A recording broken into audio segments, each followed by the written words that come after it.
Hallo, hallo, hallo.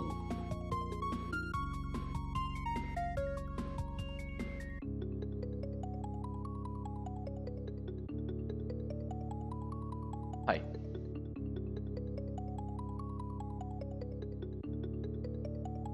Hi, Bio. Okay, so this hack again. Last time I was here, and I didn't understand why this truck doesn't work. Why this truck kill didn't work, and I still don't know.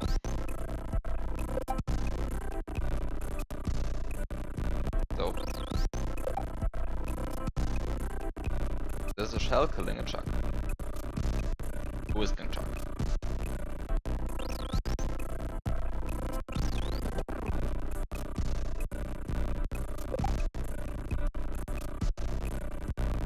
And it just doesn't do anything.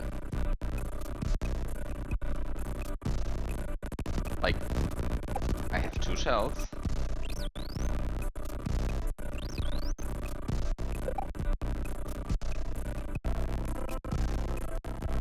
And dropping both of them yields no results. So I don't know what's happening here. Besides that, I also just don't really know. I don't actually remember why I would want to have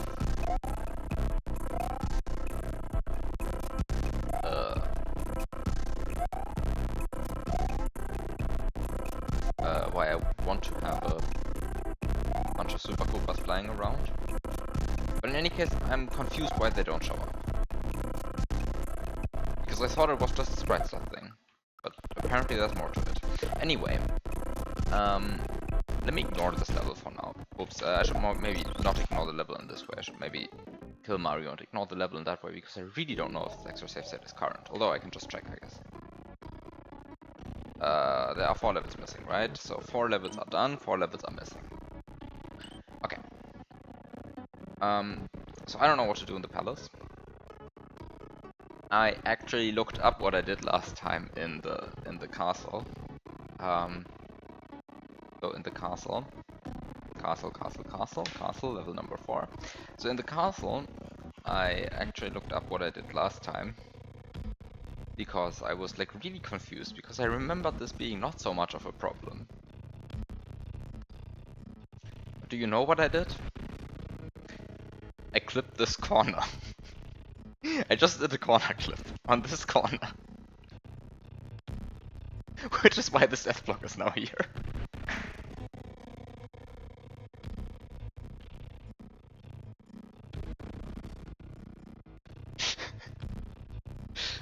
So yeah, there's now this death block because I clipped this corner. Like if you go back to the old version, there is no death block. Go back to current version, there is death block. And this death block is here because I clipped this corner.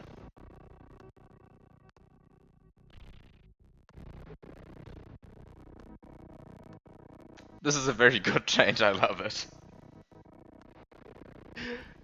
Beautiful. I'm very much enjoying this change. Anyway, I'm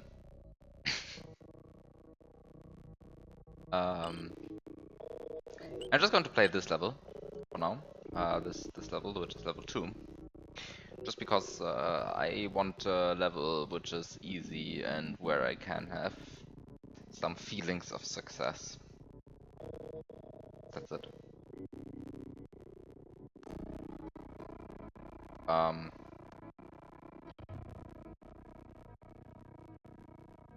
Unfortunately, I kind of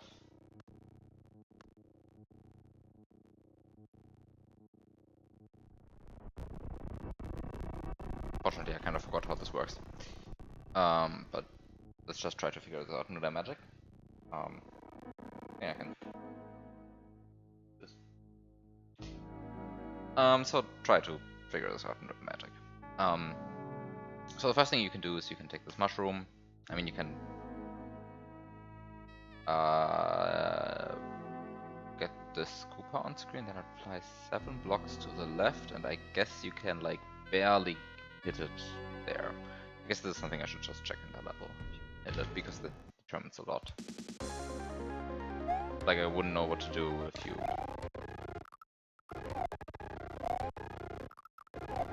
could do that, but like you can, right? Like you absolutely can.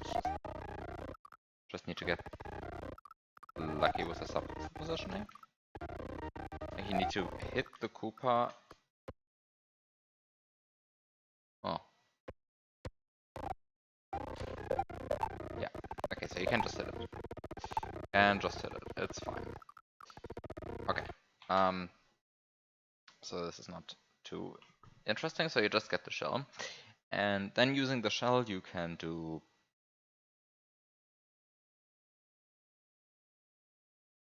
Well, I would have said you can do a shell jump to up there, but I'm a bit confused. Can you?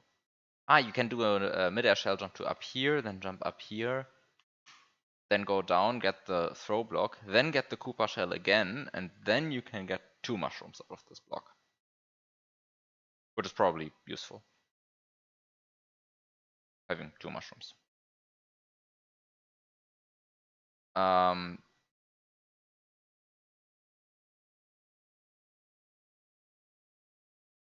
And then you can probably use this platform to clip up here, but probably lose a mushroom in the process. And then the question is, are the iframes enough to like clip down here and go down here without losing the second mushroom as well? Certainly you need a second mushroom then, right? Because like you will lose your first mushroom when going through these munchers, and you will need the second mushroom just to clip down here. The question is whether you can keep it.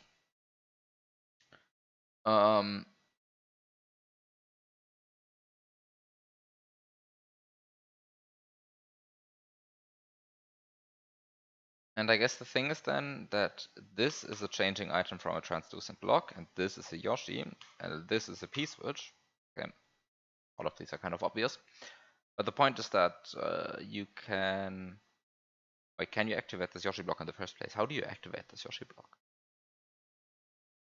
Ah, you get the shell again and throw the shell through the wall here.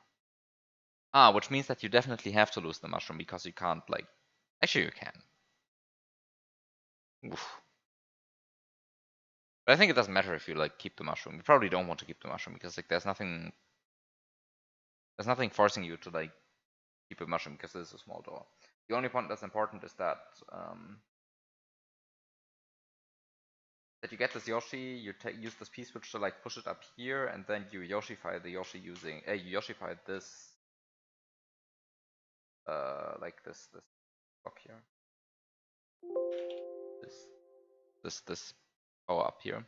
So you make a suicide swap with this Yoshi hitting this block, and then you get this mushroom on screen in the same frame, right? And then like you have a P-switch, but it's a naturally occurring P-switch, so you can just duplicate it all over the place and then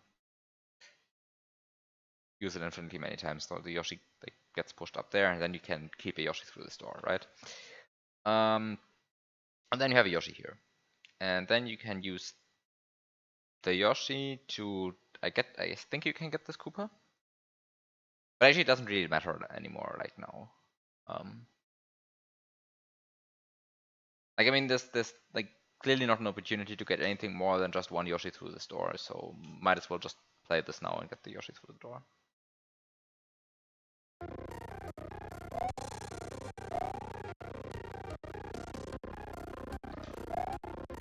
So you do a mid-air shell jump and you miss it.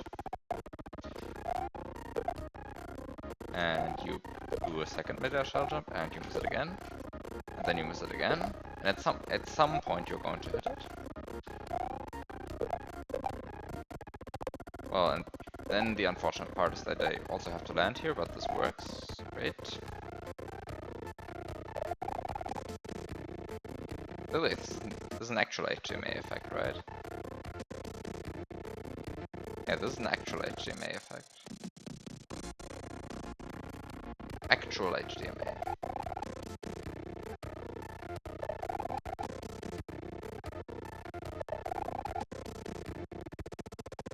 actual HDMA effects. Wow.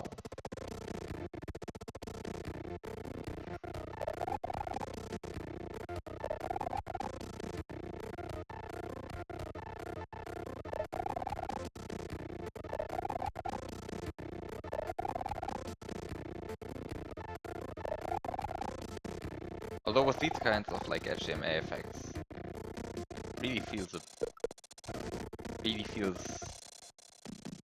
like you really notice that the SNES cannot display so many colors, right? Like you really notice. I mean, I think this is as fine as the SNES can actually like go in a gradient, using only grayscale at least. But, like it looks still quite coarse, right? Like you can still very clearly see the color boundaries because like each color has only what 32 different options, but you have 240 pixels to cover using the gradient, so like each color gets like an 8 pixel band.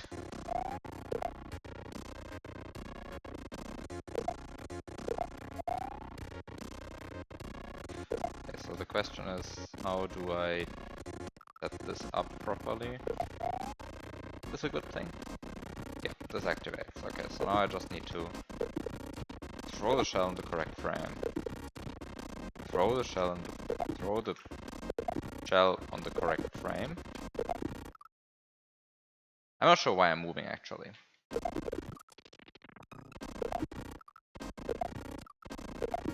There we go.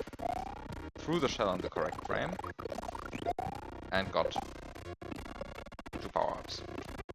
Isn't this nice?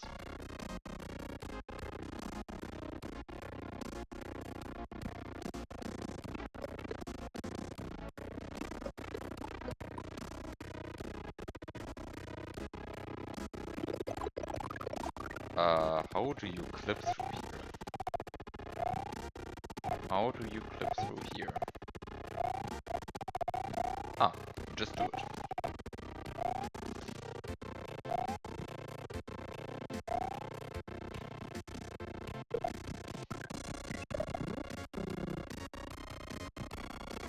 Okay, then you lose your shell, and you just go down here.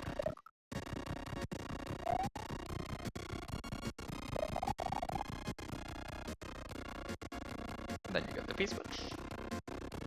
P-switch. P-switch. You get the P-switch, but you need to jump on a fish to get there.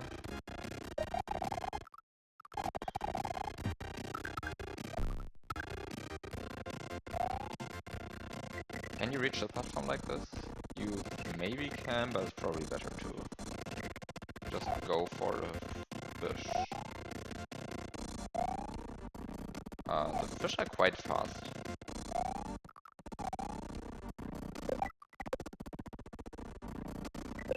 Quite fast fish.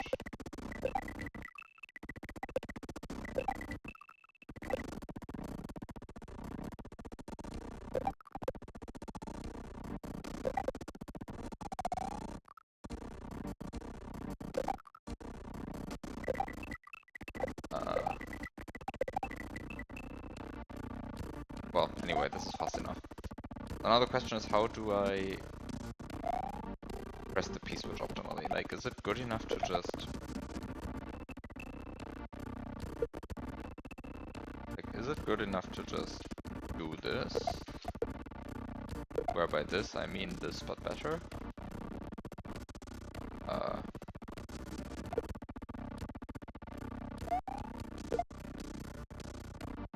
Is it good enough to do this?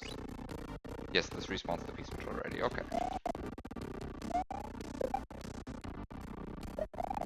Now you just do it again,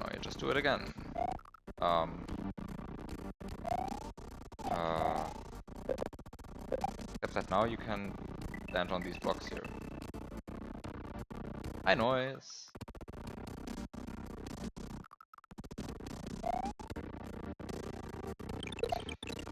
The question now becomes, can I despawn this block? Can I despawn this easily? I can. The question now just becomes... Oh, dies very quickly.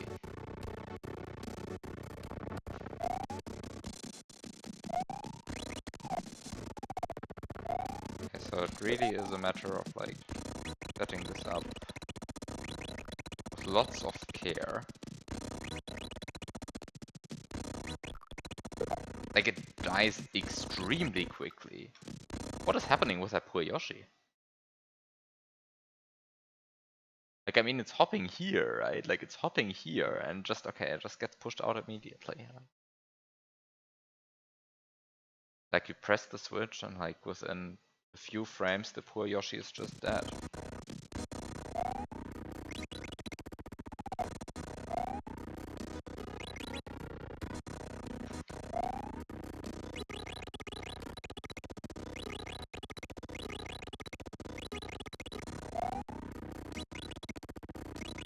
Come on.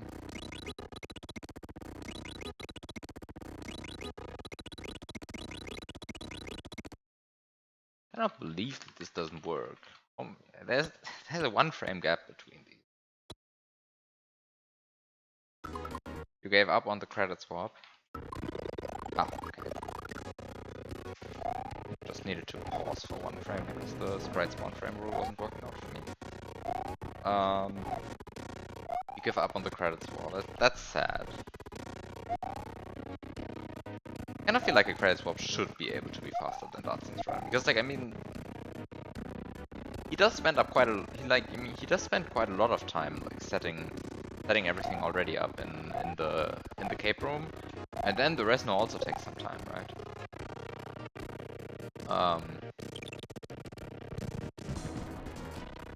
So I'm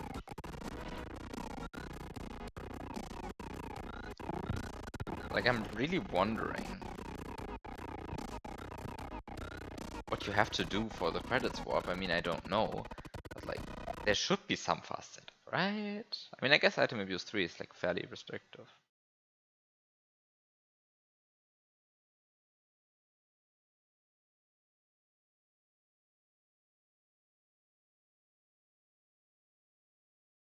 Okay, so which pipe do I have to enter?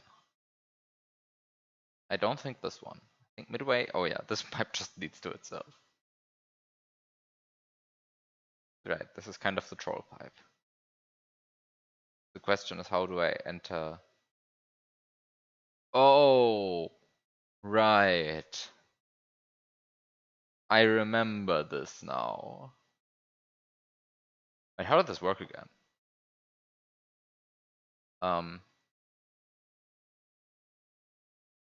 So the idea was somehow to like stun this platform, but how do you stun this platform in this situation? Oh, how do you stun this platform in this situation? You do a chuck item, you do a Koopa item swap on this block to get a feather, and then you do the normal stun setup to get the platform. And then you get then stunning this platform gives you the falling horizontal platform, and then you just go.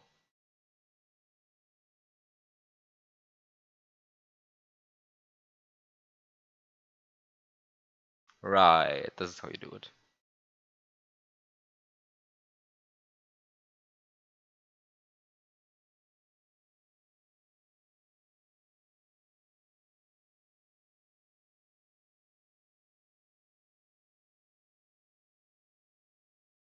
But you only found 1 time save over Dartsin? I'm curious, what did Dartsin do suboptimally that you found? Because like I mean, I don't remember the details of Dartsin's run because like it has been a few years since then. But I remember it looking quite optimal to me.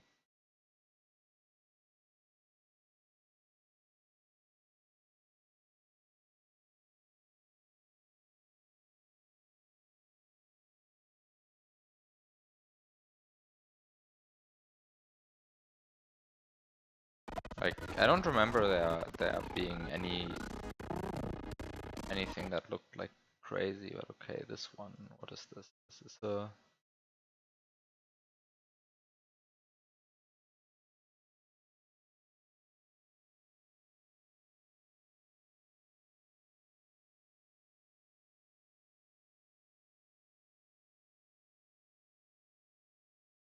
this is faster than what Dartsin does. I guess it is. What does Dartsin do exactly? I mean, he also goes for the rope glitch there, right? Like, obviously that's Dart's strat. But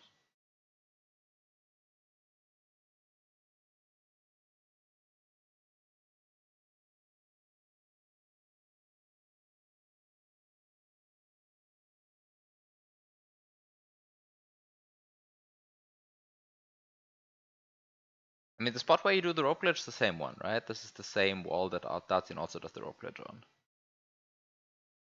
Um, so I guess you're talking to about the movement there, but I don't remember what Dartsin does. I mean, I'm just going to trust you on you claiming that that's faster. Although I know I kind of want to see it. Item abuse 3. Where is it? 3, 4. So too lazy to show it now. What does Dartsin do? Doop, doop. Oh! Ah, now I see why this is faster. Now I see why this is faster. Now I see why this is faster. I see. So it's this tiny shell stomp that makes grabbing the P-switch faster. I see. I see.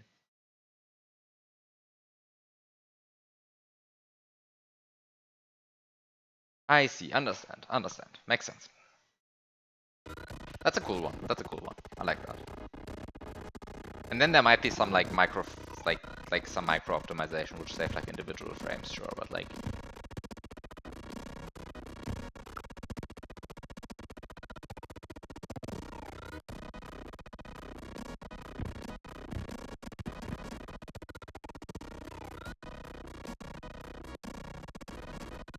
good evening, Dartsin. Proceeds to waste a bunch of frames climbing down.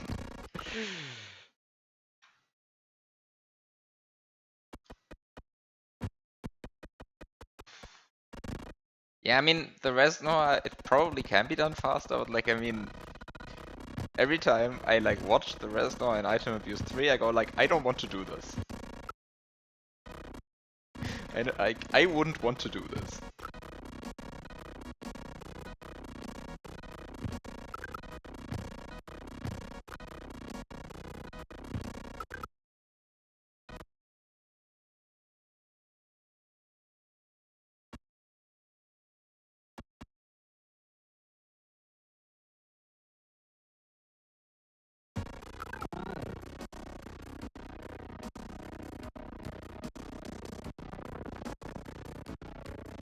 Yeah, I kind of feel like the Armageddon no, was like kind of intended to be a baby version of that one. Way easier than Armageddon Rest? I would say the complete opposite. It looks like so much more horrible to me than the Armageddon Rest.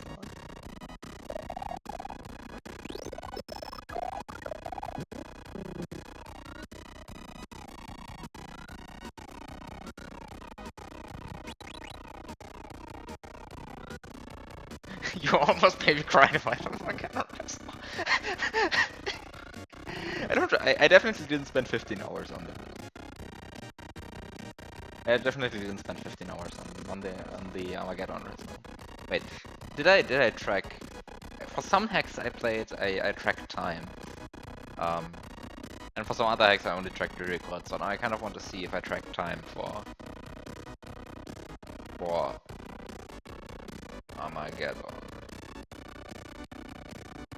Armageddon. No, I only commented 6,800 re-records.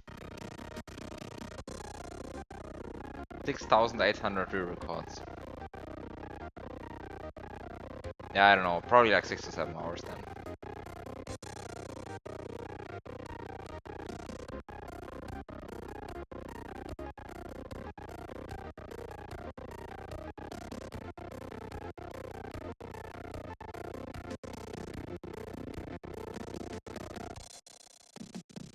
There's no way the Resnor can be worse.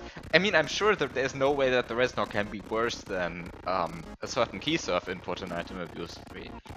I will not be convinced that anything can be worse than that key surfing section, but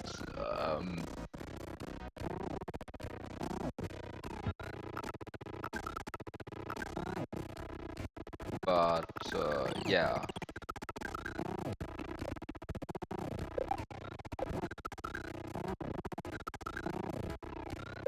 I don't believe in things that can be worse than key surfing. I think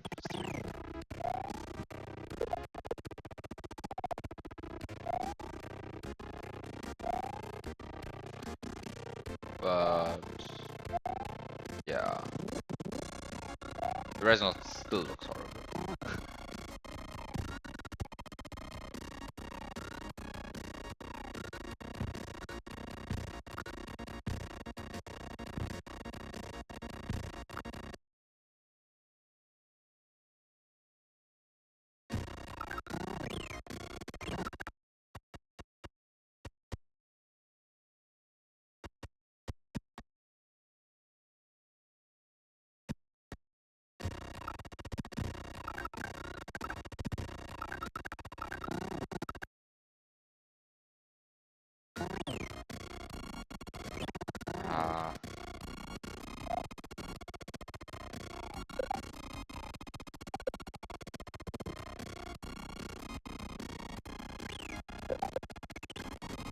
I'm the only person who can make that in less than 5 hours. Perhaps. It still took me 20. I think. I think it's like genuinely 20 hours that it took me. Although to be fair, like half of that time was spent on like weird substrats like that didn't work. Like now that you have the final video, you can probably do it in less time than that. Because like I also just didn't know what I was doing, right? Like in the beginning, because like nobody had done it before. But, like I guess if you know the strat, then it's probably doable. But yeah, I mean, no, you don't do that in 30 minutes. No. No. I mean, there's like this is there's just a lot like to do there.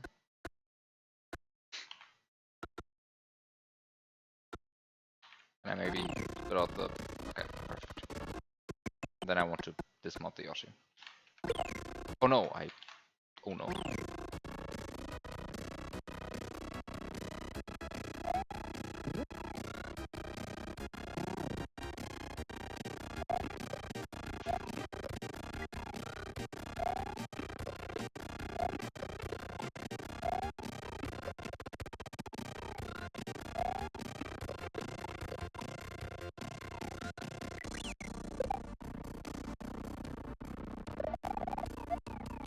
Oof.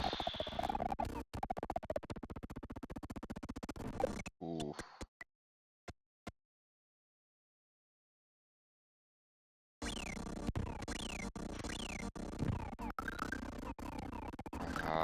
Can I get the platform on screen?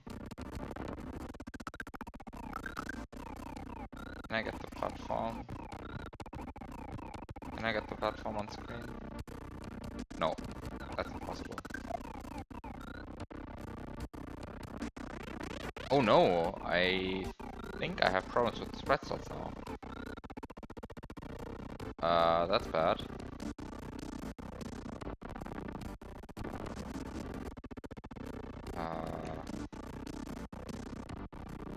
Oh no. This is fine? Yes, this is fine.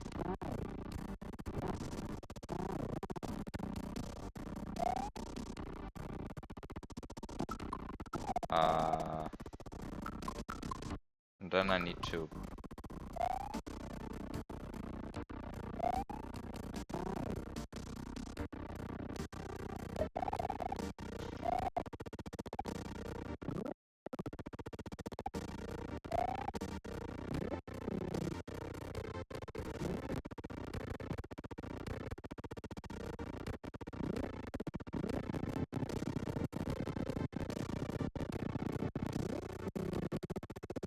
Oh wait, no, This is bad.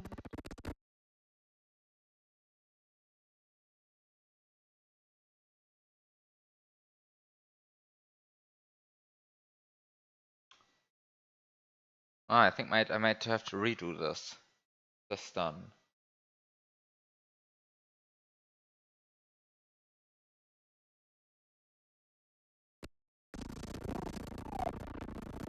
Or I just get P-Speed into a Yoshi Fly.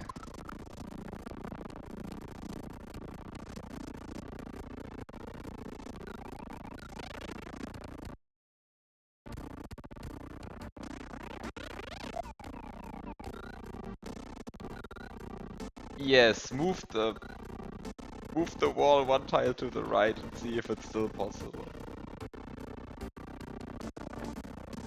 Actually, the much bigger problem would be to not move the wall one tile to the right, but move the gap one tile down.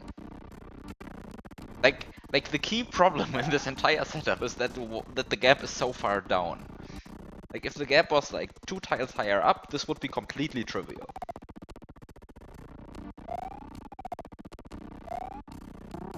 Like would be like genuinely it wouldn't be hard.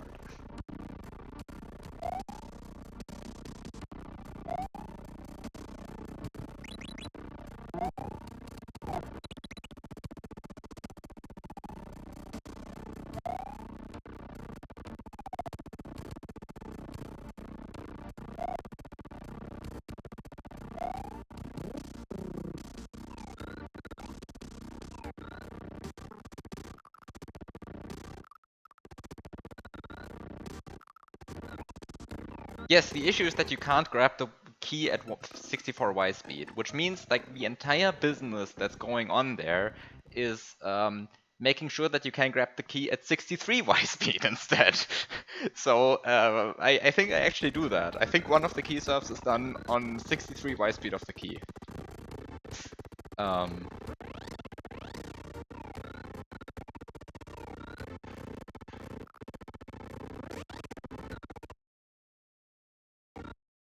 Like if I remember correctly, I think I actually do 63.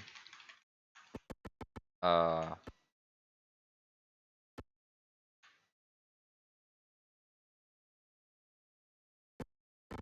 I grab a key with 63 Y speed. So like this is one of the major issues there. Because it's really hard to be so far down. Because like yeah, that's the first problem. And then the other problem is that the gap is fairly far to the right? So like that's the second problem. Because if you were because every time you key surf, by the time you do your first key surf input, okay, the problem is by the time you do your first key surf input, you of course lose your P meter, right? So while you still have all of your speed, the problem becomes that you can't build it up anymore, right? So, and you need to keep quite a lot of speed because you want to make it through a one tile gap, right? So like you can't do that without P speed because there's no ground behind the gap.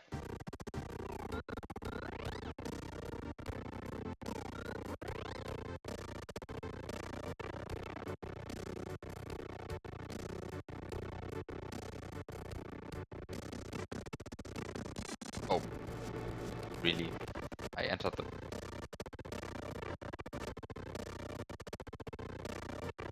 pipe into the wrong screen. Wait, what? Oh no, I need to do a reverse pipe entry. I need to do a reverse pipe entry. Okay. Let me stop all this. Like, let me stop playing this for a second. Let me just. And you might want to check where the screen border is. Yes, it's literally here. So I have to do a reverse pipe entry. I see it. I need to do a reverse pipe entry. I should have checked that before. Anyway, let me just open item reviews 3 really quickly. Just to like get a picture of this for a second again. So item is 3, and we're talking about the third room. So we're talking about this mess. Like it looks like so harmless, right? Like you have 39 blocks to 39 blocks to like clear and 2 blocks to go down. And the problem is, first of all, like to cover all of this like the first problem is you can't do infinitely many key surfs in a row because you need to keep quite a lot of speed until here, and you cannot build up your speed. And the problem is every time you do a key surf, you lose 1 speed. And the next problem is you cannot key surf at a constant 46 speed. It's just not doable. You can't do that. What's the limit of the speed you need for that? I think it ends up being 43. Actually, it's not entirely true. You can also do it with like 38 speed.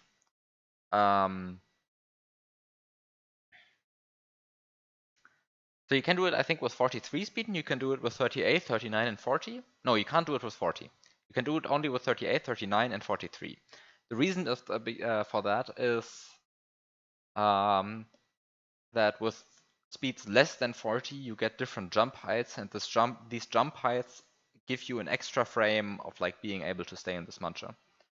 But with 40 speeds, you will always get bad jump heights, which kill you early in this muncher. And to stay in this mantra for 1 less frame, you need 43 speed at least. And because we want to be fast, let's keep 43 speed.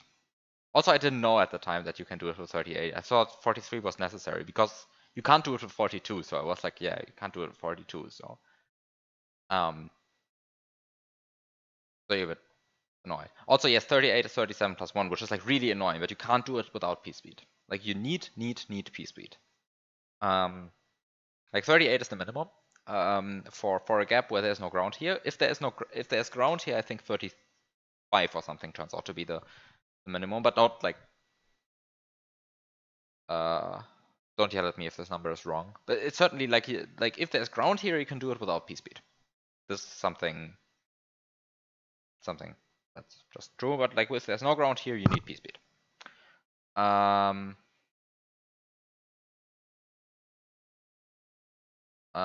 To check, can you somehow drop the key in such a way that it is the ground? I don't think so. If you really want to check that, go ahead, be my guest. But like, I don't think it's possible. Anyway, the fast way is to keep P speed, of course. It's like to keep 43 speed and go through here with 43 speed, of course.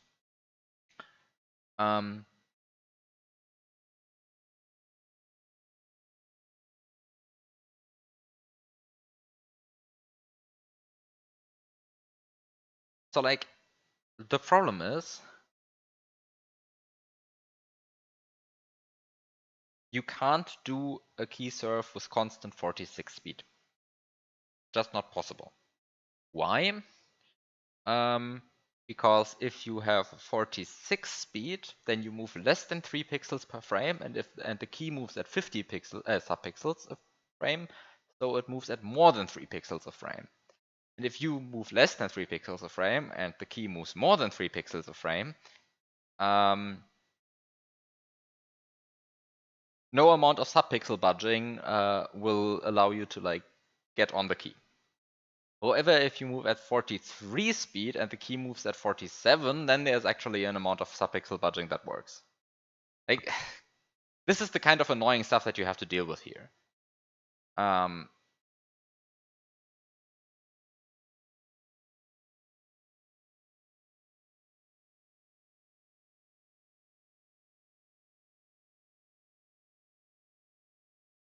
by the way, you might be thinking this is completely insane what I'm saying, because like you might think like the distance is always like it grows by 4 subpixels a frame, and you need to wait 16 frames before you like can interact with the key. So it should be always 4 pixels.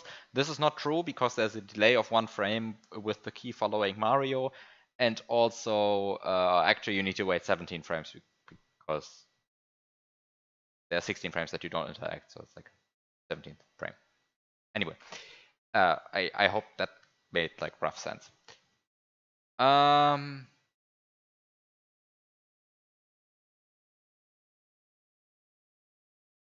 Anyway, what am I saying? The last problem that you have to deal with is that you cannot do 2 key serves in a row without speeding up at some point. Like if you just if you just think about it, it is impossible to do two key serves in a row without Mario speeding up in between. Like this is just like how the subpixels work out. If you really intensely stare at the subpixels for a while, you will figure this out. Which means, because like the distance is huge enough that you definitely need to key serve 2 times, you cannot key serve 2 times in a row. You need uh, you need to make a throw, like you need to throw the key.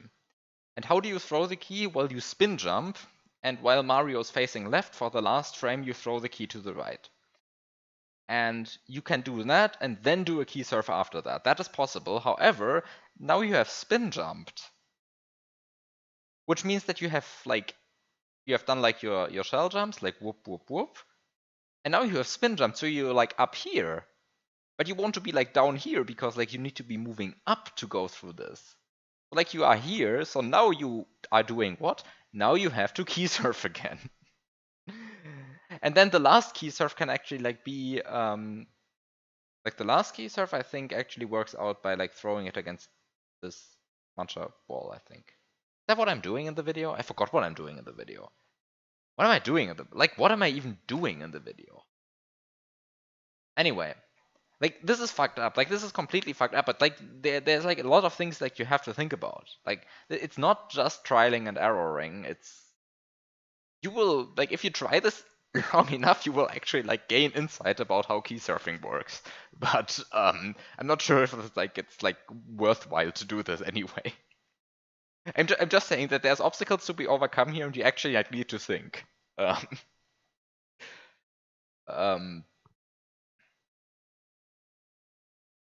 which doesn't mean that you should do this. I'm just saying it's not just randomly doing stuff. Anyway. Anyway.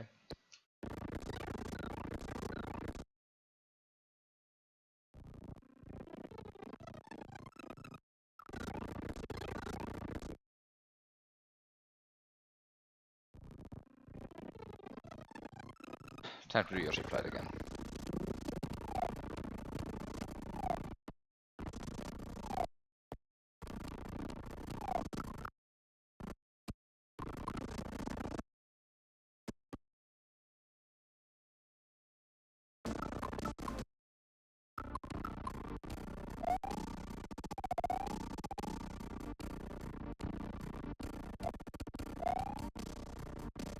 Back to this.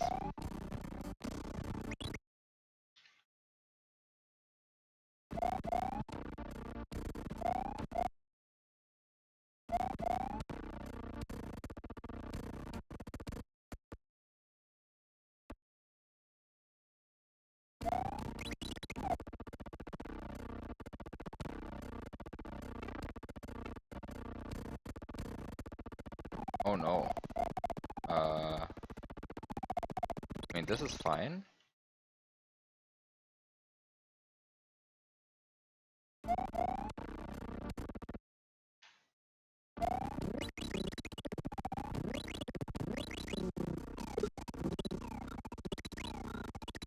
And now you want to do Yoshi Flight. You don't actually want to do Yoshi Flight. You probably just...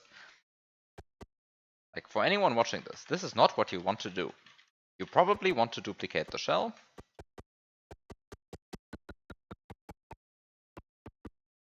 Like, the thing you actually want to do here is to duplicate the shell. And...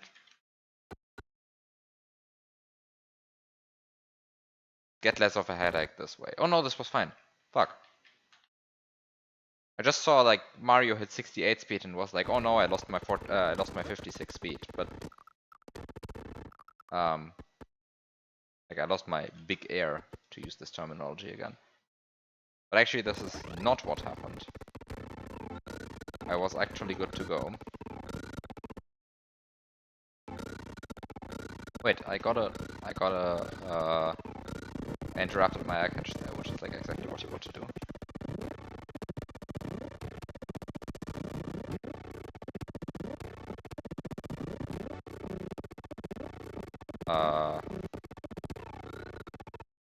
Oh no.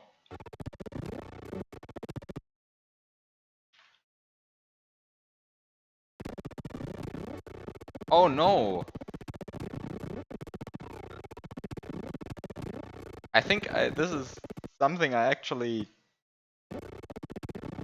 noticed last time as well. This sucks. Entering this pipe sucks.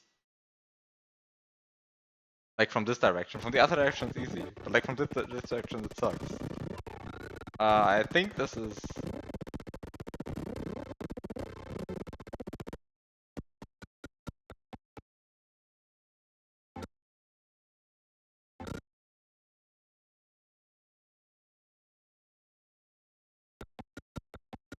I think this is something I ran into the first time I played this hack as well.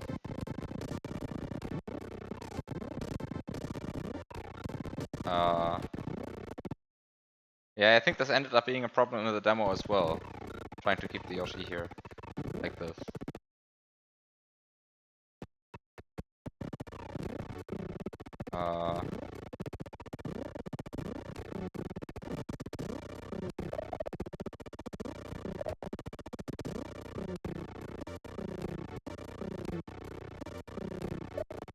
It somehow didn't work, but nobody knew how pipes work.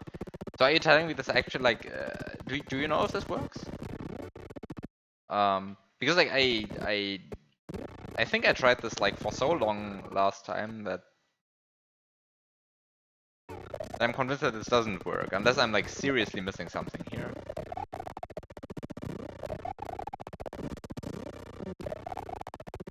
You still don't know how pipes work. Yeah, I feel like this is a recurring problem.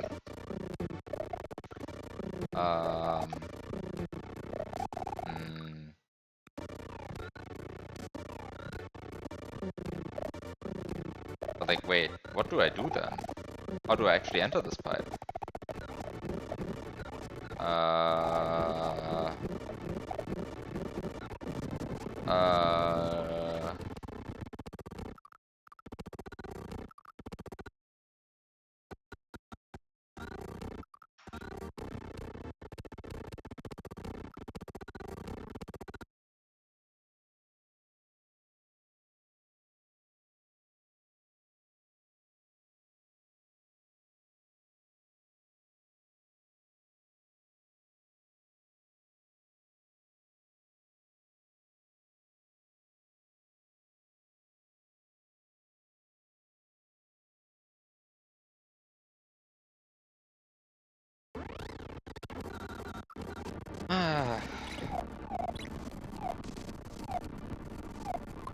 I'm going to duplicate the shell.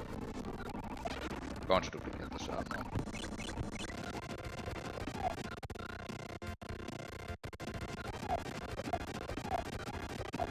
There's a neat obstacle with pipes in the pit level 3 that you might not even notice.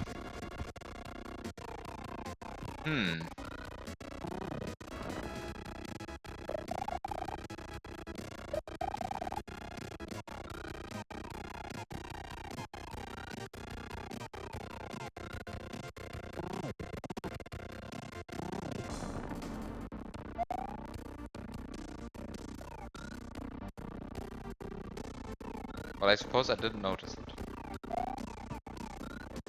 it. You noticed the problem, but Igor didn't. Amazing. The best kind of obstacle.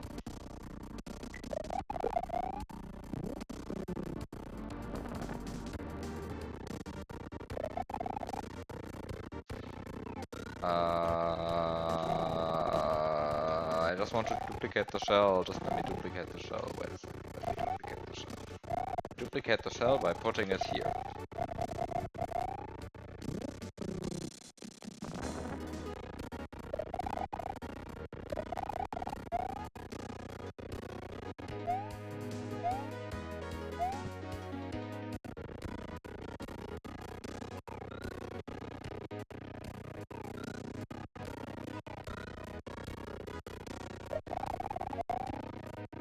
This duplicated the shell. Wait, what? Oh. I just held B for too long. And I'm caged. Oh, the shell spawns here, right? Kind of forgot where the shell even came from. Will you play the pit level 3? Not sure yet.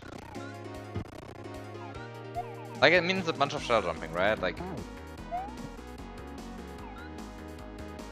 I mean, there's some more interesting stuff in there than just shell jumping, I know. And it's not actually that I hate shell jumping. So I don't know why I said it. Maybe.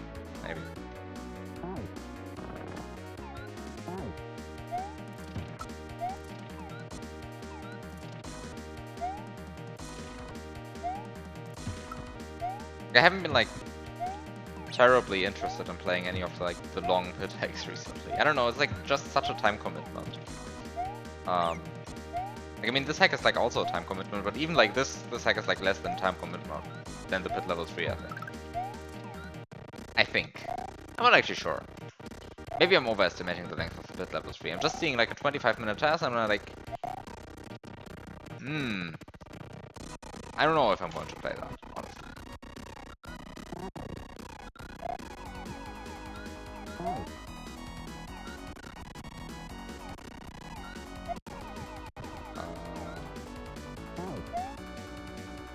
Wait, so if I despawn this shell, then the Koopa won't respawn. But if I despawn this shell, then the Koopa will respawn. Okay, this is how it works. This is different than with springboards, by the way. With springboards, both springboards respawn. Like with the usual springboard below the duplication, below the level duplication. There, both springboards despawn, but with this kind of duplication, only the second spawned shell respawns.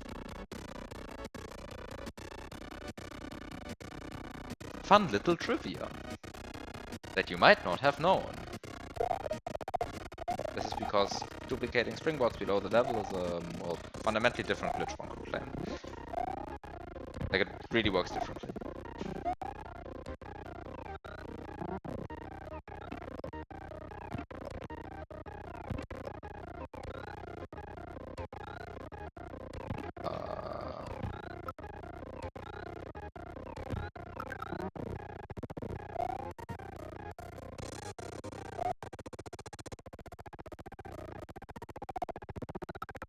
Actually, I have an idea on how to make this not stupid. Take this shell here.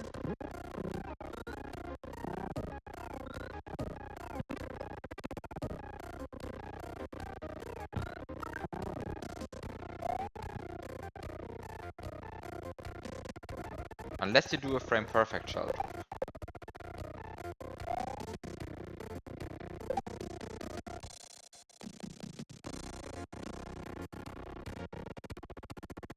That's fair.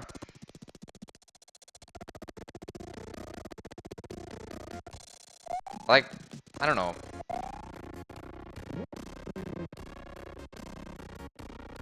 I actually don't see the problem with long pit hacks. Of course, we're not talking about a 6-hour pit hack. In that case, you see a problem. Actually, the funny thing is like I don't actually see so much a problem with like the 6-hour pit hack because like I mean ultimately it doesn't matter how long the actual video is. Like it matters how long I actually spend testing it, right? And with Noise's fault, it's like really not that much time that I actually spend, right? It's like.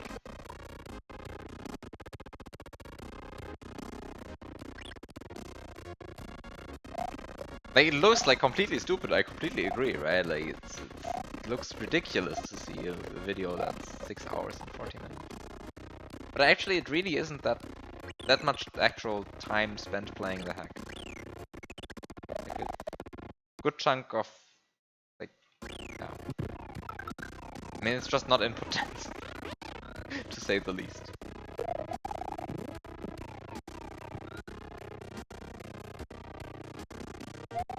Oh no.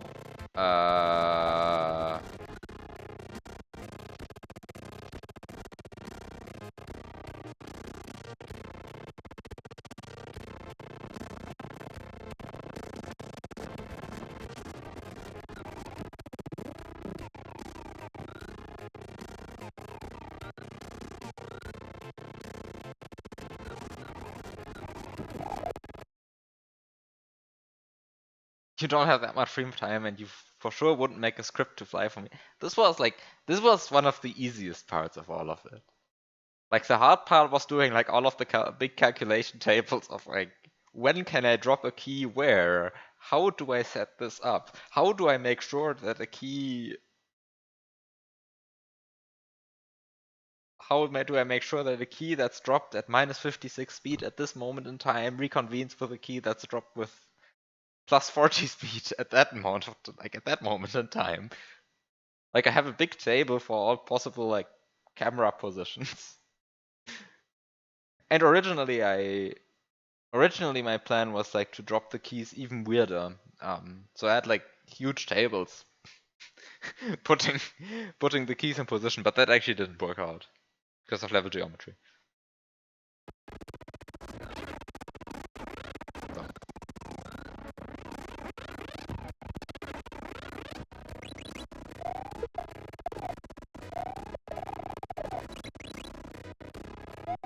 Meh was good enough.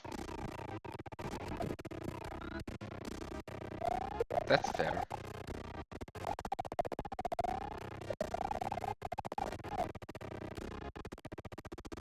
Like also, yeah, wait, why didn't you use the script offline?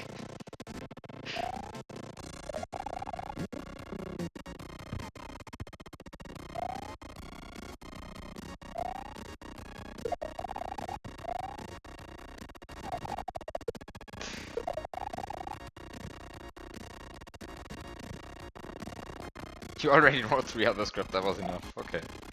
Fair.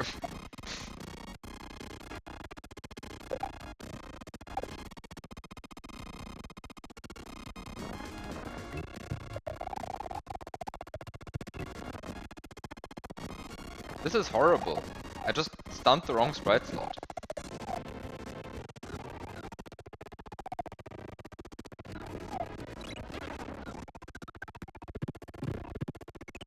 Should have stunned a different sprite slot. So time to fix that problem as well. 1 to figure out which keys speed work. Which keys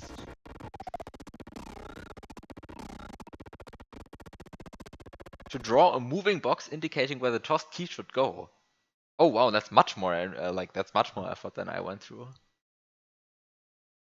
for that part of the problem anyway. Wait, how do I set this up properly now?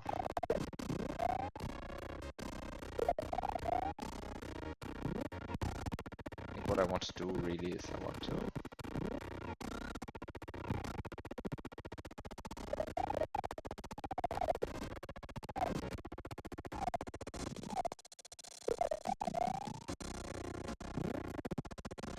I threw away the shell, but the shell will respawn, so that's not a problem.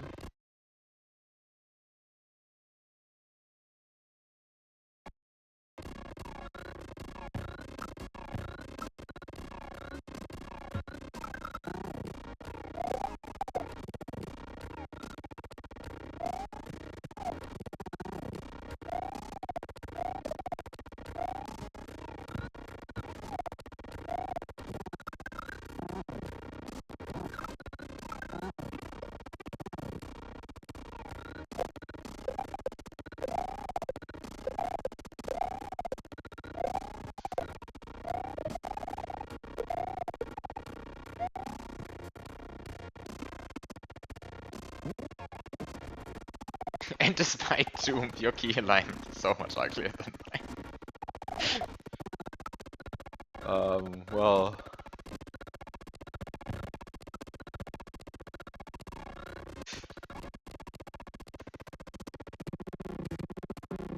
Yeah, I was like really looking forward to these keys aligning, because I mean I had like tossed these keys around for like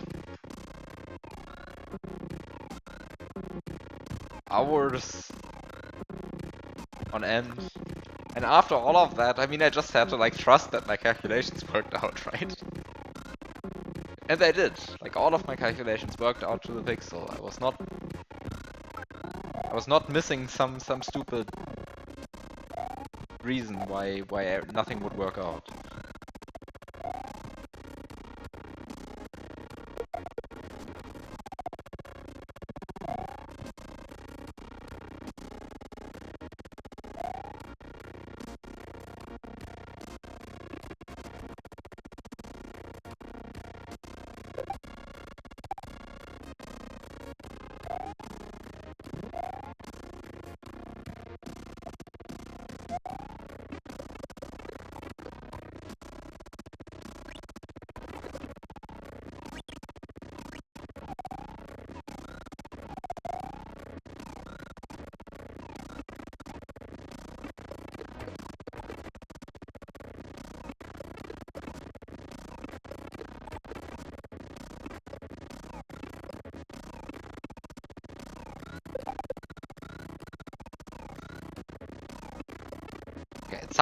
at some point, I will actually get this done to work.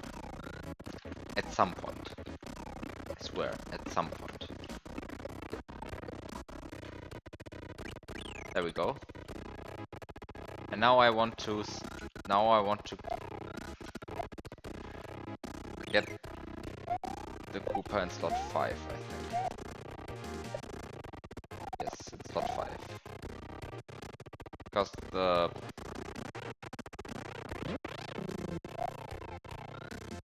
in slot 6 there will be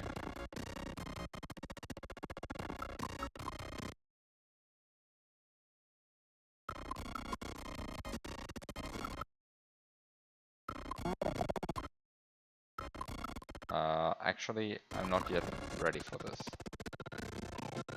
Not yet ready for this step.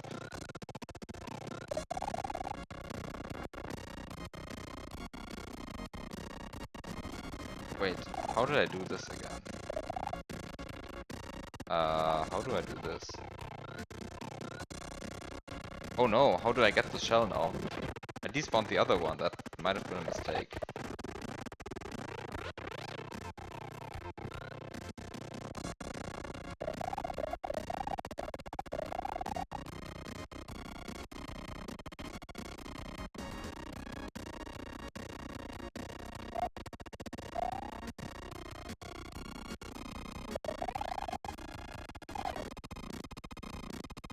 This is horrible.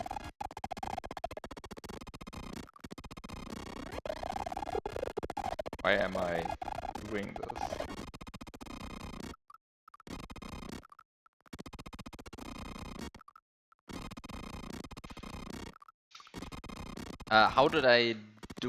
How did I align my keys? Doing it without a moving target sounds awful. So yeah, with the first key I agree it's completely awful. But actually with all of the subsequent keys it's fine. Like with every subsequent key you just need to... I mean, with every subsequent key you basically have your target in form of the previous keys, right? And I guess the Lua script telling you it's a Y position. By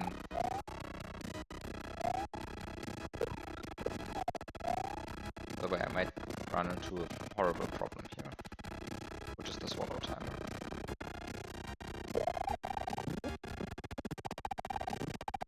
Yeah, I'm going to run into the horrible problem called the swallow timer.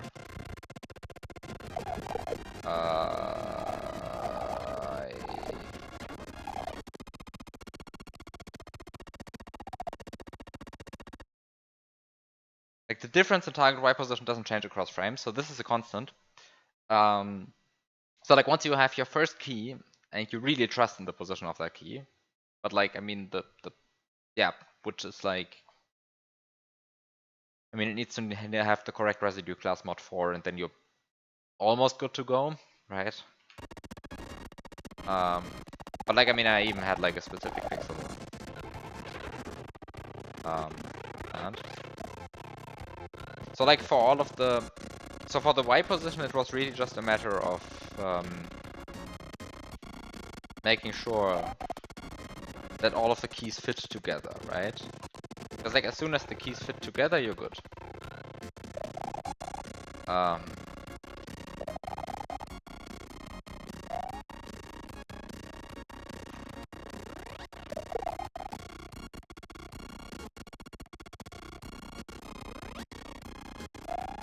You do an Excel spreadsheet? Oh yeah, that sounds like the worst possible case. I organized all of my data in text files, of course. Because that's what the correct way of organizing your data.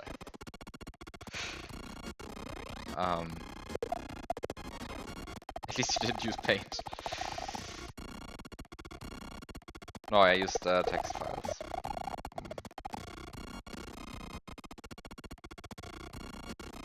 I didn't actually use Paint for this.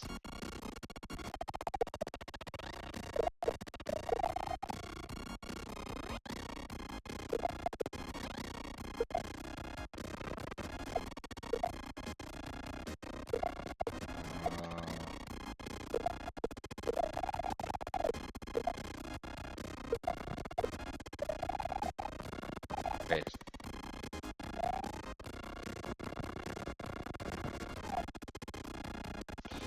How do I do this quickly? How do I do this quickly?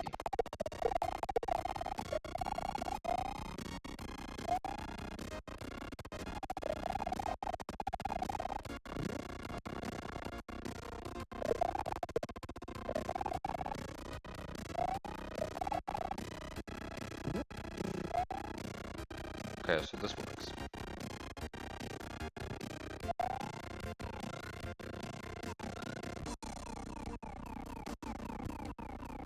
Okay, so let's see how bad this is.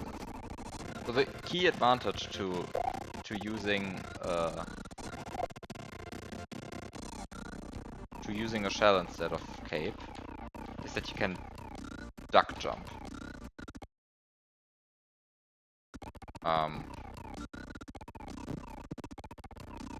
Which I thought made everything nicer. What?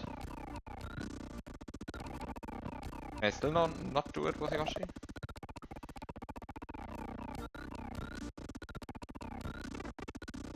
Okay, so you can do it without Yoshi, right? And without Yoshi you will actually enter the correct room. But actually it might be just good enough to do it without Yoshi. Like maybe you just don't need Yoshi in the next room. Because I mean there's a baby Yoshi, right?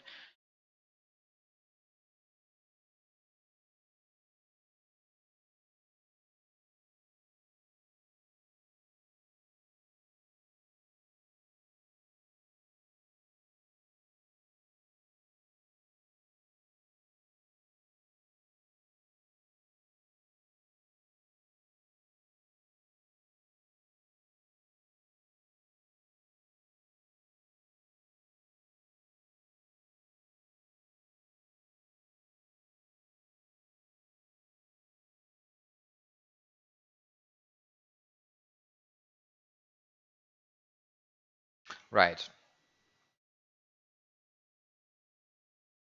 So I still remember me playing around in this room. And it actually is in this room that I found out that that if you collect a power-up during the goal walk sequence, you can dismount an invisible Yoshi. Right? It is in this room that I found this fact out. But it turns out that everything in here is fake, I think. And the true answer is to just spawn a Resno on this one. And I think this just boils down to whatever a grinder spawns when you stun it. So I'm just going to look up what the grinder spawns when you stun it, because I think that was the thing that you needed to stun this grinder, which is Flight Command 67. So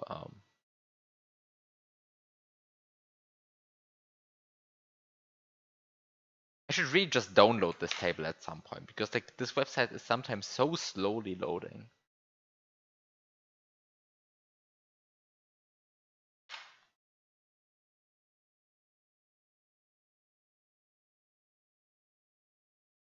I should really just take this website and download it. Because it's not loading. What is this? Give me the website. Now I can't even download it. When it loads, I'm saving this. I hate it. Why is it not loading? What is up with this? It's this SMW speedrun wiki. Why? Why? Why? Why? Give me this table. Okay, thank you. There's the table. Okay, just save the HTML.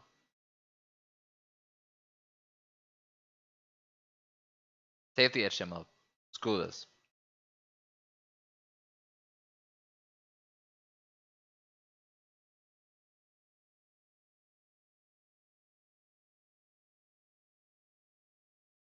Wait, this is a big website.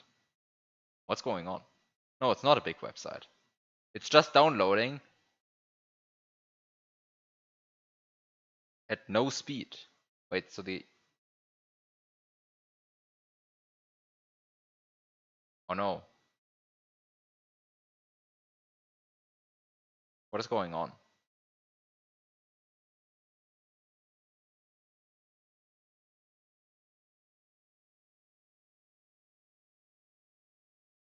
Oh, so it actually worked. It just didn't download the CS. It just didn't upload, download the.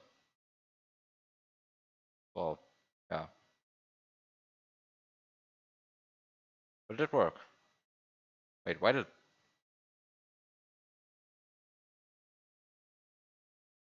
Does 0 bits a second count as downloading, or is that not downloading? Um, I mean, it wasn't quite 0 bits a second, but like it was so close to that that yeah.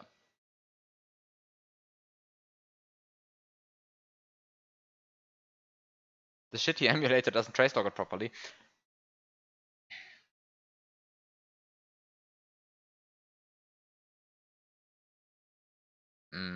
Actually, I recently, during trying to code some ASM for my hack, I made a mistake and basically accidentally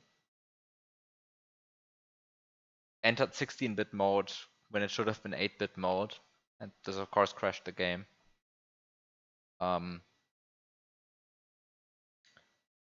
For some reason, sometimes while that bug was in the hack,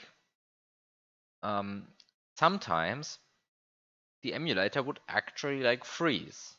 Like sometimes it would enter the usual state of perpetual lag frames, right? Like actually like just show a black screen, be a perpetual lag frame, sure, right? Like this is fine. I don't care. Like this is how it should be, right? But sometimes the emulator would genuinely like itself freeze. I have no idea what's actually going on there. So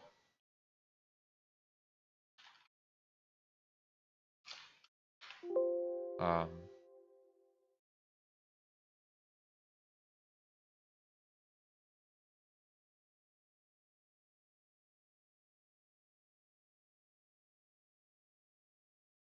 so yeah. Anyway.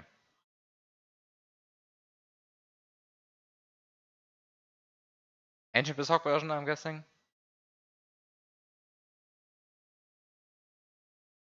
Yeah, I guess the new BizHawk version I didn't actually encounter this behavior.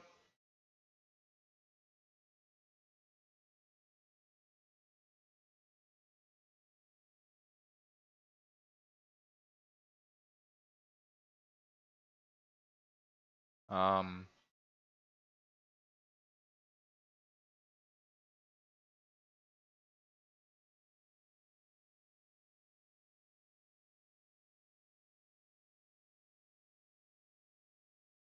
anyway, so it's sprite.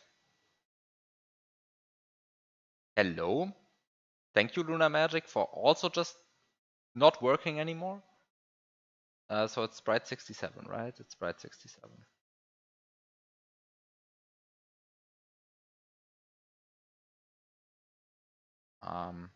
Sprite 67 spawns. Oh, it spawns a keyhole, not a resno. It spawns a keyhole. There we go. It spawns a keyhole. Okay. Sprite 67 spawns a keyhole, so we get a keyhole from this guy. It immediately spawns a keyhole.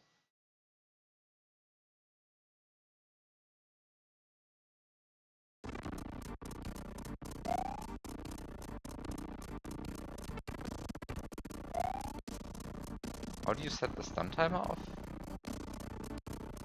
Of this guy? Oh, I think you can slide kill them, right? You can slide kill them. This sets the stun timer.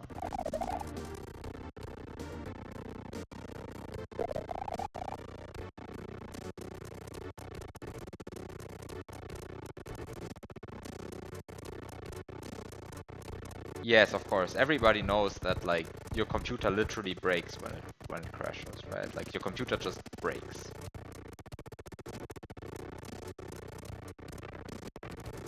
Wait, you can't slide kill those?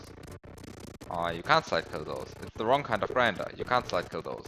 Never mind. Ah, but the stun timer gets set when it jumps off the line guide. Okay, there we go. Stun timer can be set. Stun timer is being set when it jumps off the blanket.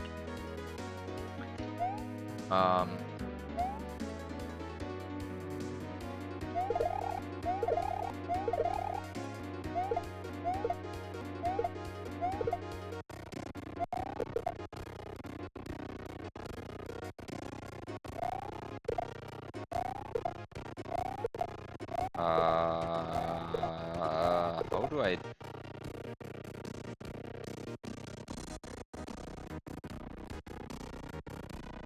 Um...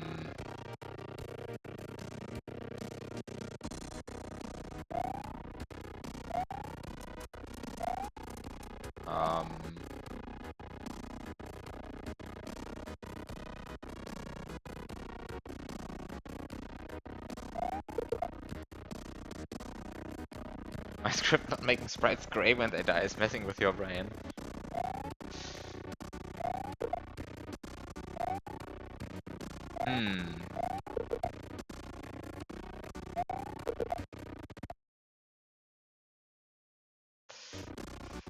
My script sucks.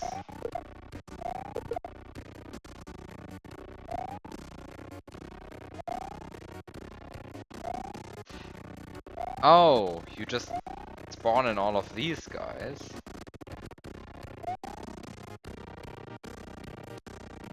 And then the magic despawns, and then I can safely duplicate.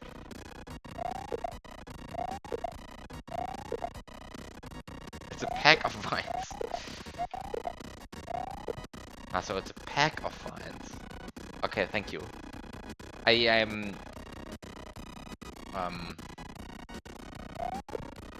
always on the look for new collection mounts. A pack of vines, I see.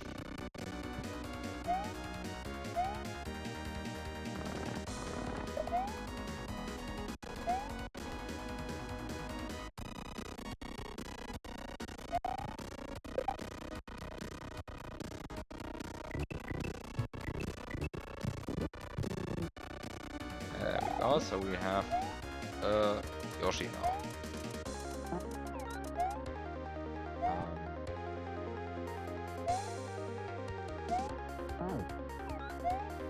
Oh, it remains two.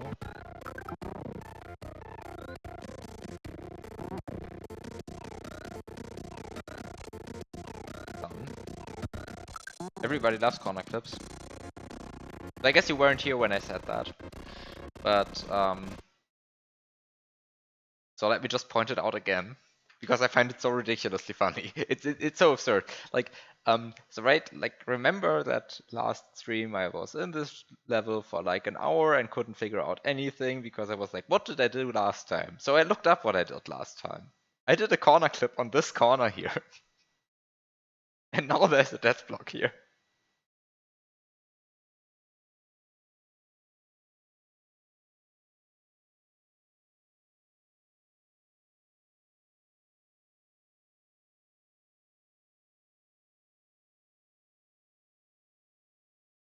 And like if you go back to the demo,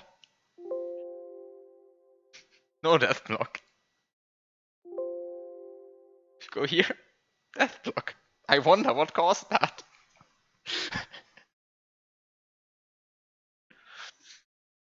So yeah. Yeah, I discovered that.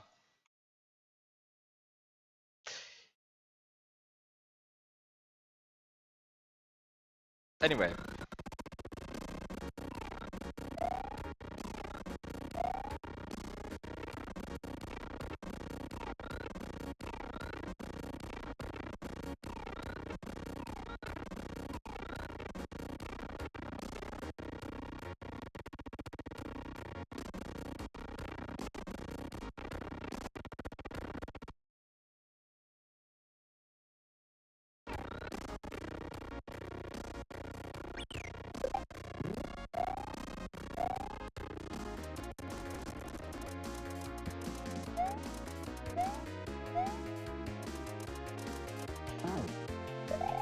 And there we have our keyhole.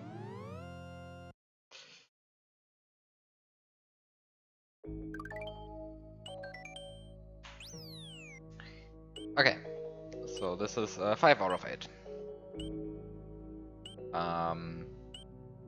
Which leaves 3 levels.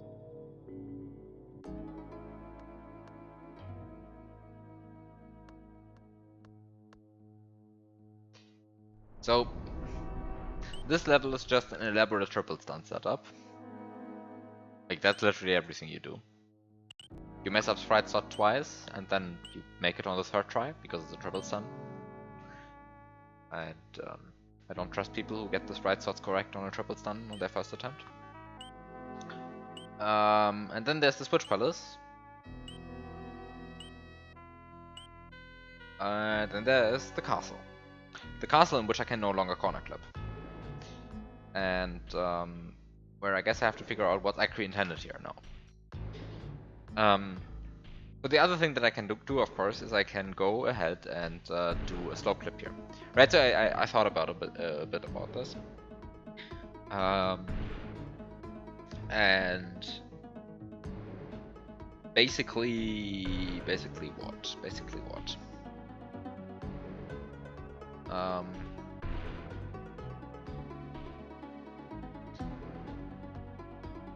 Basically, I think I'm now convinced that I want the auto-scroll to be active in order to enter this door.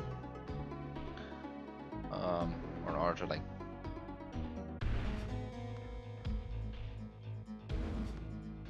Anyway, let me just do stuff. So right, so let me just enter the castle. I should probably set a safe state or 2 here on the overworld, because now I have a bunch of... Let's go through this level again. Right, so the problem is like I want to enter this door.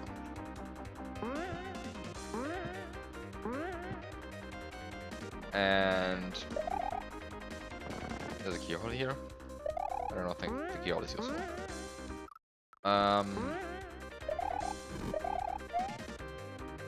So there is this springboard here. There's this mushroom here.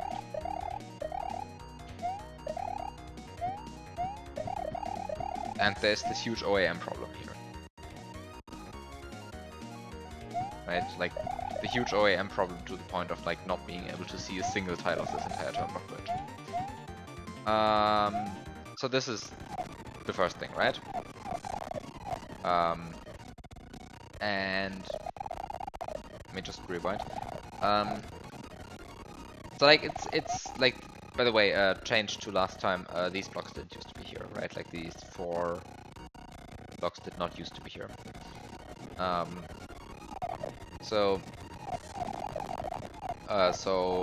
Actually last time what I did to clip over here, because the flame wasn't around yet, is I just jumped into the turnblock bridge. Because if you just jump into the turnblock bridge hard enough, it will just push you over here. Clearly the solution is to use SA1. Yes, totally.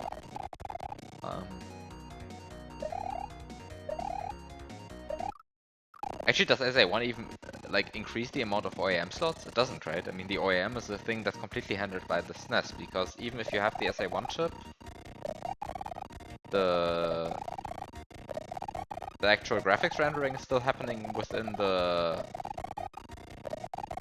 SNES PPU, right? It's not a Super FX chip, which has like dedicated graphics capability. So am I misthinking of what the SA1 is actually supposed to do?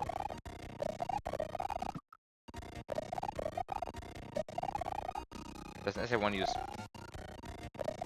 Sure, I mean, okay, so yeah, I mean, the other problem is, of course, I mean, the problem that's really here, the issue, is that SMW's OAM allocation system sucks. But I mean, this is something you can just solve using no more sprite tile limits, right? But no more sprite tile limits has the problem that it disables one very nice feature about SMW's OAM allocation system. Which is that the sprite slot order determines the OAM slot order. Wait, no more sprite tile limits messes with a bunch of glitches?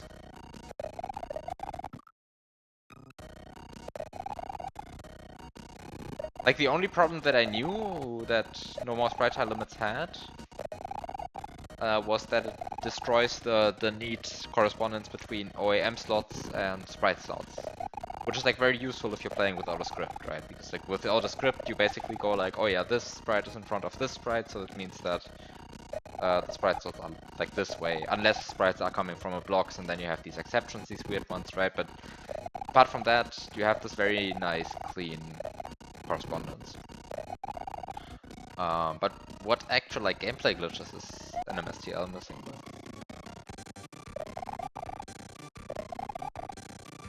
I mean, there's of course like the slight problem that does it rewrite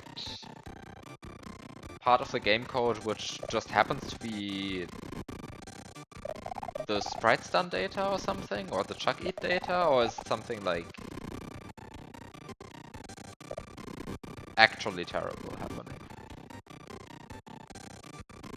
What? Off-screen Yoshi-tan. Oh, off-screen Yoshi-tan.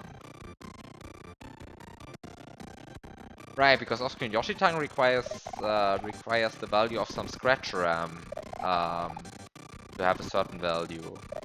And if NMSTL uses that scratch RAM, then you end up with problems. At the wrong time in the frame, anyway. Yeah, that might be a problem, right?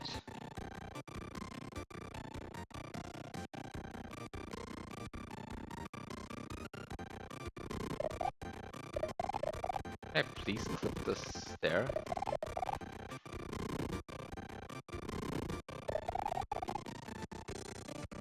Am I supposed to, like, do the... Am I supposed to do, like, the weird glitch abuse 3 stair clip that I don't understand?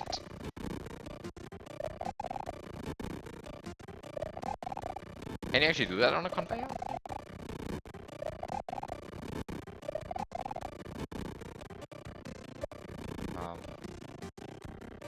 Only we knew how slope clips work.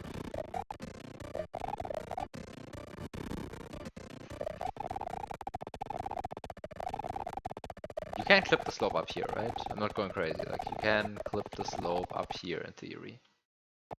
There's like in theory no problem with you clipping the slope up here.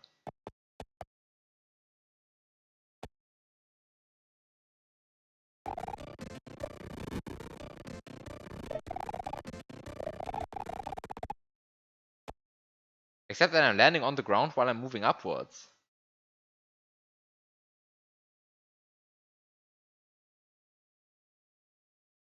Wait, I am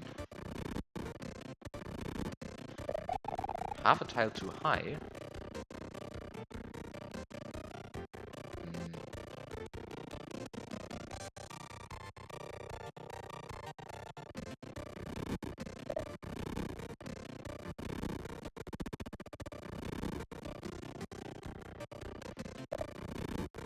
Did I forget how slope clips work?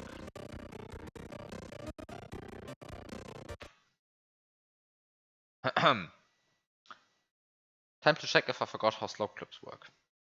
Because this is very nice write-up in the task channel by a certain Dartsian, who writes, here is an attempt at visualizing the slope hitbox. If the green pixel between Mario's legs is in the yellow area, you are in the slope. The game puts you on top of the slope if you are on the slope and have non-negative y speed, or you are in the slope and were above the slope on the previous frame. 13EF is non-zero. This happens even with negative y speed. So this is why I'm touching the slope here, even though I have minus 19 speed. To avoid 1, you need enough negative y speed when you first enter the slope to keep negative y speed until you are through the slope. That is, no longer in it, but below it. The spin jump helps with this, as it allows you to hold A or B sooner. Avoiding 2 appears impossible at first glance, as you are always above the slope before you enter it. However, the game only checks whether you are above the slope if the green pixel is in the 16 by 16 slope tile. Hence, if the green pixel on one frame is to the left of the slope tile and on the right is inside the yellow area, you are never considered above the slope. So 2 never happens. Here is a picture of those 2 frames.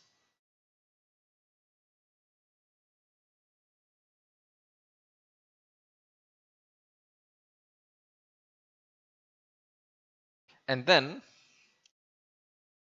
I ask, what happens in Glitch Abuse 3? And then Dartzian says, in Glitch Abuse 3, you get minus 35 speed because the slope somehow throws you up, which moves you far enough to be outside the 16 by 16 slope tile on for one frame and make it through the yellow area after that. Where are you reading this? In the general Super Mario World speedrunning Discord, in the channel TAS. This is not SMW Science, this is the general Super Mario World speedrunning Discord, the channel TAS. Throws you up. Clearly this mode needs too much. To be fair, you don't actually say that, right? Like you say, if you run up a slope, you can get some amount of negative Y speed. I don't know the details. This is a literal quote of what you said. Anyway, so very friendly that this Dartzing guy explained slope clips to us.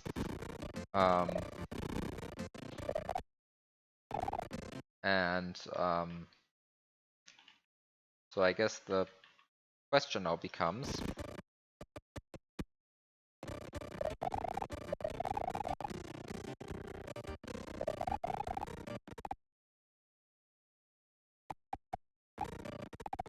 how do we get the slope to throw us up?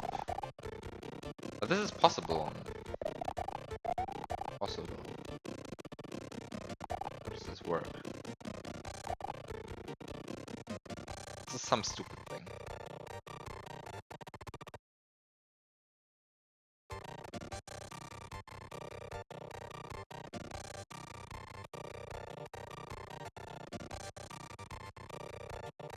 Can you do this?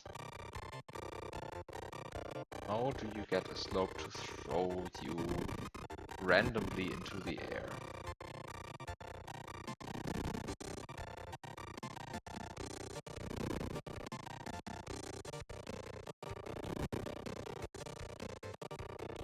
One more reason to play Glitch Abuse 3. Yeah, I feel like Glitch Abuse 3 is kind of underplayed, right? Like, nobody plays that hack. Despite it looking actually cool. I don't know, I feel like it kind of got overshadowed by Item Abuse 3 or something. Because Glitch Abuse 3 has like, what? 2 clears, right? I should play Glitch Abuse 3. I should actually do that. I should do that. Like every time I watch it, I go like, yeah, this is super cool. I should probably play that at some point. But then I just never do.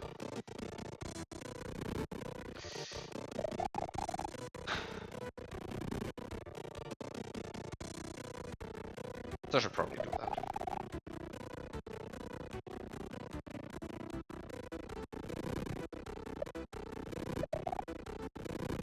If you get tired of the shell jumps. Yeah, but actually, I mean, I don't think the shell jumps will like tire me out. Because like,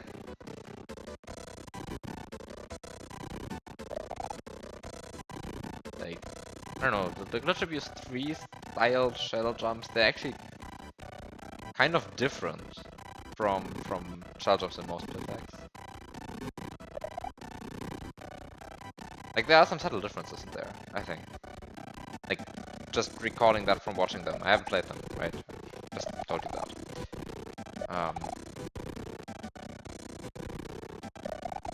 How do you make the...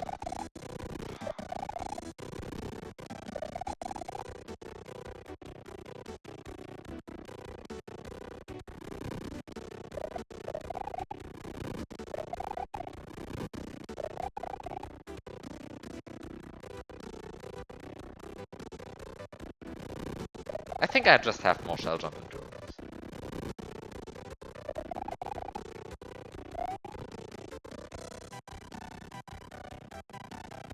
I mean, there certainly was a time when I really liked shell jumps. Now I'm like no longer super a fan of shell jumps, but even then.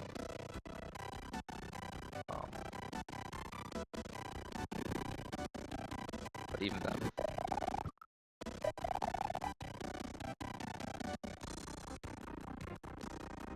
they're still fine. I feel like I can't get the shell to like do anything for me.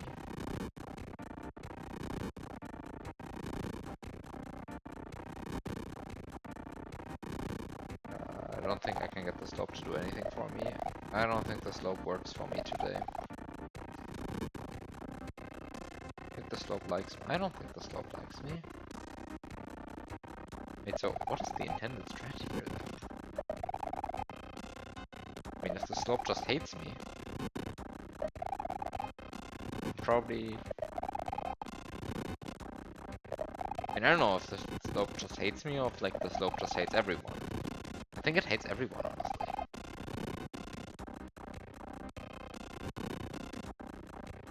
But I kind of feel like I've certainly seen conveyors like throw you up like that. But maybe it was always down-facing conveyors or something. Like maybe the conveyor like going up is... I can't believe that. Like I've certainly seen conveyors do weird stuff to you.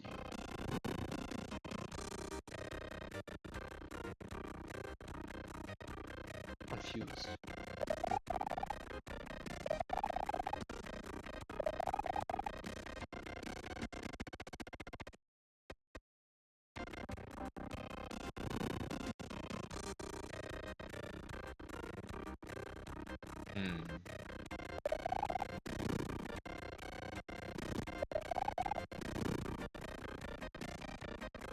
Conveyor stories. I don't think I have any stories to, like any interesting stories to tell about conveyors.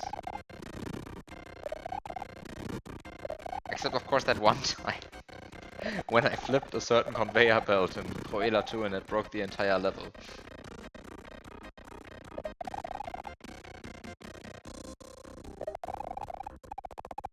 I still cannot believe how much that actually broke the level. Like it's so absurd. Like it's so absurd how much the level broke because of that.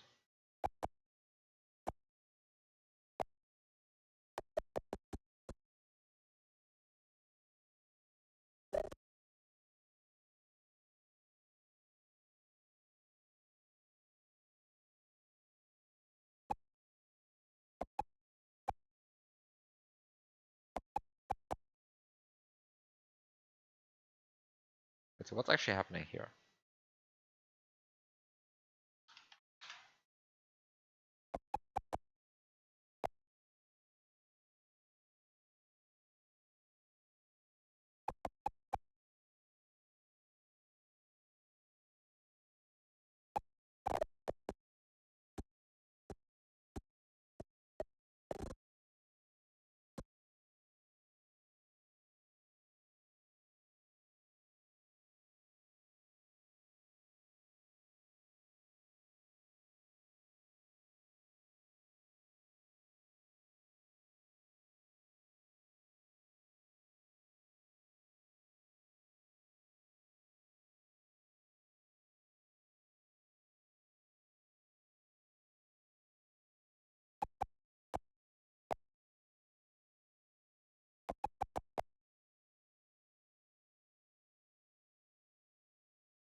You can go through. You can go through. It's possible. I kind of feel like that was not intended though. It kind of sucked. Like that was kind of like not so great.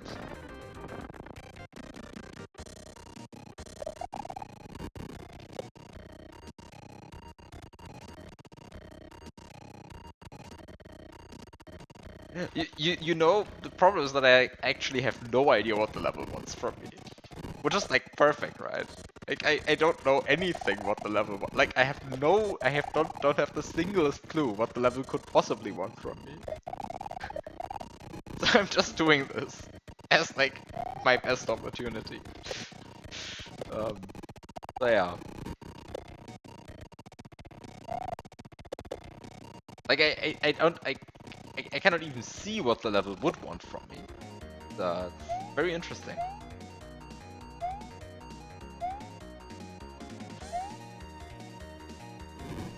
We need a death block with middle finger as graphic.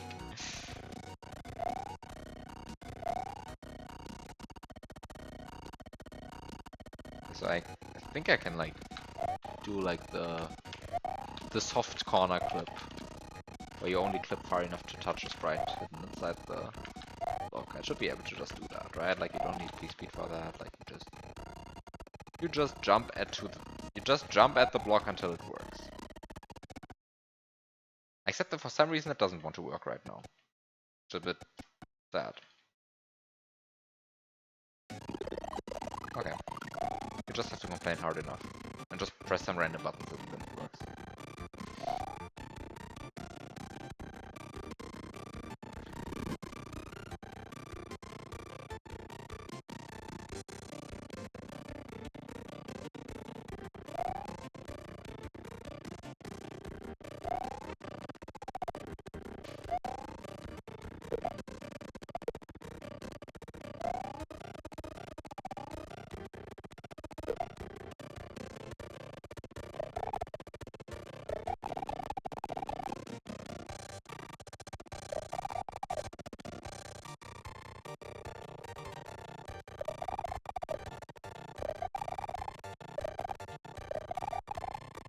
I think this is not good.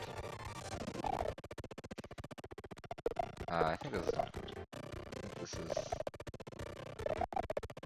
might be good though.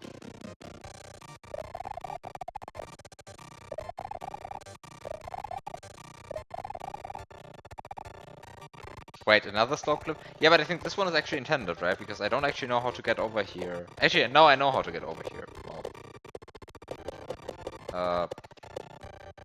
like, I mean, this one feels like much more set up because I don't know what the flame is for if not to like ride it over here. I wouldn't know how to get onto the flame otherwise. Like this one I have like not like that. This one I have like very little doubt about that this is at least remotely intended. Whereas with the first slow clip, I'm very sure that this one is like completely bullshit that has nothing to do with the intended solution. Anyway, I want to actually check if this, what I'm trying to do here, even could possibly work. Because my idea was to go here.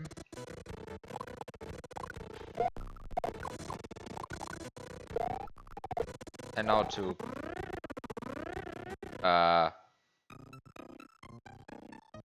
Excuse me, what? What was that? Why did that work so nicely?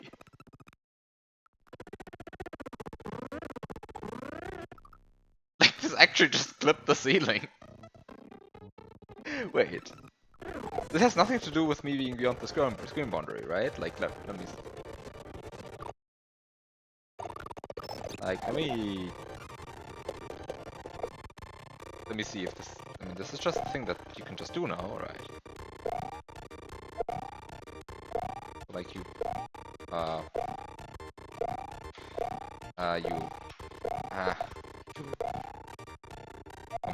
complain very hard about springboard hitboxes, and then you just... Wait, what's the problem with this one?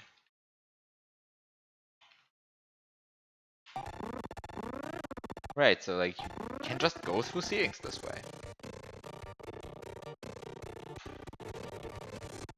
Like, using a single springboard. Extremely comfortably. Wait, this is much cooler than I, like, what? Why does this, like, why, like, this is just, I mean, what? I mean, the theory behind this is, like, clear, but the fact that this lines up so nicely, this is kind of the surprising part, right? It's, like, I mean, it's clear that theoretically this should work. But it's just that the springboard, like, hits its apex, like, literally on the frame. Or I mean, okay, I guess, like, literally one frame after you jump off. So it's like, it's very close to... This is great.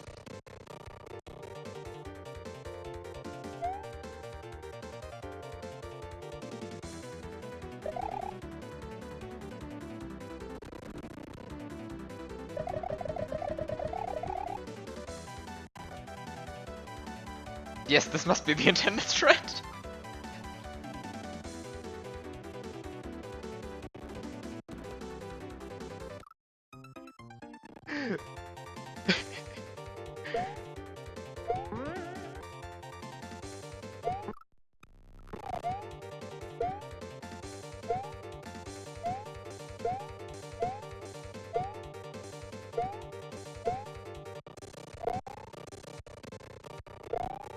Wait a sec, what? Hello?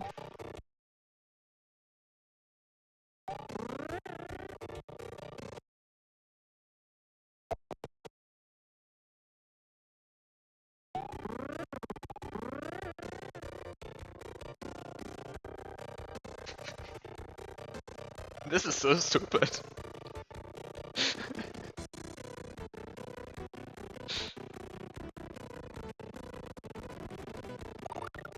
uh... So yeah, I think this is the solution to my problem. Right? Because my question was, how do I survive the autoscroller? And here's your answer. This is how I survive the autoscroller.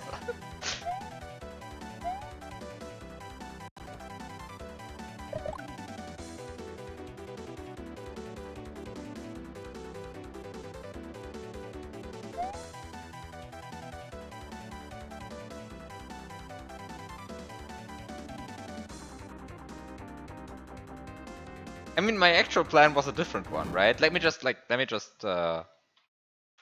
showcase. Let me just showcase the actual strat that I had in mind. Because that one's like also like pretty cool, I think. Like the problem is like, how do I get? Ah, I might have positioned the springboard badly. Yeah, I might have positioned the springboard badly. Yeah. Okay. Sorry. Let me just assume that I had positioned the springboard a bit better.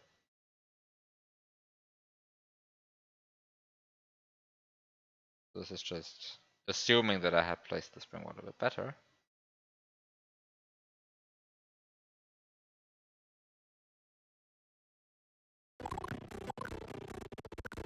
I hope. I said I assume that it placed the springboard a bit better, and then I just didn't place it better. This is amazing. I did a great job.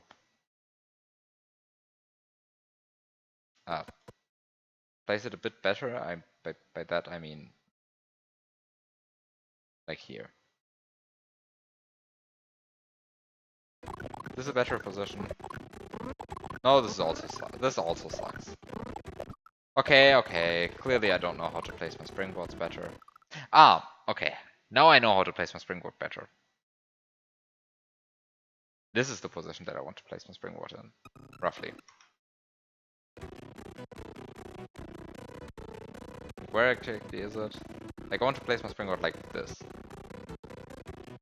Okay, so let me place my springboard like here.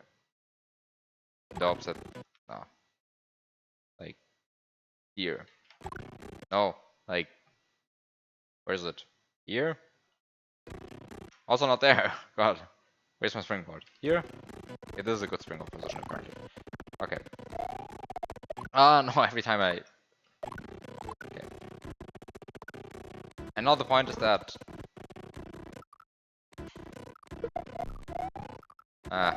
okay, apparently this strat sucks. I thought the strat would be better. The old strat was like good. But the old strat also relied on you being able to like...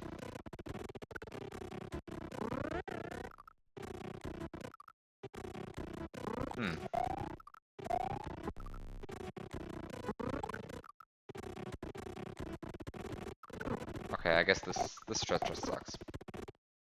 Okay, forget what I'm doing here.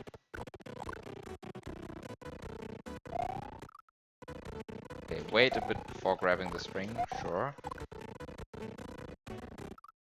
I think the point is that I need to be able to interact with the turnblock bridge.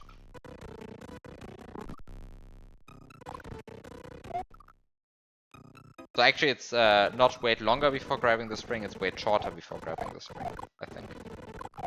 Like actually I think it's just do everything with completely different timing. Let's... So, the trick. Assume that I placed the springboard correctly. Which means here, right? We place the springboard correctly.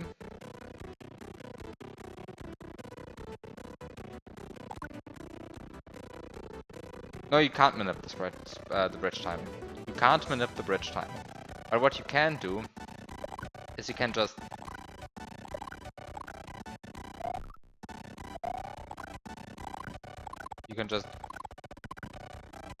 go here.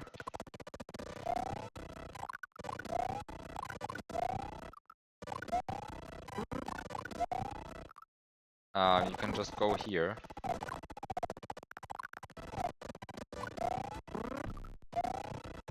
You can just go here. Okay, wait. You can just rewind, rewind, rewind, rewind, rewind. You can just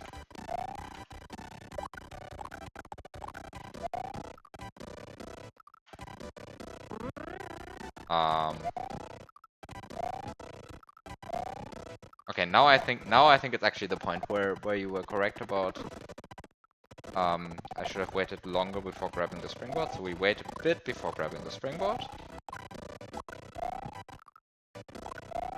And then it's just a matter of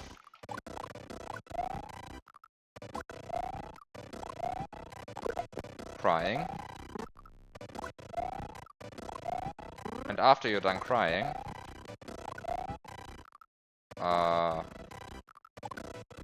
then it's a matter of, I don't know. Okay, then it's a matter of just noticing that your strat sucks.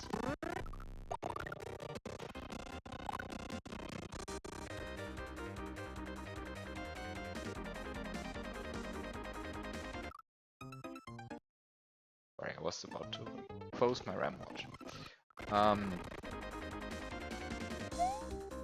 Okay. So yeah, I'm not sure. I honestly don't know what I'm doing.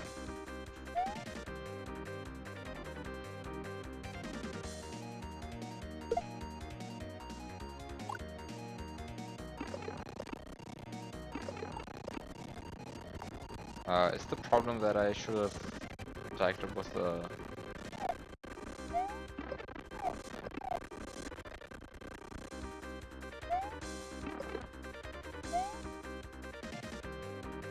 Oh, what?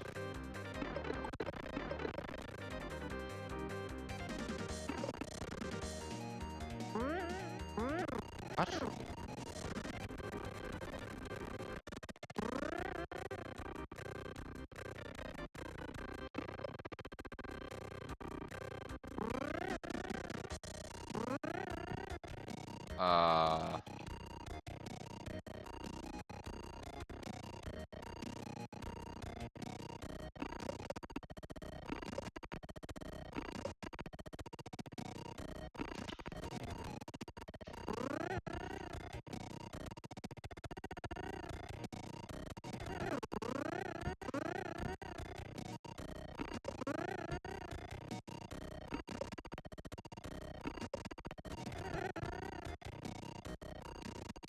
Okay, so you just go into the door.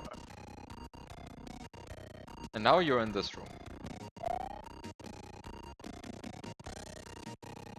Wait, why do the sprite slots of the candles? Are these the candles I draw? What are these? Wait, what are these? Wait, which sprites are these that are being shown there?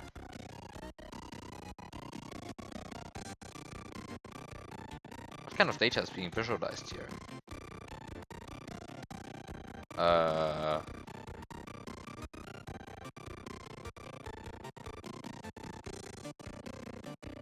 Cluster sprites. Cluster sprites are being visualized here, but which cluster sprites are these? Go away, cluster sprites. I don't understand you. Okay. Yeah, but it's not actually, I mean, like... Yeah, candles, except that their position sucks. I mean, maybe that is just how the candles are handled internally. I wouldn't know that. I don't understand candles. Um,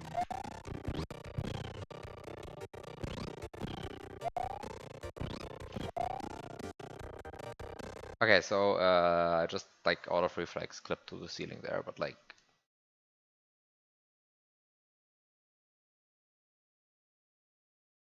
Yeah, maybe use that exposition as an offset to layer 2. That would make sense. So what's actually happening in this room? Which pipe do I want to take?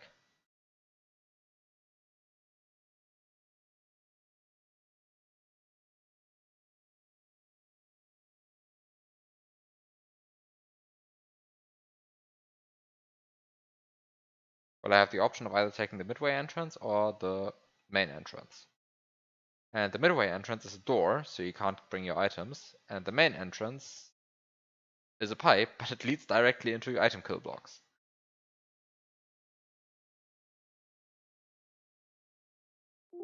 How did this used to look? Like this. Very interesting. So now we have many more.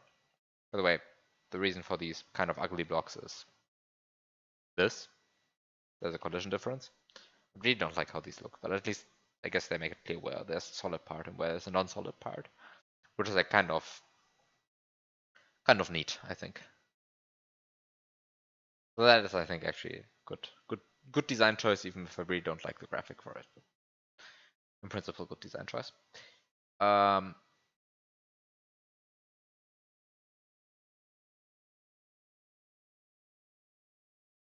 like, where do I want to go with this?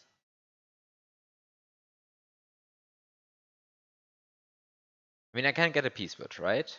Like, I can't just get a P-switch. And I'm not sure if I can get the shell, but like in any case, so I can get shell, I can get P-switch, and then what? Oh, I guess the idea is to use the door but do sticky hands in order to keep the key or something. And then the key drops. If you do sticky hands, then the key drops into here. Oh. Oh, this is the idea. You do a pipe cancel on this pipe, and then you do sticky hands into this door.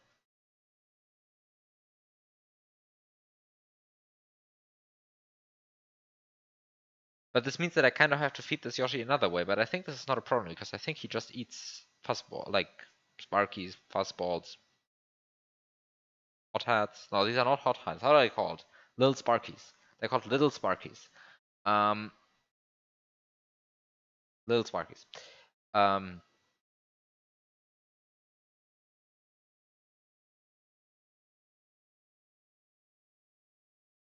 I think. Yeah, little Sparky. So I think Yoshi can eat little Sparkies.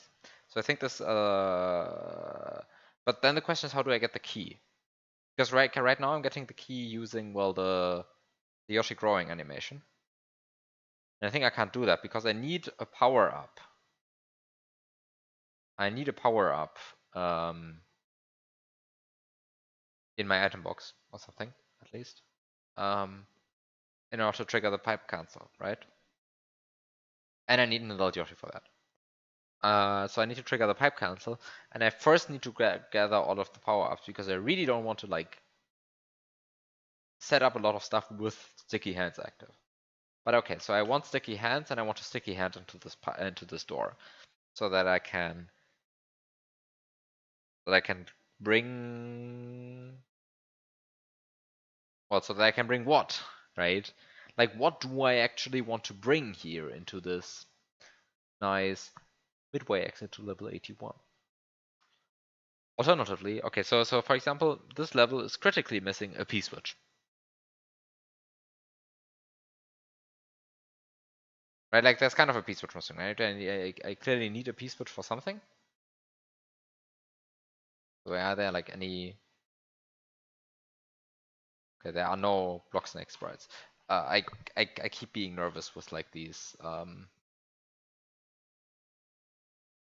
with brown blocks that are just like floating around because I wouldn't be able to recognize a block snake when they are around, right? So anyway.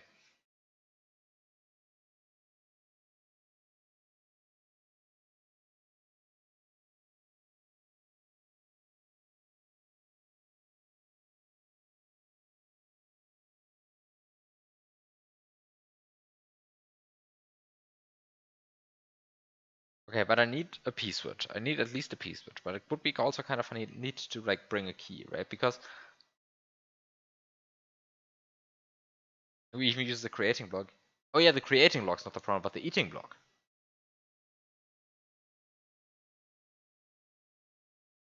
Who uses an eating block in a puzzle? Biop. Uses a creating block in a puzzle? Very few people.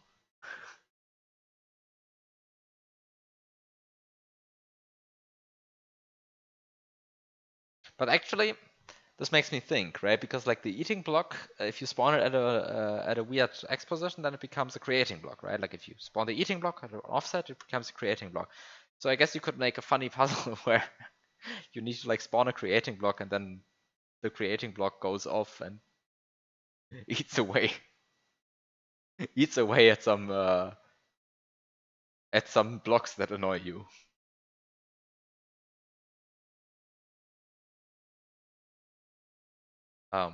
Yeah, puzzle idea right there. Anyway, be right back.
back.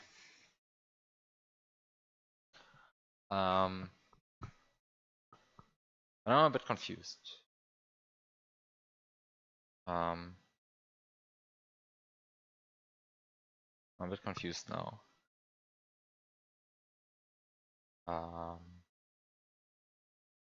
Because why? Because why? Because why is this key here?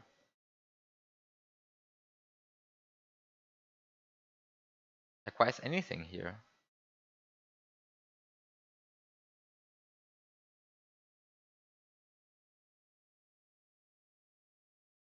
Okay, so I guess maybe we should just think about how to solve this room for now.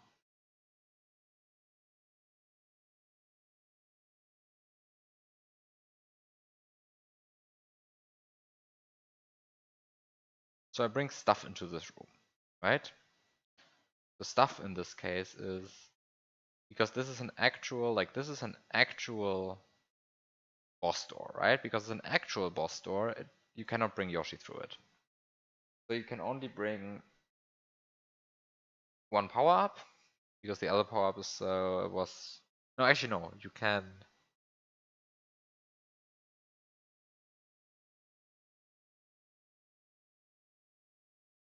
Forget what I said.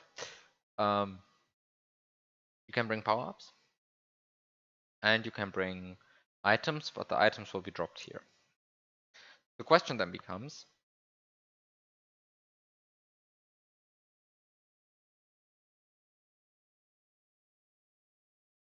what do I do? And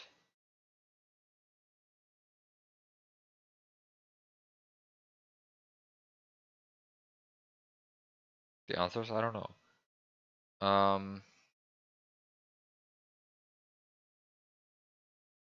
Okay, so I drop some items into here. I don't know which ones yet, but I will drop some items into here. And then like, how do I then do anything at this beginning here? Very confused. Let me just rewind this for now.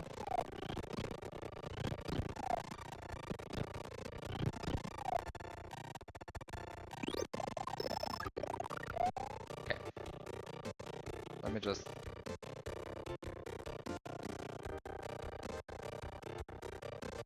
set a safe side. And then let me just see. So actually the first assumption that I did, which might just be wrong. Oh, what?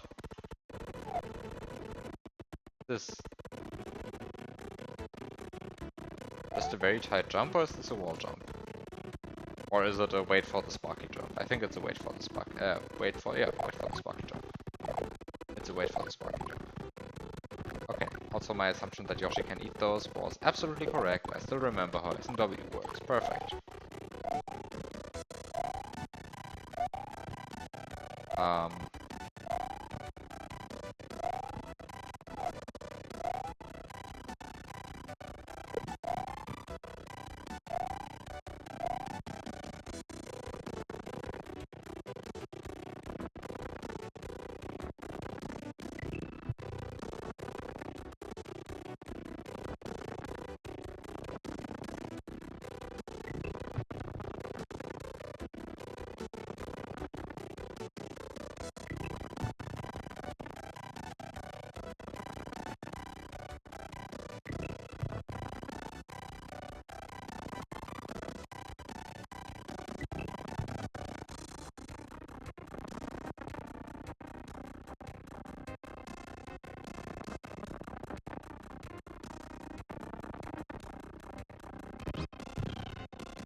I'm like really confused by this. If you just look at the RNG for now.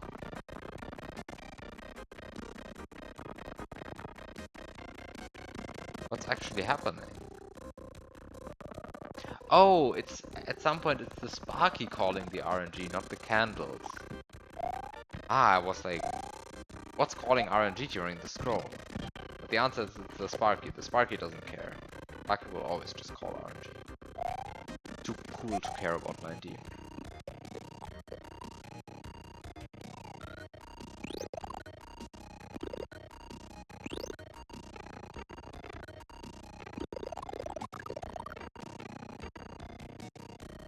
What?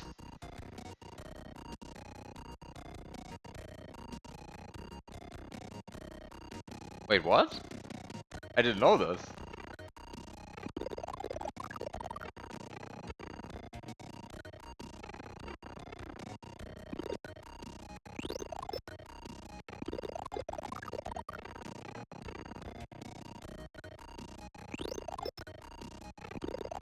Like it just erases both of your power-ups. Like just who needs power-ups? Just like goes. Kills your power-ups. Doesn't care. It just doesn't care. Hi DJ. It just doesn't care. The game just doesn't care. It goes like, Fire Mario collecting a mushroom. Yeah, he should be Big Mario after that, with no reserve power up. And then the game goes like, oh yeah, Spike. Let's go.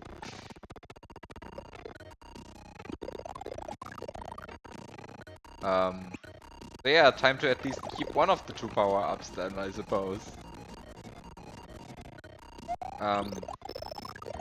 But okay, actually, I need to do something before that anyway. It was just trying to see how much I can keep through the pipe cancelling. And the answer is not a lot. Okay, so the thing is, you can somehow get the...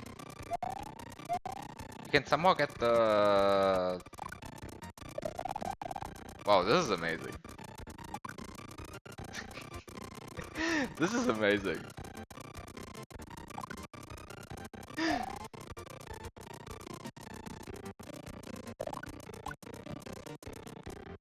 Do you keep your fire flower normally through a pipe entrance like that? I believe so, yeah.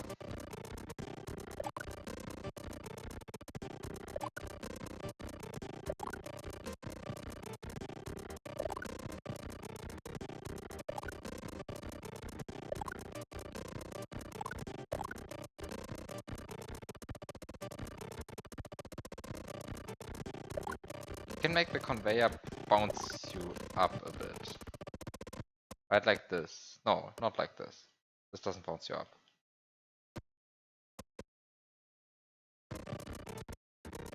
But you can make the conveyor bounce you up. This is possible, like actually bounce you up. Throw you up, sorry, throw you up, yeah. You can make the conveyor throw you up.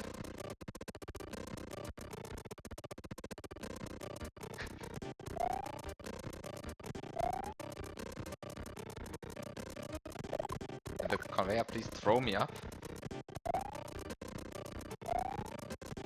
Please, throw me up.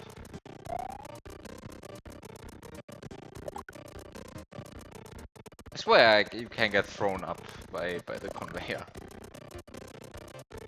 Because it's possible.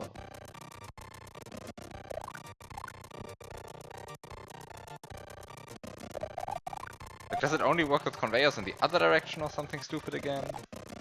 I guess I swear you can get thrown up.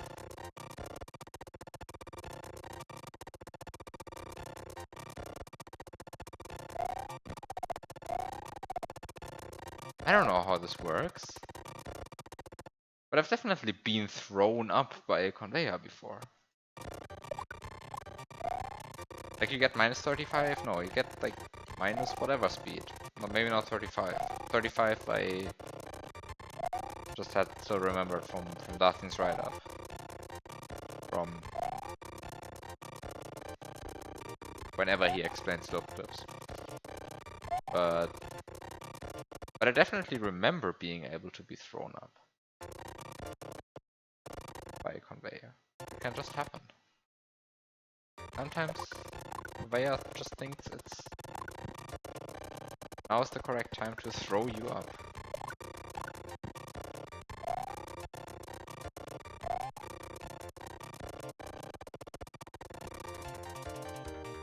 Maybe there's a better way to do it.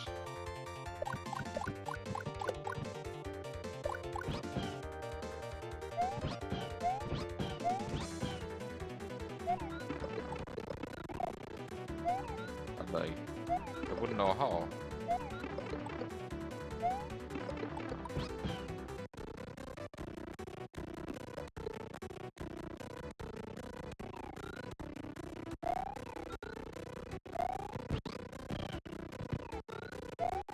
I wouldn't know how.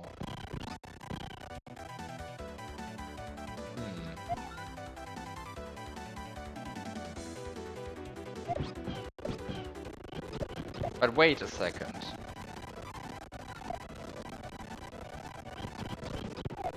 Wait a second. Maybe there's something going on. But by the way, maybe I should check. Oh, you don't actually keep your fire flower through the pipe entrance like that. I thought you would.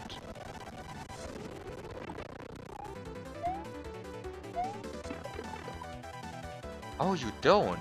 You don't actually. You don't actually keep your power up. Ah. So that's what's happening. The spike is hurting you, but for some reason this cancels your iframes? But the spike is hurting you and you don't get iframes for it. Like, it's so weird.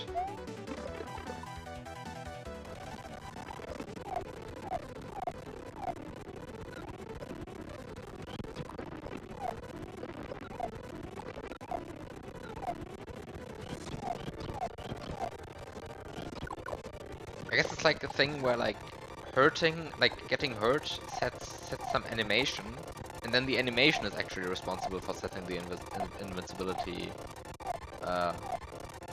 And the animation never gets played out because later in the frame the pipe animation actually gets...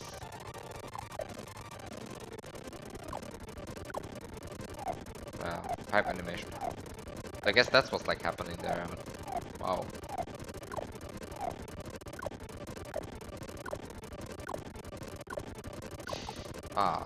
Wait a second, what am I doing? Like, just rewinding everything is much faster on at this point. So...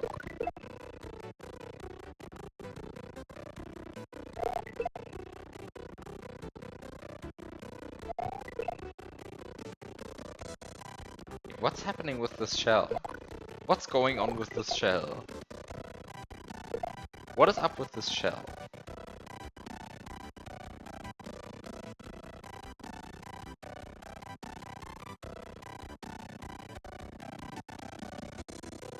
What's going on with this shell?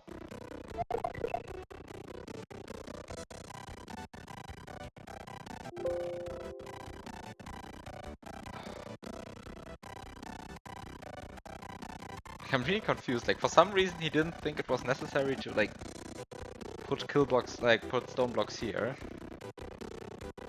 So I guess like... What?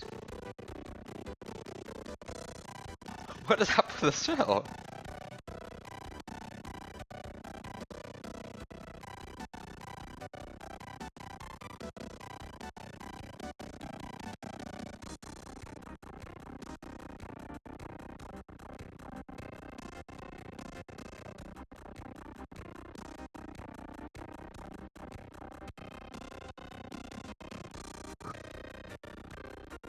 What's going on with the shell? I'm really confused.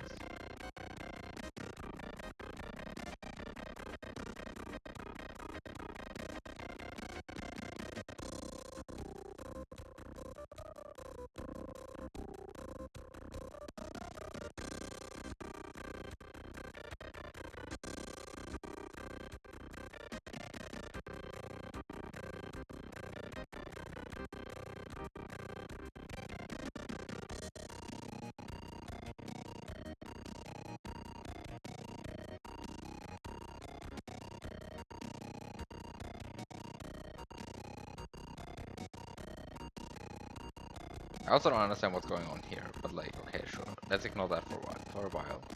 Like, I just also don't understand what's going on here. Like, what is up with this shell? Why, what?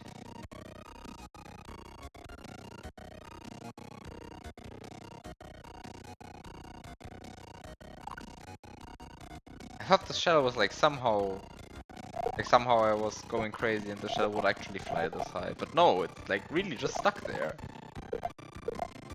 But then why? What?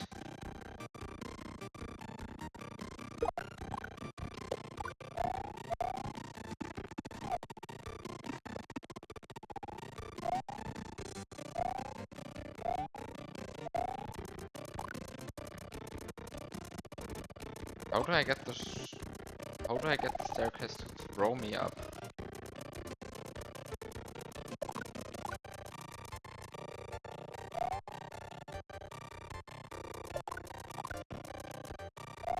How do I get... How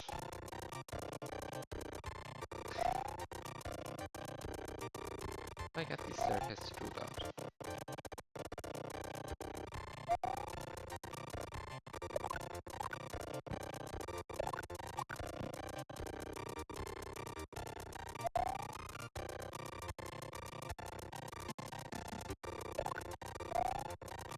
I think I want this Yoshi here. Like, go out of the way, Yoshi.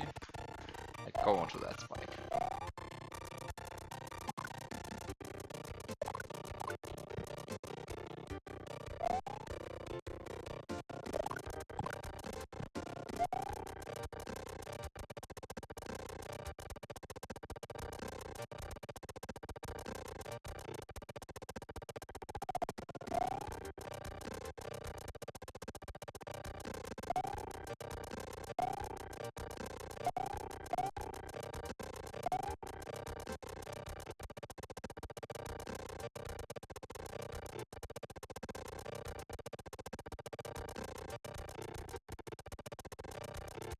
What's going on here?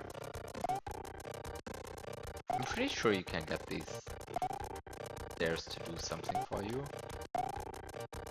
Maybe you have to like be nice to them or something?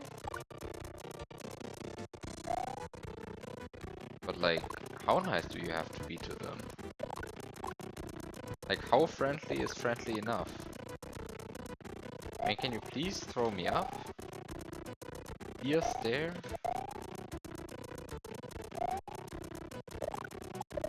I'm pretty sure this is possible.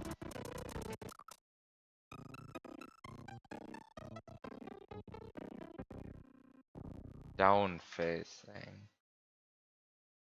Guess.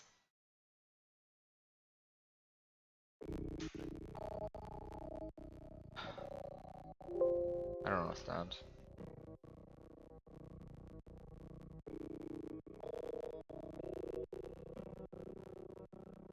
I don't understand.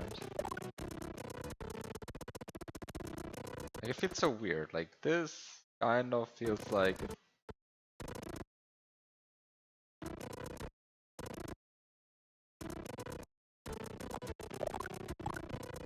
Okay, so if I had a key... Let's say the obvious. If I had a key, I would actually be able to... like, slide on the key, I think. And then from there grab the...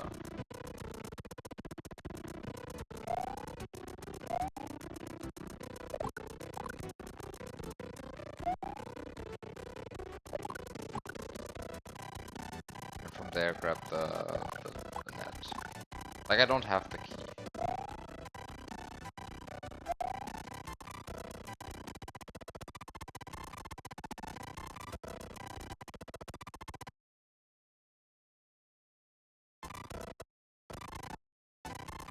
This is so confusing. I thought you could get a slope to like throw you up. If you just try hard enough. Apparently you can't. Apparently it just doesn't work like this. Apparently it just doesn't work like this.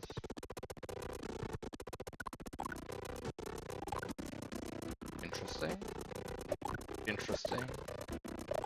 Interesting. But kind of sucks for me.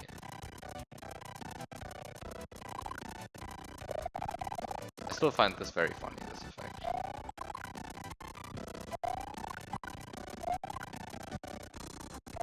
Like this entire fireball warping thing. Like, whoop. They just warp and warp.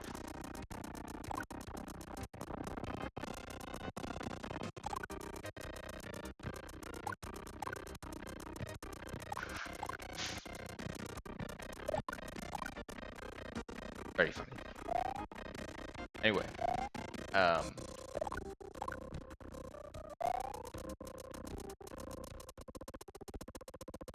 don't actually know how to.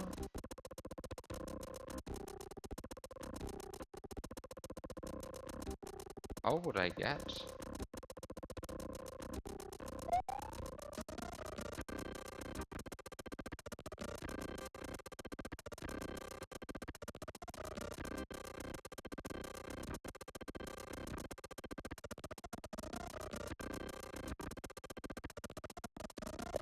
Is this the strat?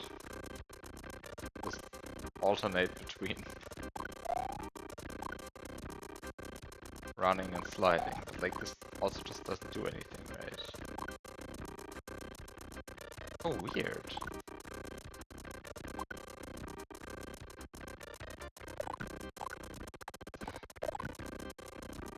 Can slopes like only throw you up in the direction they're moving or something? Like, definitely remember. Huh. So here we have a weird, like, little throw up. Unfortunately, in the completely wrong direction, right? Like, whoop. Here's a little extra boost. I didn't jump there. Guess they can't do it if they're like moving in the wrong direction or something stupid. Right, but because like this is not throwing up, this is just...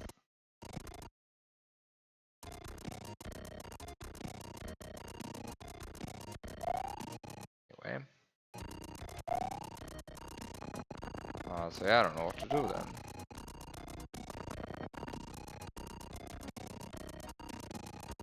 Like, I'm pretty sure I want to like slide here, right?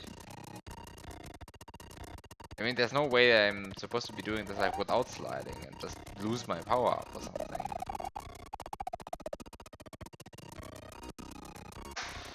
How does this level work? This level is really confusing to me.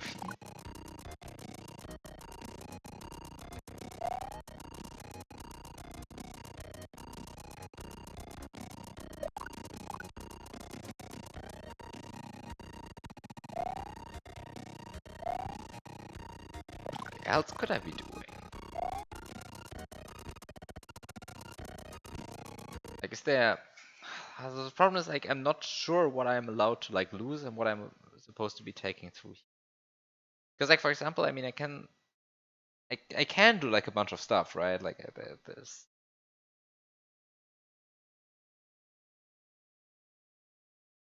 certainly stuff I can do. Wait a second, wait a second, wait a second, wait a second. If you slide on Yoshi and if you jump off in mid-air, I think you're still sliding, right?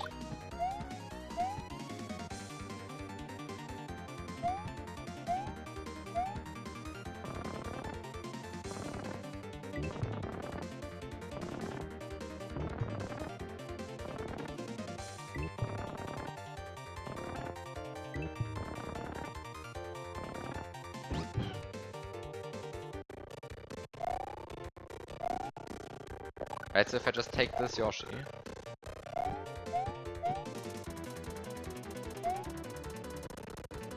and just go here and just like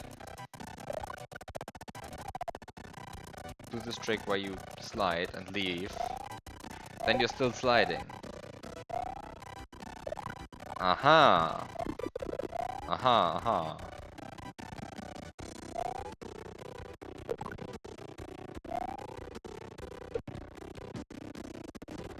Yeah, it's like it was easy, like, once I knew what I was doing, but like I just didn't know what I was doing for the most part, right? Kind of the issue.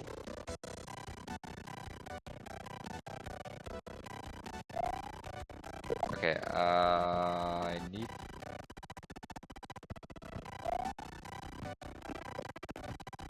Oh wow! You saw that? You saw that?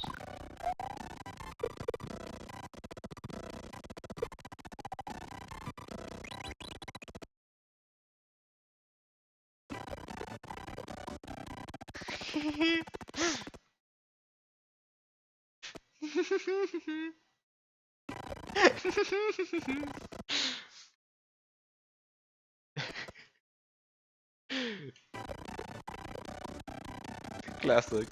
Absolute classic.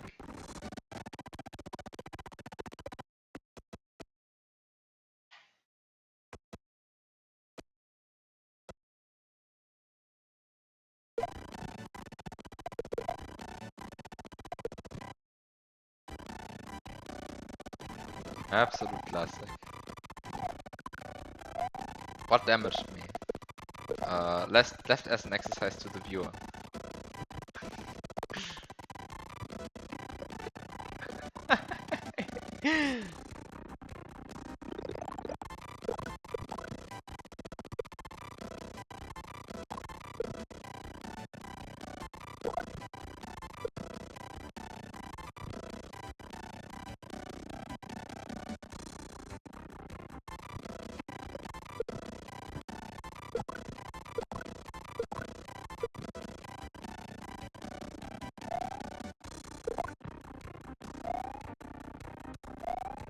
Okay, so explanation was damaging me.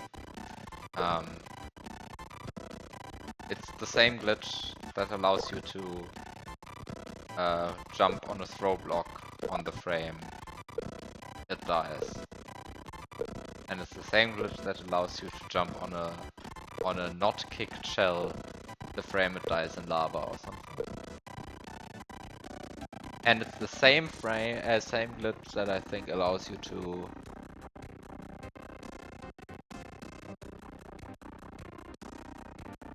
I think you can also do this with shells. If they despawn below the level or something. I think that's also the thing you can do.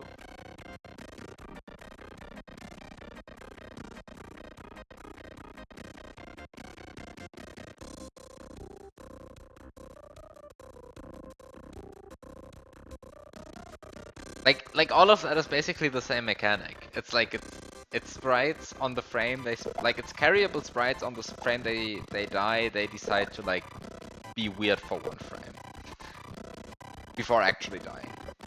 Right, and this is this frame. It's this frame. And with V-Switch it's extra funny because, well, they interact with you every frame, so... You're not even safe for half of the time. Like, you're really... They're really, like, just... They have it out for you. ZV. Hi, Lucid.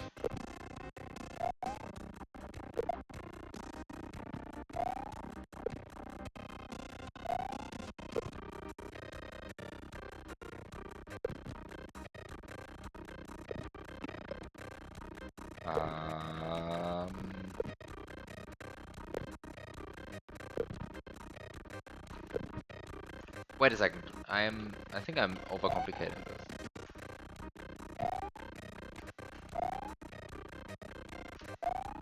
Oh, maybe I'm not overcomplicating this. Maybe this is this complicated. Right, the problem. Right. The problem is that. What's the problem?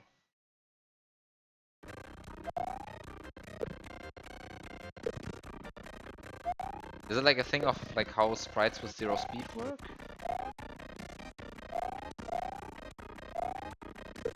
Because like I kind of wanted to abuse that a sprite with... right. This is what I want to abuse.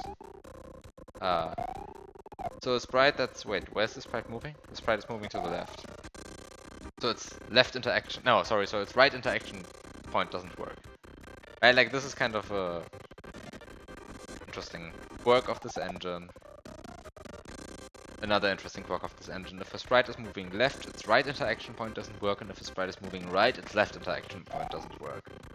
So do you see this sprite overlap with this item kill block? Sure, I also see it, but this item interaction point, like this right interaction point of this sprite, doesn't actually work right now because the sprite has negative speed, negative horizontal speed.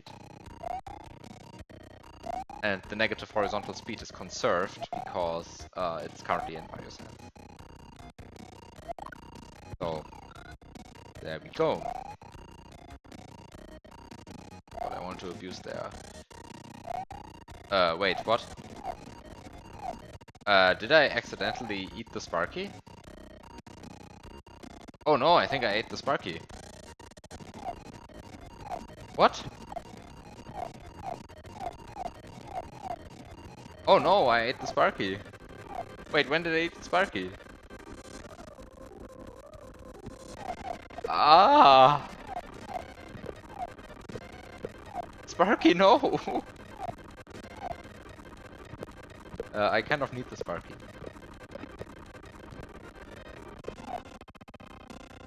I think I kind of need the Sparky. Maybe I don't actually need the Sparky. Maybe it's fine. No, I think it's fine. I think I'm actually good to go. Or maybe I'm not good to go. No, I'm not good to go. I really need the Sparky. No. Wait, am I good to go? Like this kind of a big problem. I would have to rewind quite a bit. I think I really need the Sparky. I think I'll yeah, okay, let's do this properly. Let's enjoy the rewinding experience. No good stream without long rewinding, as everybody knows. The more you rewind, the better the stream is. Everybody knows this, right?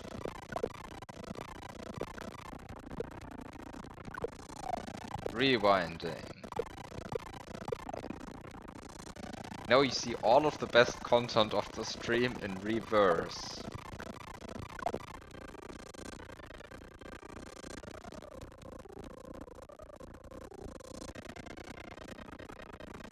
The best content of the stream. You see it right here, right? Like this is perfect content.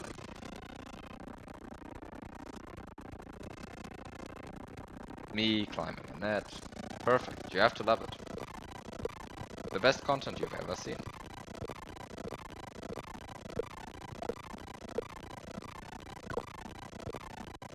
Thoroughly enjoyable. Me grabbing the same P-switch for 1,000,000 times. Enjoyable. Me getting hurt by a P-switch a few times.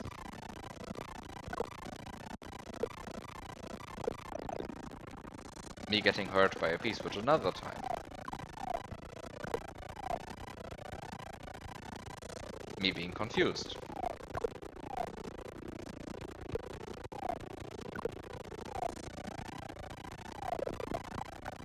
Finally, me actually slide killing a grinder. In reverse. And after all of that,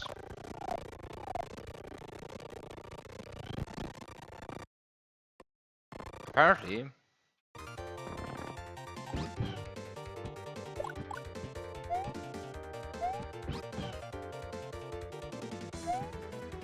oh, I think I realized. No, I don't realize what happened. I don't realize what happened.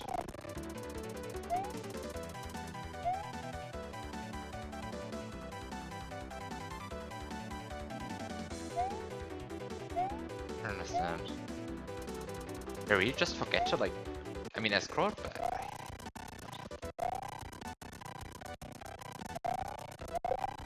I don't understand.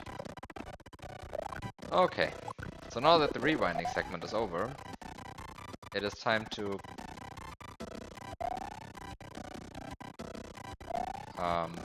this again. Oh, don't work with. What happened? I apparently messed up and didn't have the Sparky anymore, but I really want the Sparky. Also, hi, Zuru, 485.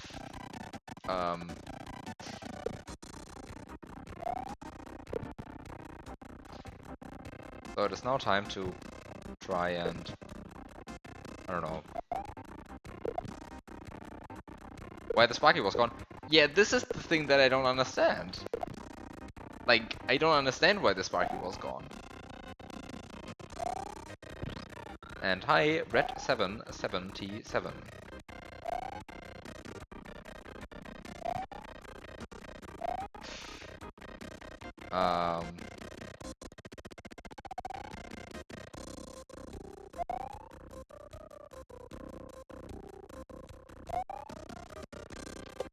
Okay, so it is time to...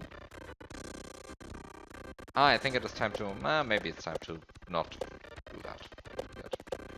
Yeah, I don't actually know what happened. Like, I genuinely don't understand what happened there.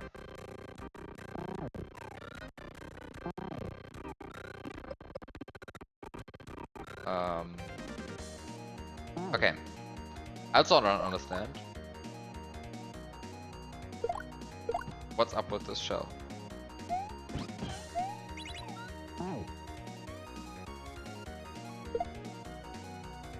Ah, wait, I guess this is up with the shell.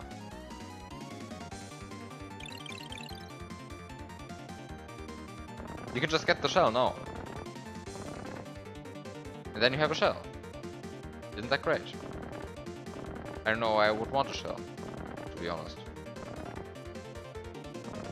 I don't know what I get from having a shell. But I have a shell now. Yay.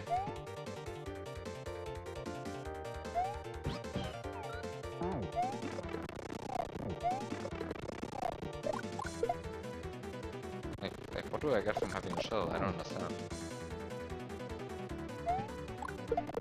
What can I do with the shell?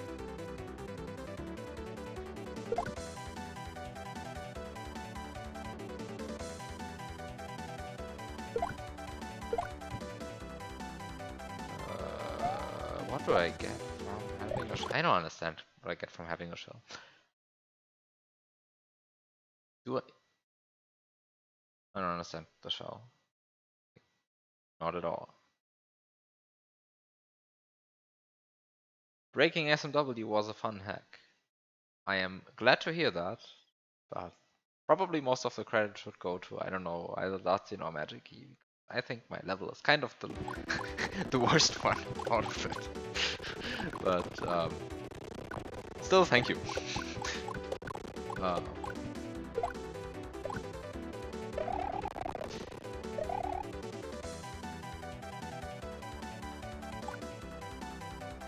Might have been just a single frame late. I did the ice sliding level with the net glitch. That was my level. Darzin did the cave with the stun glitches and the rolling at 60 Hz level. Which I think the rolling at 60 Hz level is my favorite one. I think Magic did the last one. Like all the three other ones. Oh no! I think Darzin also did the wall jumping level. The wall jumping level, like the vertical night themed wall jumping level. That's also Darzin level, I think. And then you have the cloud level, and then you have the final level, and those are Magic levels. The rolling at 60 Hz level is great. I really like that one.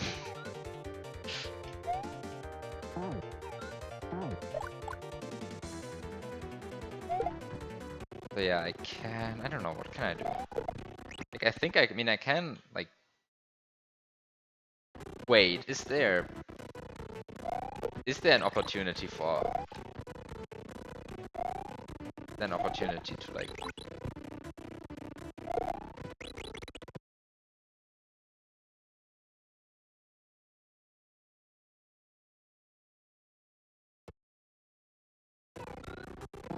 Oh, wow.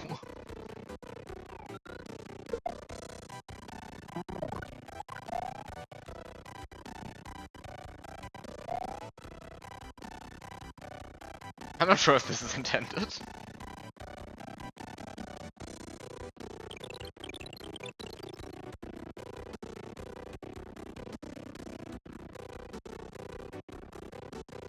Wait, the blue? They look blurry, you think?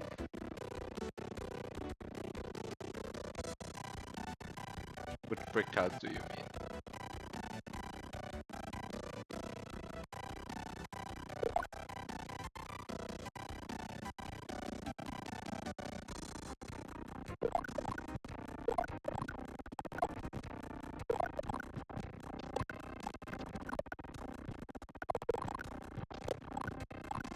The Inzico ones? The cement dirt?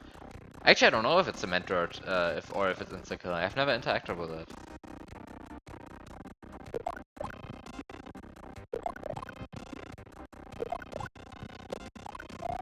That's actually a good point, I don't know.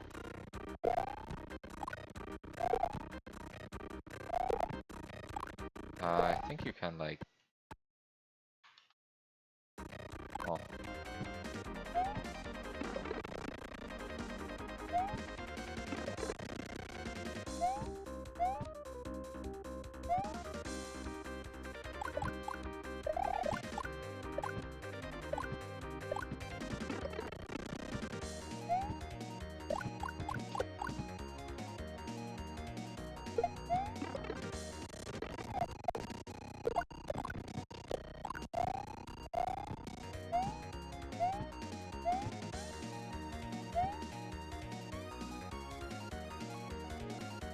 This is a double grab. And so I'm preparing for double grab sticky hands.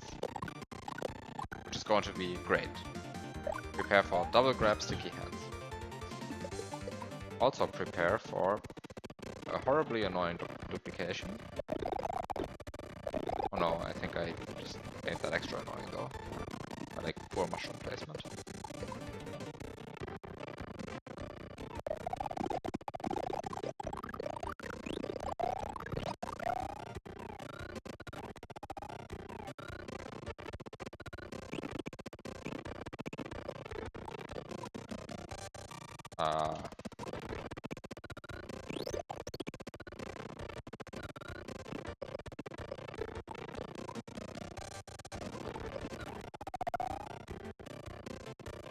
Wait, actually, what am I doing?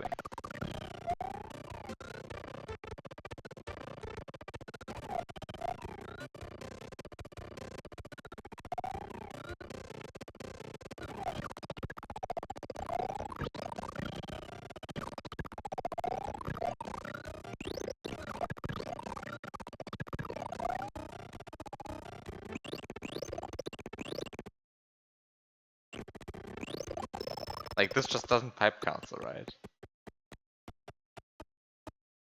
This just doesn't pipe cancel. I mean, like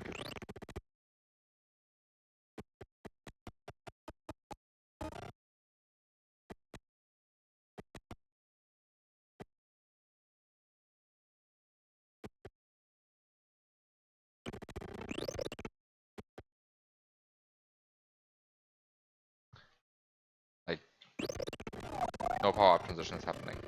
Anyway, I don't know, I think that was an unnecessary extra step.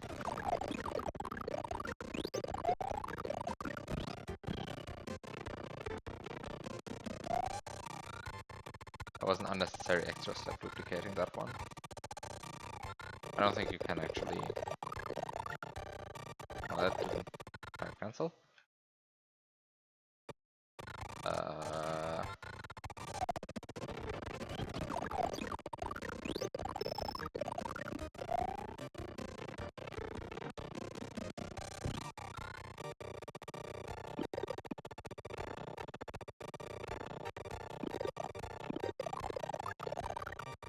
Is this the frame perfect one? Is this sticky hands?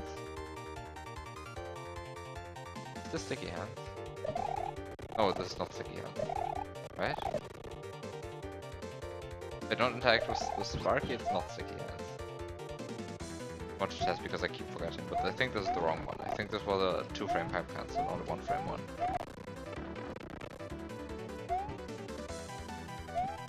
Yep, not sticky hands.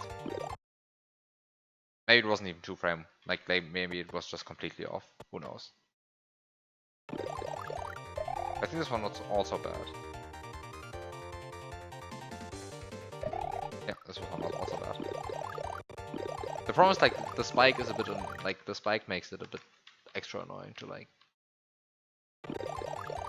set up this already rather not so great to set up glitch. Is this a perfect one? Or was this still a frame? No, it was still a frame.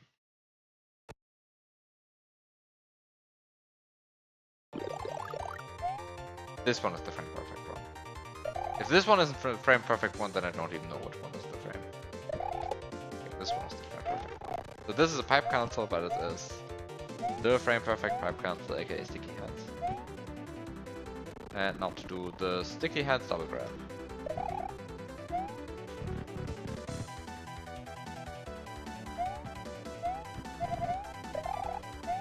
And now to find out that I don't actually know what I'm doing here. I don't actually know what I'm doing here. Like I genuinely just don't know.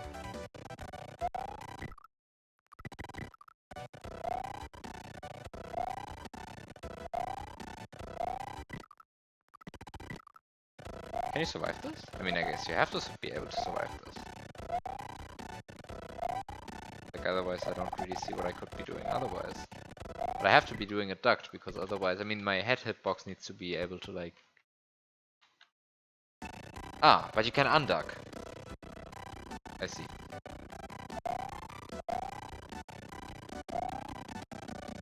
Grrr. This is called cut off. Wrong corner tile. Rejected. Like, look at this. Horrible. Literally unplayable.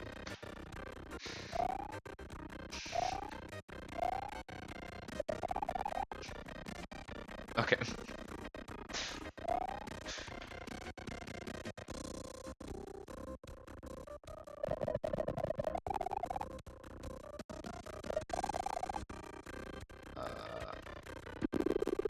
Wait, what? No! No! Why did they spawn there?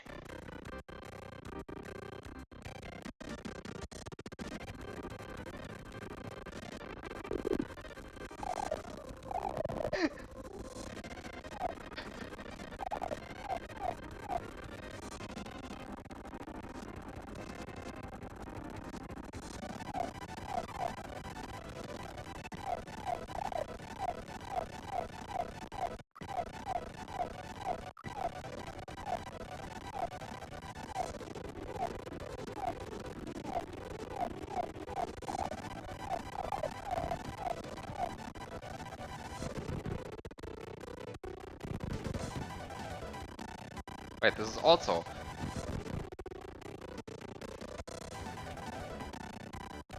Okay, now they drop down.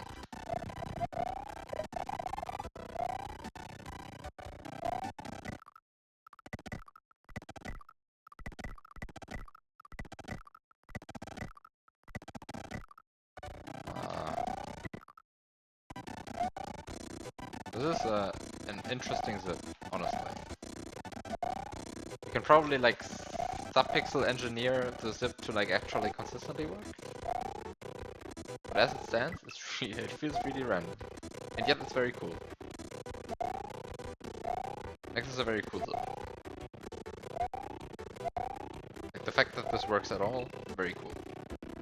Looks very smooth when it actually happens.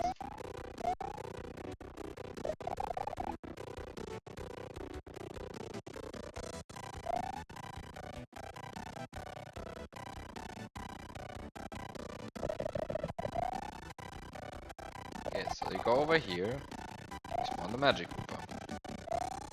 Then you somehow get the magic Koopa to do stuff for you.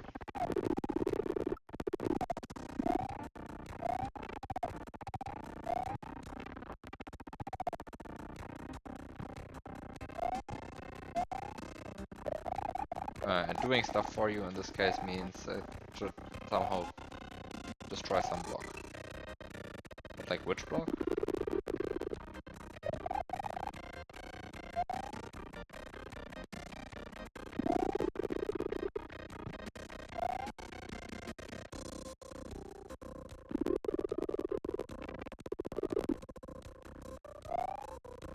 Which block can it even destroy for me? I'm a bit confused. I mean, this is just a brown block now, right? Like, I think it could destroy the Yoshi block if it wanted to. Oh, it can also destroy itself. Pretty good at that.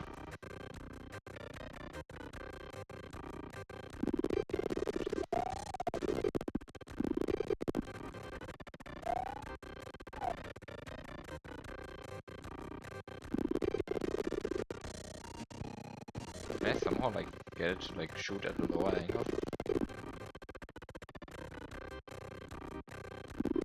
Nope.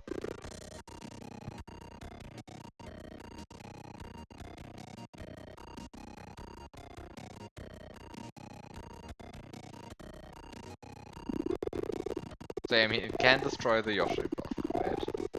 Oh, epic. I want a Koopa, I get a coin. Fun fact, this depends not only on the RNG, but also depends on your horizontal speed. What happens here? So you actually have like lots of opportunities to manipulate this, even after the shot has been fired.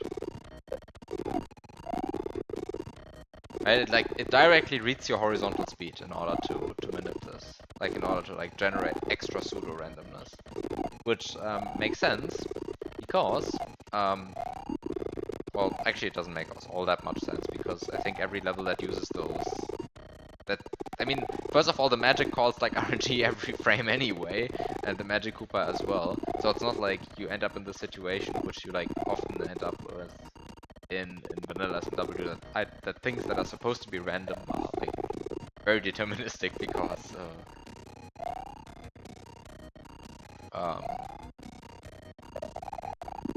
because the RNG seed is preset every time on level entry. But like given that the magic like calls so much RNG anyway, and I don't think it actually every frame. I think magic doesn't call every frame, but like it calls very often.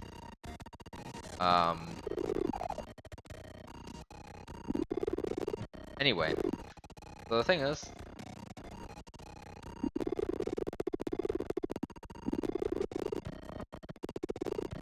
I don't think you can like,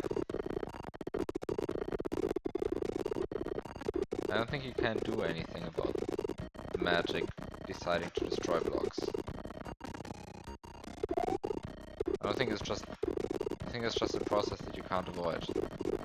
So, is there any block in this level which the Magic Koopa can interact with, but which I don't need?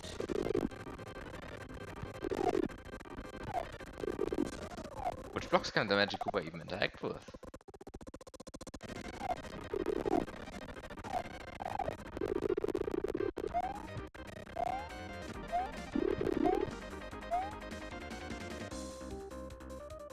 I'm confused. Which blocks are there which the Magic Koopa can interact with and which I don't need anymore? I kind of feel like there's only the Yoshi block, right?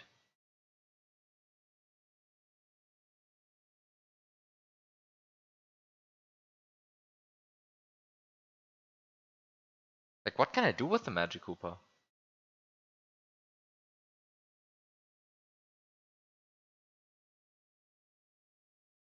Oh! Is it a thing of like I hit the shell on the same frame that the Magic Koopa magic hits the block or something? Or like maybe not. Maybe it can just maybe it can transform like the invisible solid block or something. So it's just a matter of like hitting this block on this. So I guess I need the shell. So I guess this is like what the red shell is for then. Because there is nothing else that Magic Koopa magic interacts with, I think. So I guess it's time to sacrifice the mushroom and just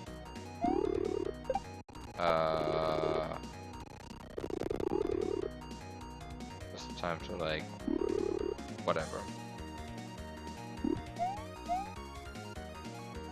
Did it really kill yourself? It killed itself, right?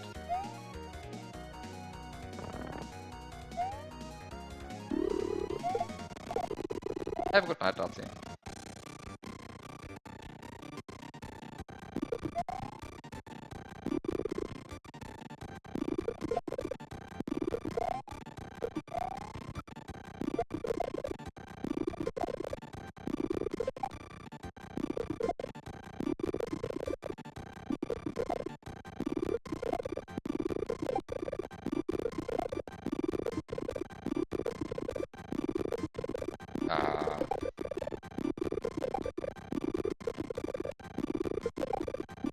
Oh, but, no, but no, okay, no, but now I'm actually like also just killing the magic with the shell, and not only with the bounce sprite.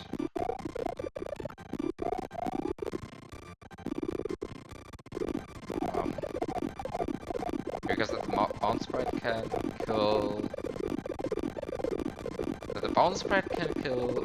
Sorry, yeah, the bounce sprite can kill the magic. That's a different thing than the shell killing the magic. Because the bounce sprite, or more accurately, the quake sprite, is not actually there until a bit into the animation.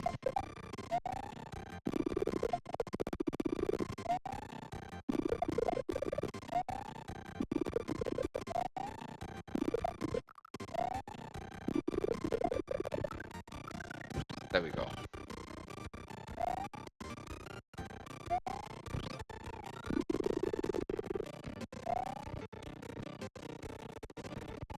So time to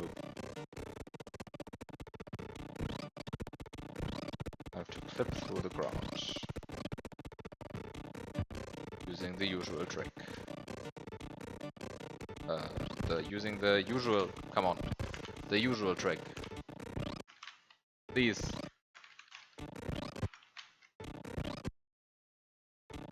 The usual trick. Hello? Thank you.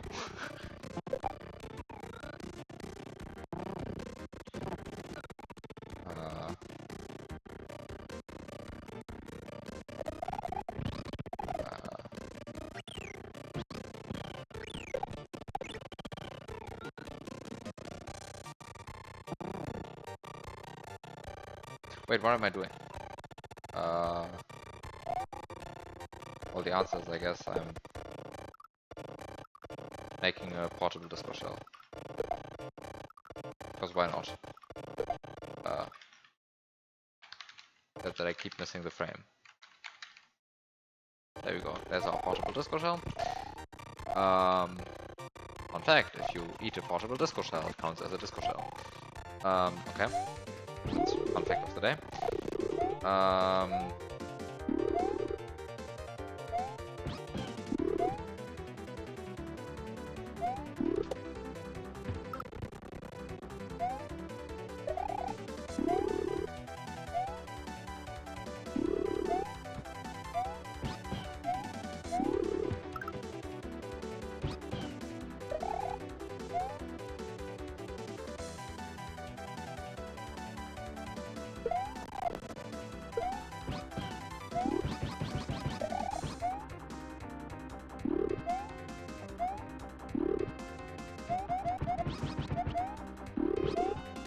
Why doesn't this work? Which doesn't want to work.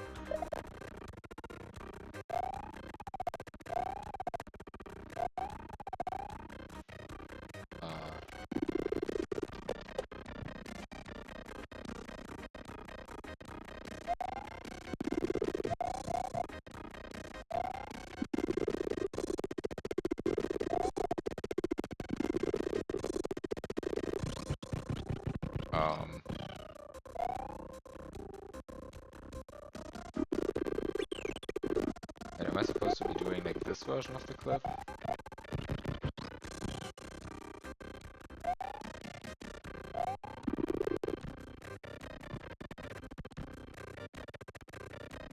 I'm supposed to be doing this clip? Come on. clip that never works, because you always get stuck.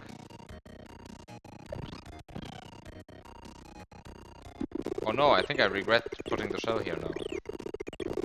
I think putting the shell here was a bad idea. Anyway, maybe also the clip was a bad idea.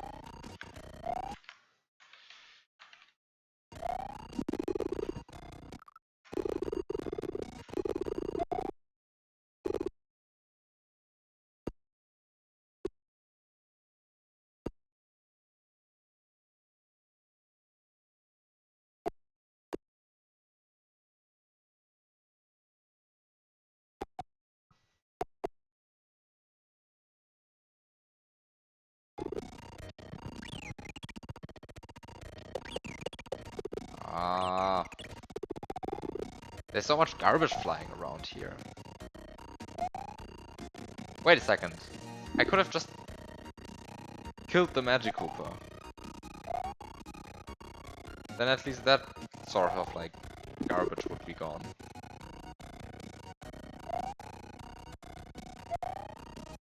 Ah. Then at least that source of garbage would be gone.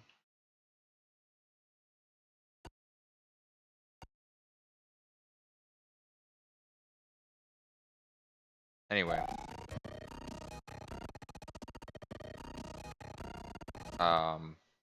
Anyway.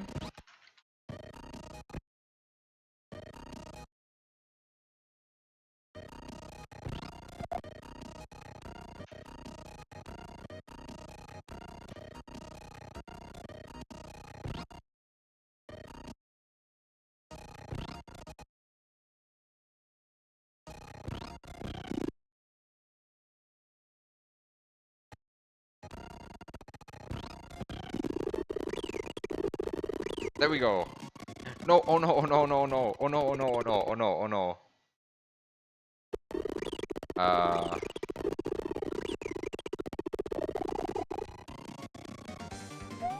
Okay, I think it's time to just let the Magic Koopa die. I'm so done with this guy.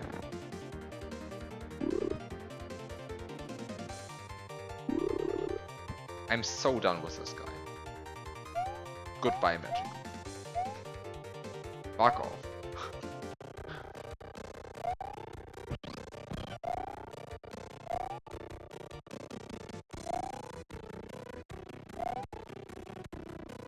Okay.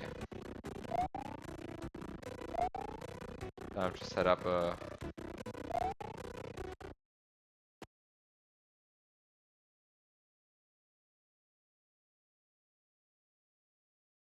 Time to set up a... relaxing...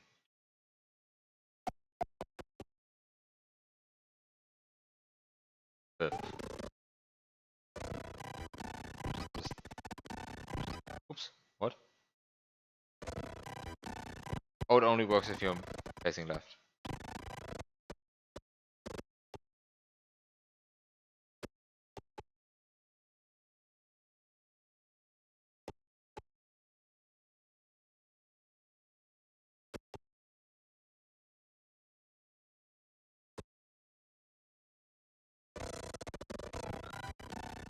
Yoshi hitbox actually changes whether he's facing left or right. Like even if Mario's at the same position, the Yoshi hitbox changes. And not only the sprite collision, but also the block collision of Yoshi changes. With that. Come on. No. Oh no. Wait. Okay. Okay. So time to... Time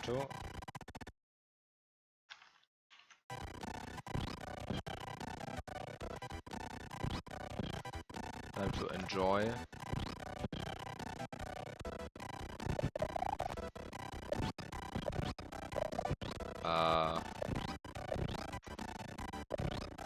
Clip, a version of the clip that still doesn't work.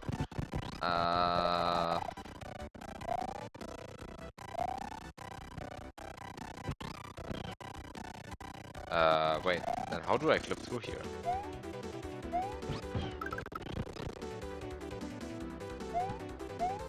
Wait, how do I clip through here then? Because I mean, I need to clip through here with Yoshi, right?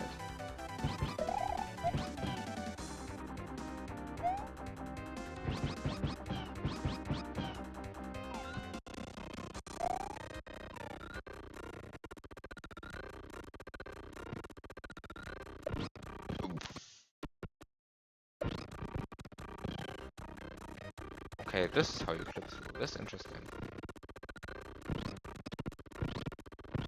What a clip. What? What that won't work?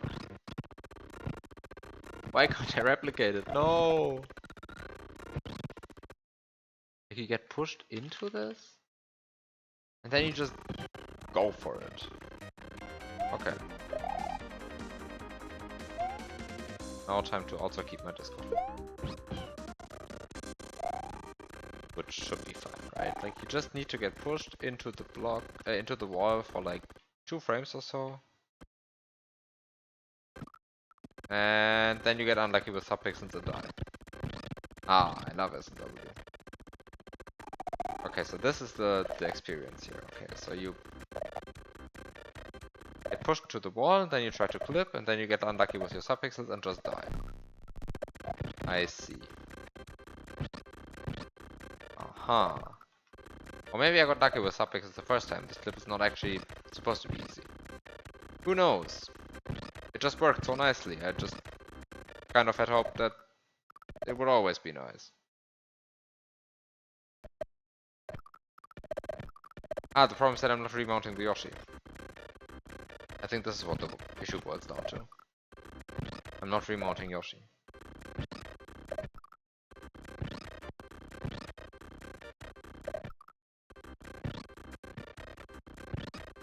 Oh.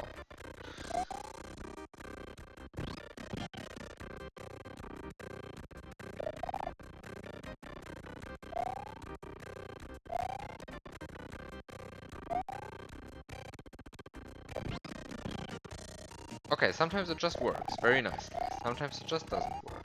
Not so nice.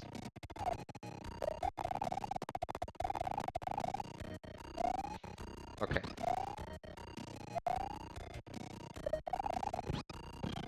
Time for an amazing sequence of Rumgedümpeln. Don't we all love Rumgedümpeln? This is just...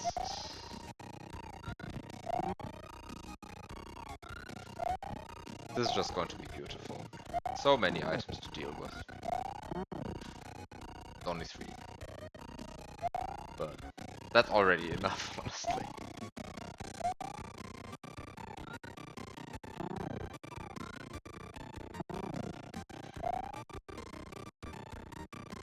There we go, there we go.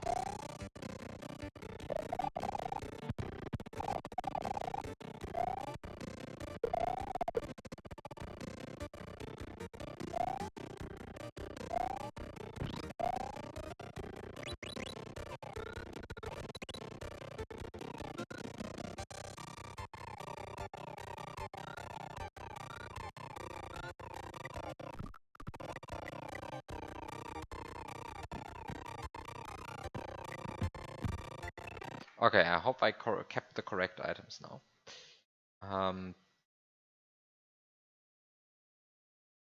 So enter this room with Yoshi and a key. And now that I have Yoshi and a key, I can...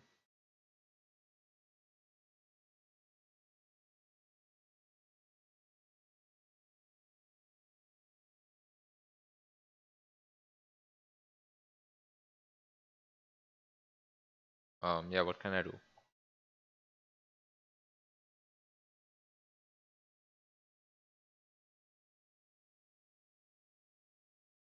can I do with Yoshi and a key in this room?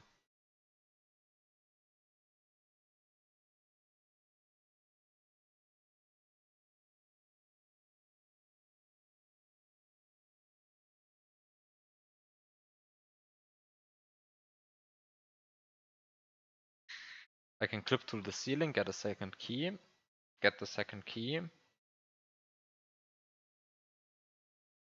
Go down here, get the first key, have 2 keys, key jump up here, get a mushroom.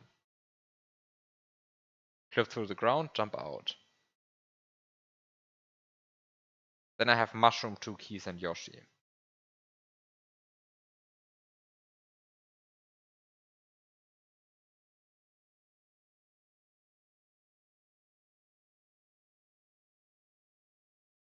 Glitch eat this berry in order to block sprite slot 11. Glitch eat this berry to block sprite slot 10.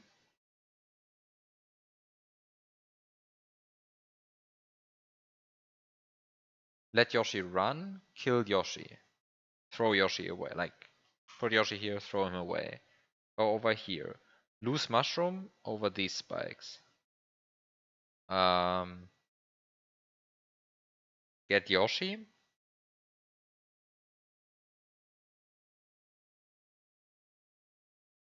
Lay egg. How? By swallowing stuff. Use the coin game cloud to get a 1-up. Because sprite slots 11 and 10 are full, I can use the 1-up to item swap the feather. This a route? I think this is a route. This route is going to fail horribly. The route is going to fail miserably. Bonus points to the person who noticed the inconsistency in the route. So question 1 is, can you? Yeah, you can actually jump through here without taking the Yoshi with you. There was, for example, one inconsistency in the route. Okay, sure, that was a minor one.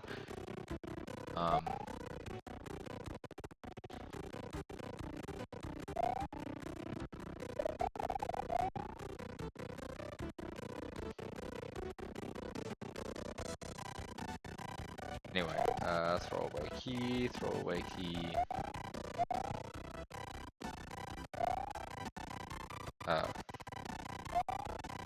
Key jump up here. God, what is going on? Key jump, please. It's just key. Okay, apparently key jumping got too hard. Apparently key jumping got. Okay, apparently key jumping is impossible now. Key jumping got like patched or something to make it harder. Okay, anyway, here's the key. Now to get the second key. Key 1, key jump 2, key jump 3. Okay, the fourth key jump. The fourth key jump is just impossible. What is going on? I have a frame advance. Okay.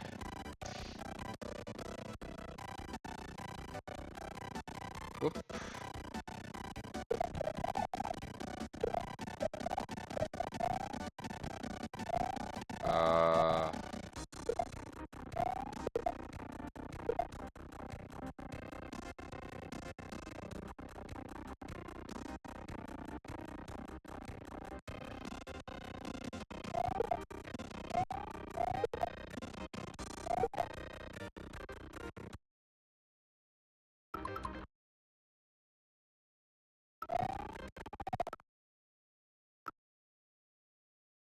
Oh.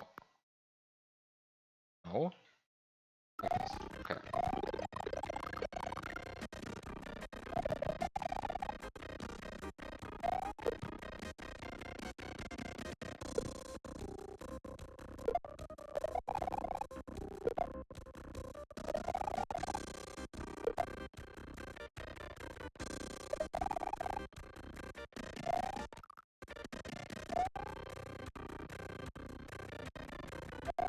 Okay.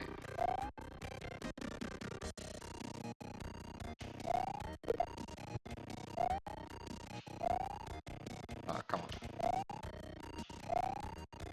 Actually, I don't need the keys right now. Oh, I need a key. I need a key.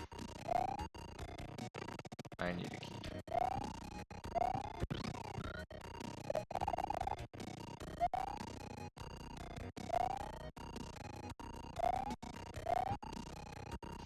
Come on. Come on. Can you please slide? Thank you, thank you. What?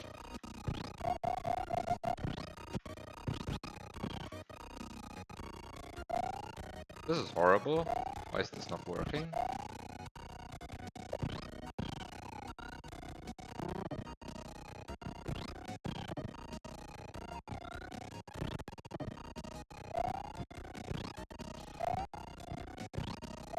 Come on.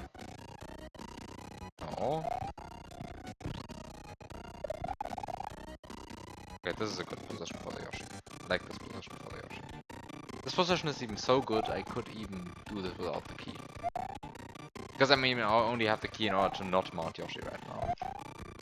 That's the reason why I want the key.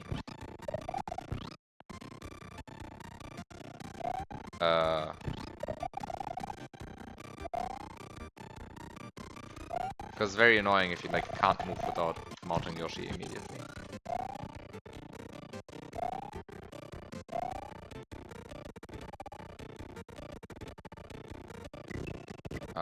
So time to...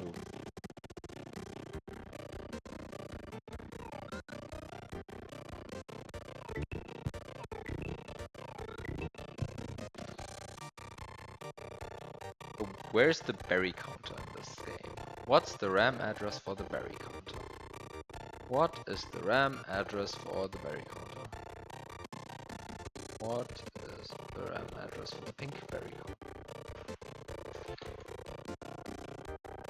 18D5.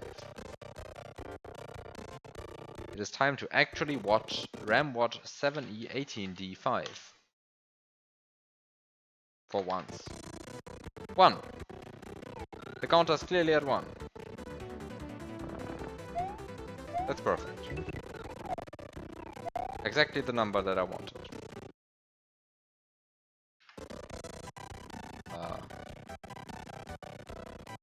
Also, for the sake of completeness,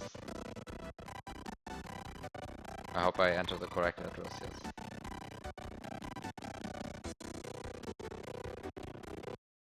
Also, why not?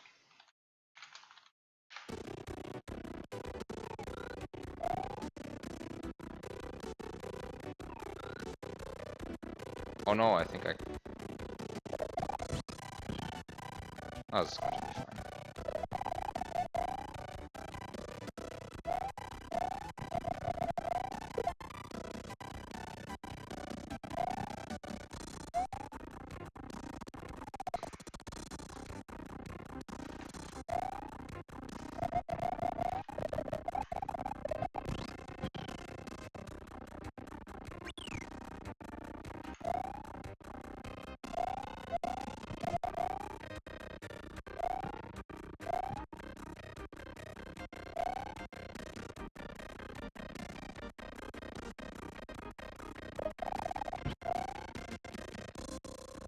Okay, so the other thing I want to do is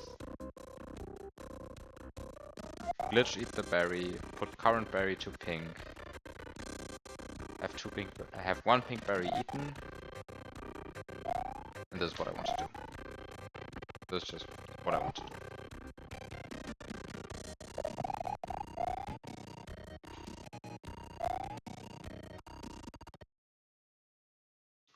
However, what I really don't like is that the RAM watch doesn't show when you pause the game. I find that like extremely irritating. It's like as soon as I pause the game or like go to frame advance, like if I go frame advance, then you can see like it shows for a 60th of a second it shows the RAM watch. Like what is this? Who programmed this? It's probably fixed in newer versions of BizHog. I should probably complain this, right? Because BizHog developers are going to tell me something like, oh yeah, this was fixed in BizHog 2.6 or something.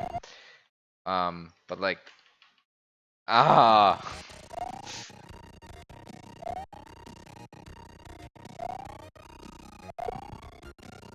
why? Why was it ever like this?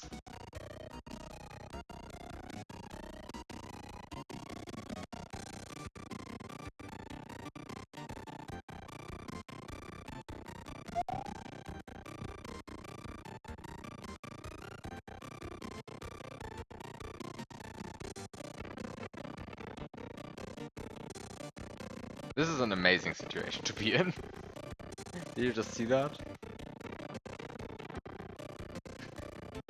You just like walk through the one key. Amazing. Anyway. This is a good setup. Might be a double grab. No, it's not a clean double grab.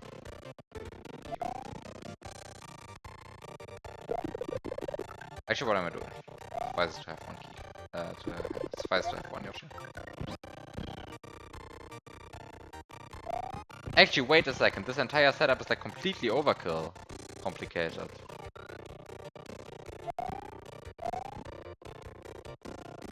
I think this is completely overkill complicated because like you can just instead of item swapping the oh no, I think what I'm doing here is massively overcomplicating the situation.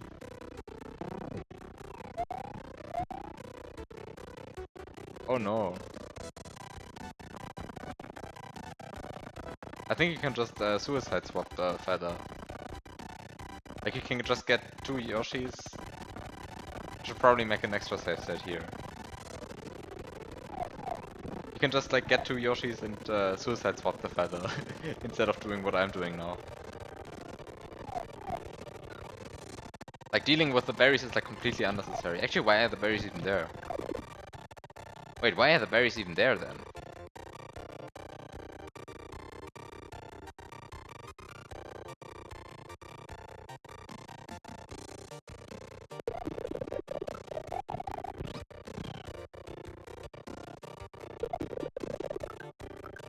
Yeah, the plan is still to collect the coin game clouds. I'm going to do that. I think that's going to work. The only potential danger I see is that the coin game cloud wants to fly too high.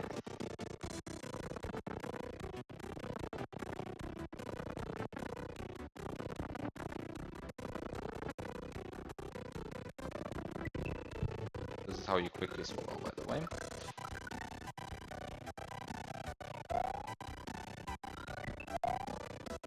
I think it won't fly too high. The other problem is that it might take too long. Oh, it takes way too long. But actually there's the scrolling strat, right? So let's do the scrolling strat for the coin game cloud. Right, there's the scrolling strat for the coin game cloud.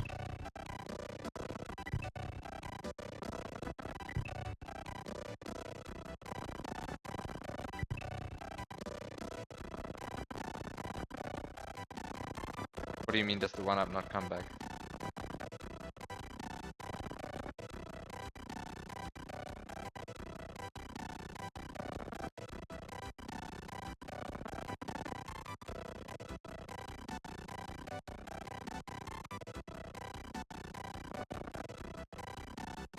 I don't understand the question.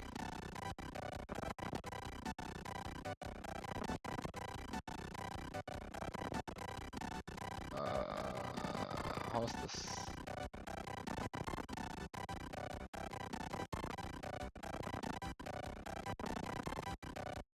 Wait, so I should probably just frame advance to all possible frames here.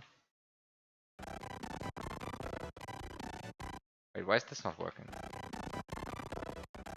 Oh, probably. Wait a second. Probably because of some stupid reason.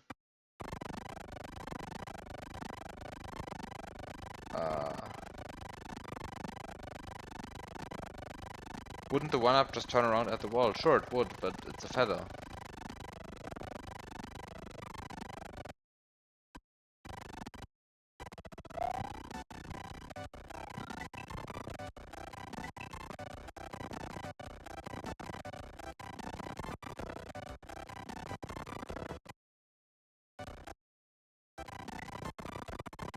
Like it's a feather, so.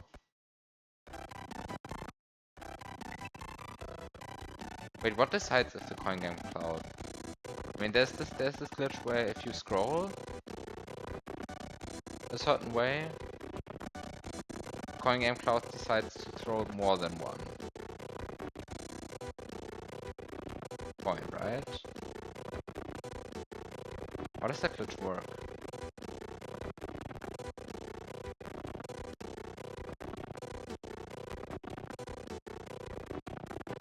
I thought it was just scrolling on the correct frame, but clearly it's not. Something else, apparently.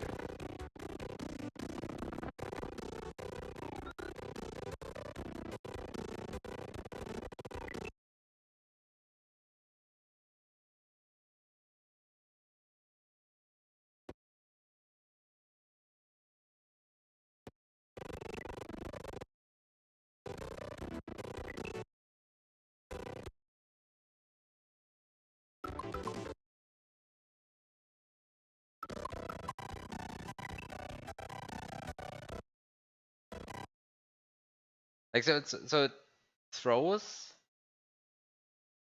coins whenever the global timer 14, so the one that doesn't, the one that actually stops, sorry. The one that stops, so the one that cannot be manipulated using pausing. So it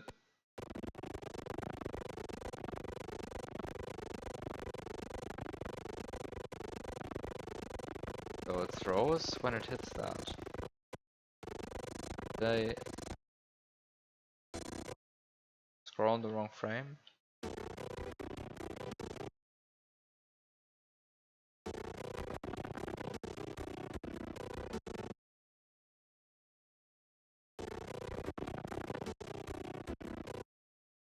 I'm very confused.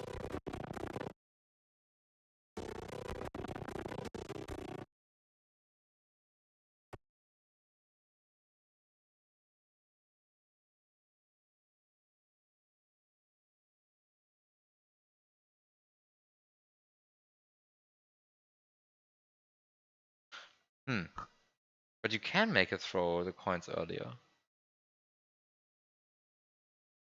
How does this work then? I certainly have done that before.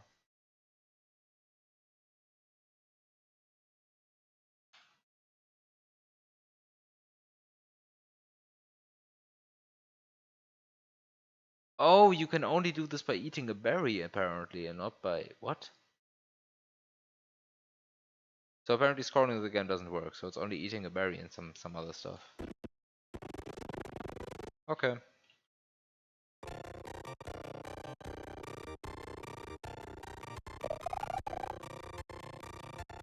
I suppose like taking damage or something might also work, because those are like very similar in many regards. Eating a berry and like taking damage. Apparently scrolling's not strong enough. Need something stronger than that. So I guess boring strat it is, but then I don't understand why the berries are there.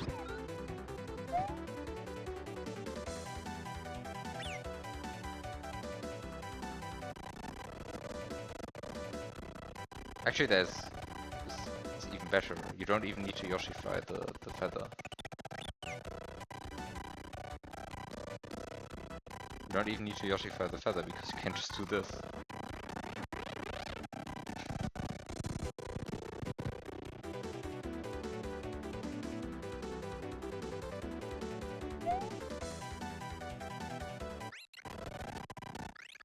This is too low still. So time for our favorite trick. Oh, actually I have one speed. I want to say one speed flying, but we actually have one speed.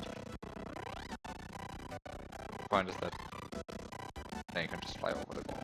So I guess now it's the time to find out what these blocks actually are. Now I can actually interact with them very easily. And they're just cement.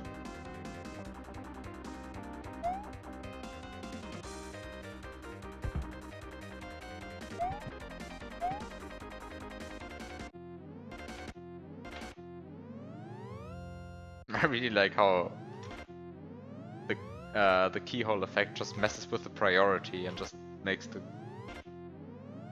Actually, it doesn't mess with the priority, it's just that this is how the priority works. Ah. Like, I really like how the candle shows for the keyhole effect. It's like, it's a very nice effect.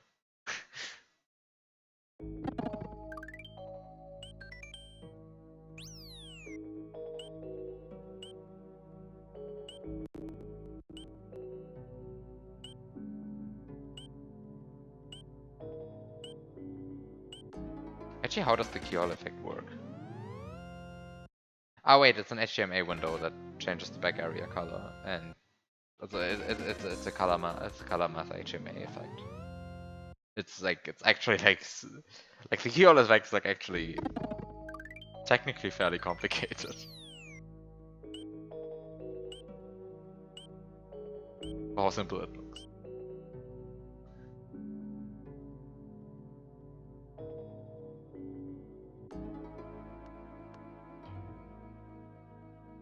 So yeah, that's the castle done, which leaves me with the Reznor level and the Switch Palace.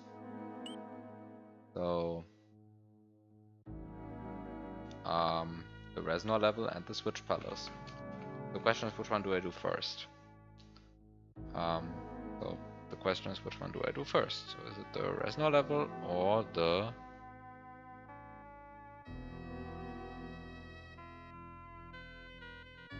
Reznor level or the Switch Palace? Last time I did the Reznor level last, I think. It's like it's really just a triple stun, right? Like it's like there's nothing happening there basically. Right, just to show the Reznor level for a second. In case you've forgotten, this is how the Reznor level looks. There's the entrance, there's a door, which is a reset door.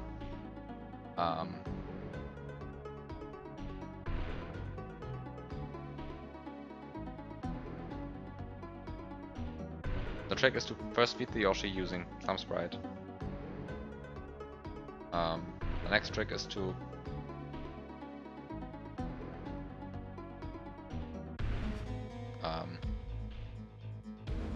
get power-ups.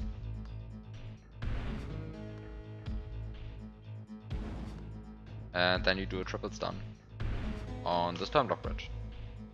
The turn block bridge gives you... what does it give you? Turn block bridge gives you...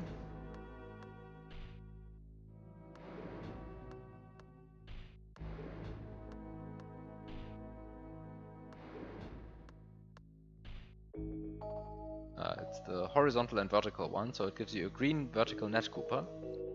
A green vertical net Cooper you can stun to get a Parabomb, and a Parabomb you can stun to get a Reznor. Isn't that beautiful? It's just a triple stun. So, yeah, it's just a triple stun. So yeah, I don't know, maybe I should do it right now. Because doing it right before midnight sounds like the perfect moment to focus on something like not messing up the fucking sprite slots.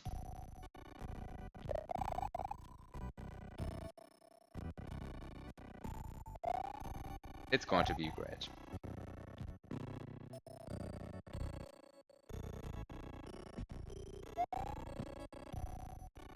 I like how they're already like the Reznors everywhere, just to like make it incredibly obvious what you actually have to do here.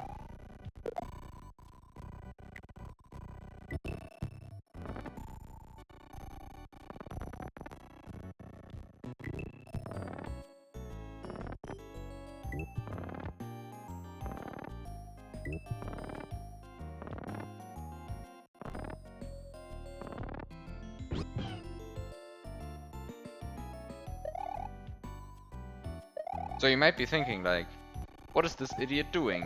He now has a Yoshi in slot whatever garbage.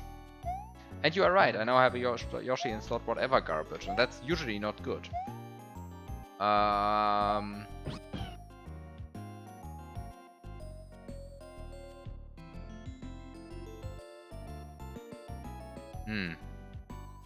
Yeah, I think the person saying, "You idiot, you have a sprite and you have a Yoshi in slot whatever garbage" is correct. This is a garbage slot. I should probably restart the level.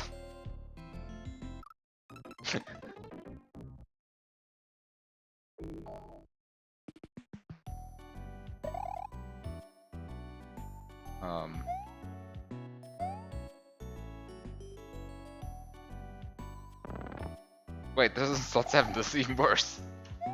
How do I fix this?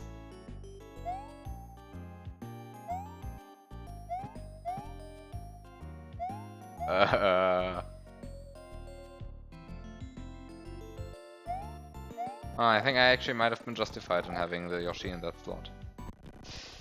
Hmm.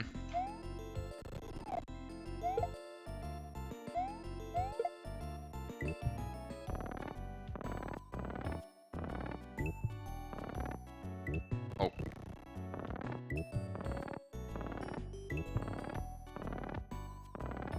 Wait, this was bad. Oh, was that bad?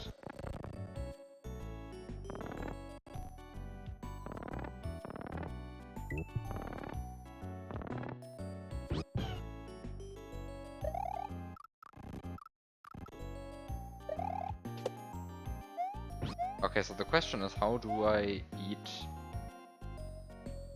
the feather?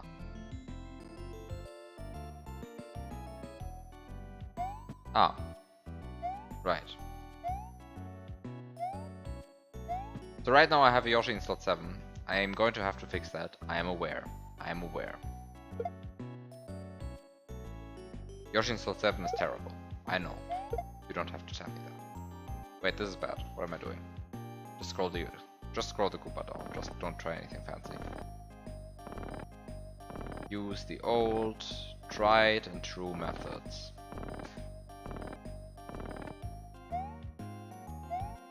Actually, like, scrolling down Koopas is like... I don't know. Like for me, that's like the oldest glitch puzzle strat that exists. Perhaps like the first glitch puzzle glitch I've ever seen. Scrolling down a Koopa from a ledge. Like it's a classic.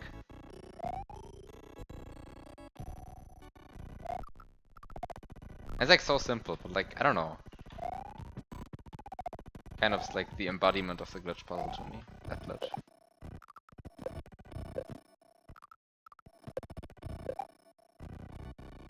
Not something fancy like Resnor or like Sun Glitch in general. Like no, it's like scrolling down a Koopa from a ledge. That's like what I consider the most glitch puzzly glitch. Something.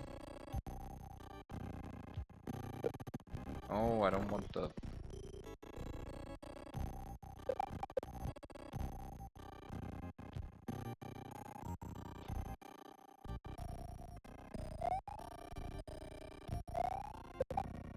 I need to be in the way. Always fine.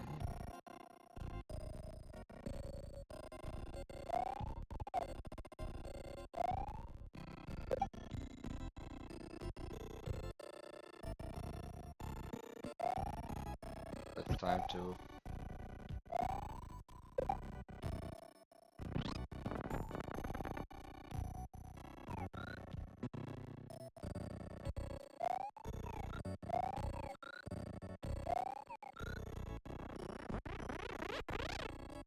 That's the feather. Now I have to do it again.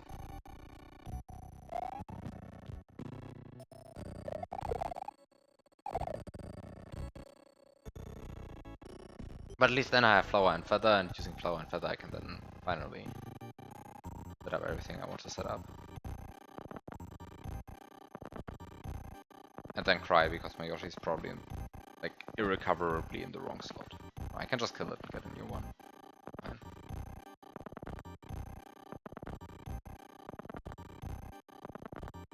Come on. Come on. Come on. Thank you. Just have to say come on enough times. So a nice thing I can do is now, is to like transport the Yoshi with, transport the shell and the Koopa at the same time. So I don't have to like do the Koopa escort thing.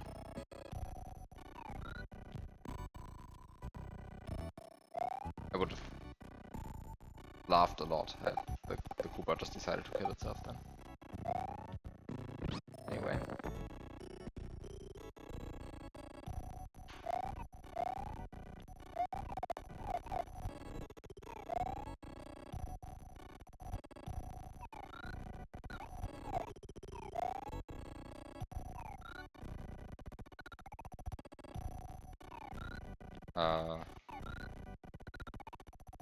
What is this? What is this? There we go. Okay, so now I have a feather and a flower. And now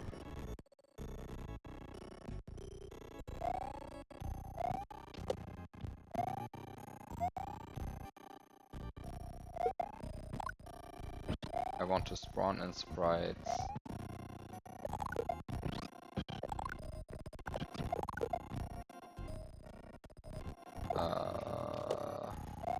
More selectively in order to get a Yoshi into slot 6.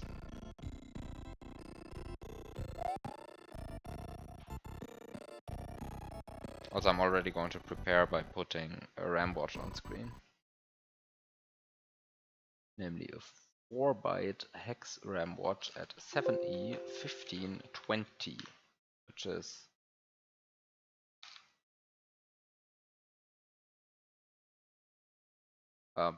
confusingly going to be titled 151C. But it's the relevant entries of the table at 151C. Which is why it's called 151C and not 1520, despite it definitely being the data at 1520, I swear.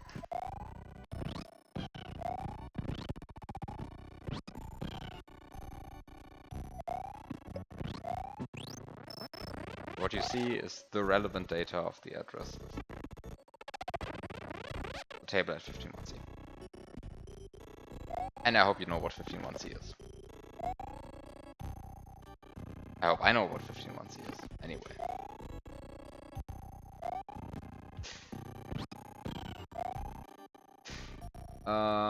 Okay, so the next point is to like spawn in a few sprites so that. Wait, did I kill a Koopa at some point? No, the Koopa is still okay. The Koopa just didn't want to spawn because of reasons. Okay, so now I have a Yoshi in slot 6, which is much better than a Yoshi in a mother slot. And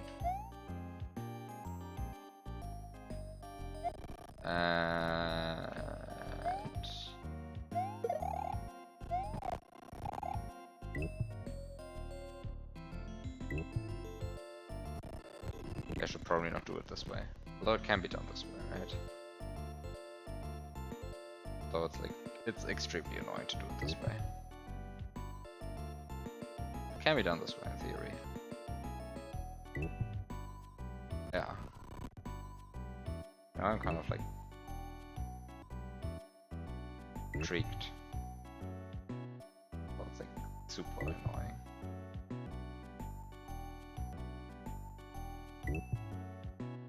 I should not do it.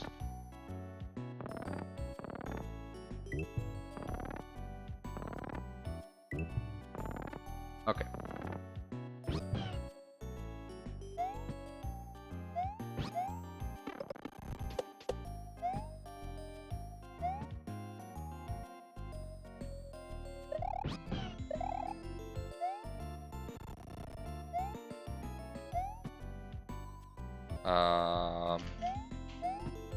Okay, I think the next thing I want to do is I want to cancel this shell. Like, all of this is still preparation, right? Like, we haven't done a single stun so far. Just want to point that out. I mean, it's going to be a triple stun and I haven't done a single stun. However, I still need like a bunch of carryable sprites, right? Like, otherwise this doesn't work, this entire stunning business. There we go, there are a bunch of carryable sprites here, two spicy keys. Keys. And then I like need to like scout the situation, like where's everything going to land. This time Block Bridge apparently wants to spawn into sprite slot 8. Because the Koopa wants to take the other sprite slot.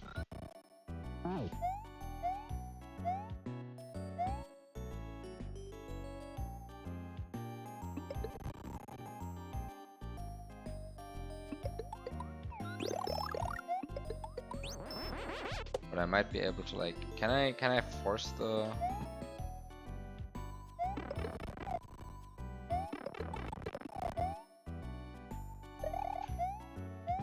Actually, I can somehow force the...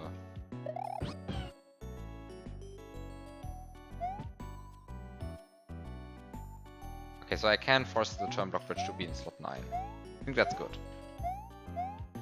However, what's not good is that the shell wants to spawn in slot 7. Because I cannot block slot 7, right? Like if I, right, like, yeah. I cannot block slot 7, anyway. Because slot 7 is going to be the slot where the Resno has to go.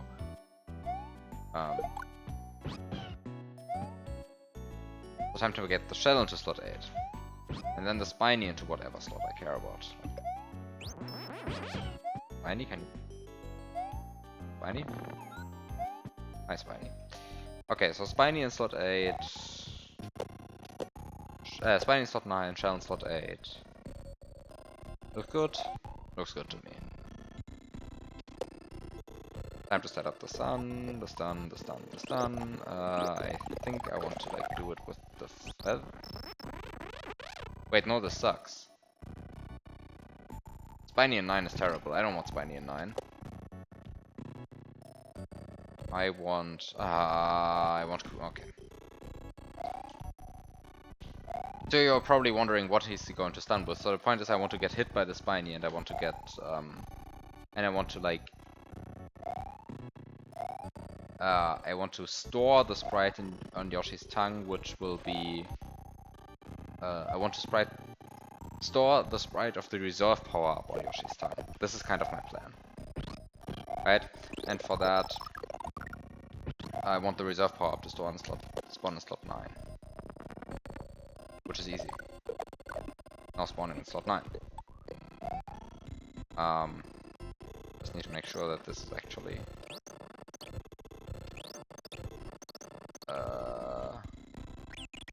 yeah, just need to make sure that it's actually happening, right? And when that's happening, I think I'm good to go.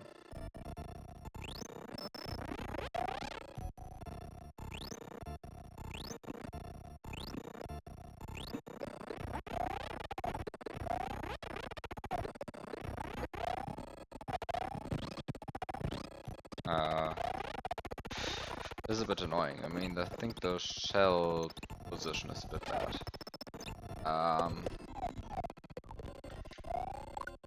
Better shell position would fix this though. Like the point is I want a long tongue on the... I want a long tongue here. And for that it's also important to like release the power up on the correct position, but that doesn't mean that it's not important that it's in 9.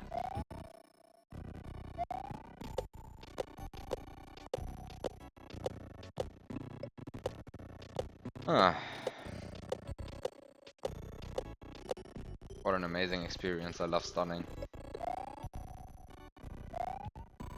I love setting up stun setups. There's nothing more great than setting up stun setups. So this is thoroughly entertaining right now.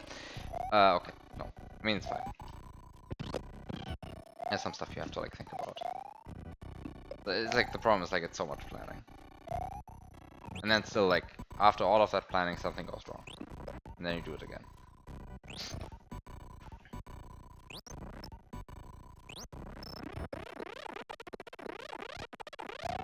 Anything, this looks good. With the exception of me... Okay, perfect. So this was the first stun. There we go, first stun.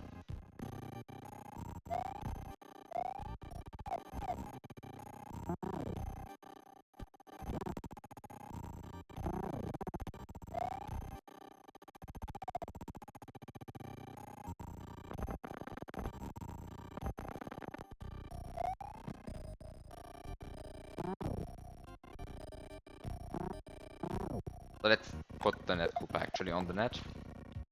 That way it feels at home. Right? Beautiful net Koopa, feels at home. Feels right at home. Even goes behind the... Oh, maybe it's not good if it goes behind the net. Maybe I don't want to feel it like... Maybe I don't want it to make it feel that much at home. Maybe a mistake.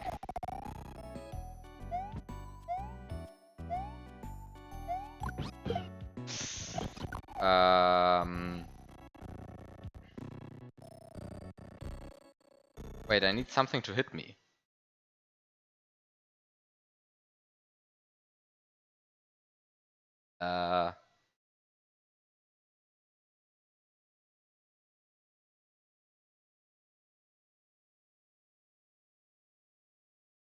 I need some sprite over here that can hurt me. How do I get a sprite over here that can hurt me?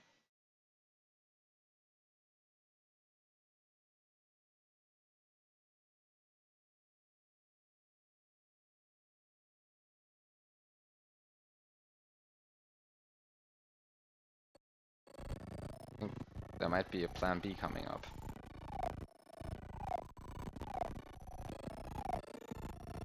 Also, it's very good that it's in slot 7. Slot 7 is actually a very good slot for this Net Cooper, because I'm going to stun it twice. So the next thing that's going to come out of the Net Cooper is not going to be in slot 7. Whatever slot it's going to be in, it's not slot 7, which is perfect, because like that thing is not allowed to be in slot 7.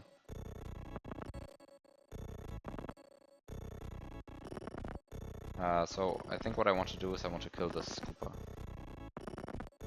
Like actually get rid of this Cooper. For good.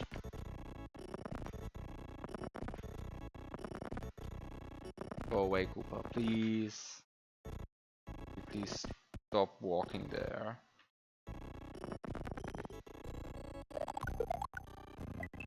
Get rid of the Cooper.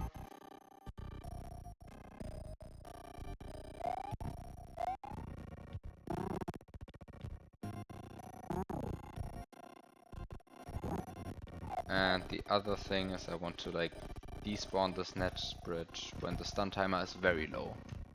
This was a very low stun timer, this is perfect. And the other thing is I want to like take these keys and want to move them over. Oh no, I want to do all of that in like time that I don't have, I think.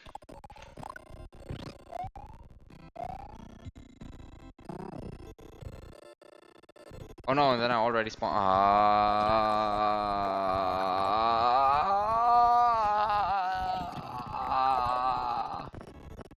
The problem is that the problem is that I got terribly unlucky because for some reason every time I scroll accidentally in this game, it turns out that the that the swallow timer decreases more than usual, because this is like just, I don't know, being unlucky or something, right? Anyway.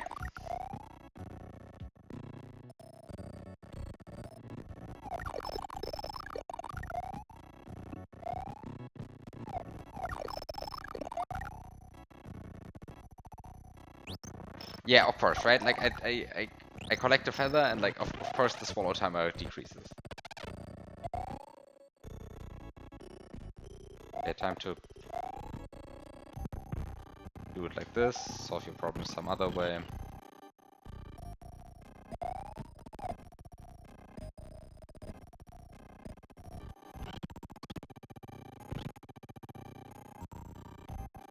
Right, and then I also want to like place these keys in a better position, for which I now have time because I didn't waste all of that time like messing around with the swallow timer.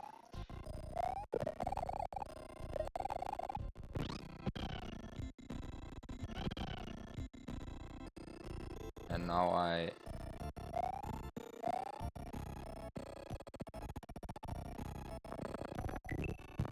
of course, right? Like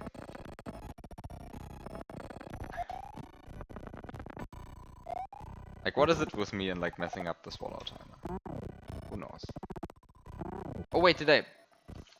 Okay, I left the screen too late. It turned out that actually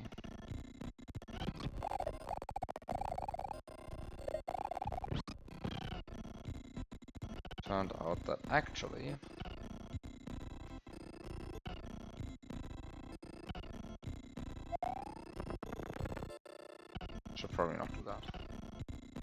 Okay, so go ahead, set your stun timer. Don't spawn the spiny.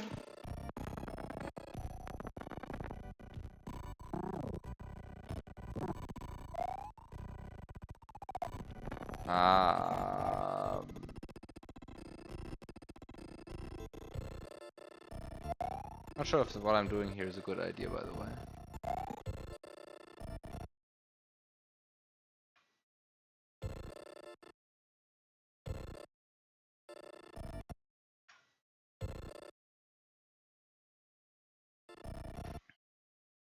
Is this a bad idea? I think this is a good idea. This is still a bad idea. Okay, so I suppose this is the good idea.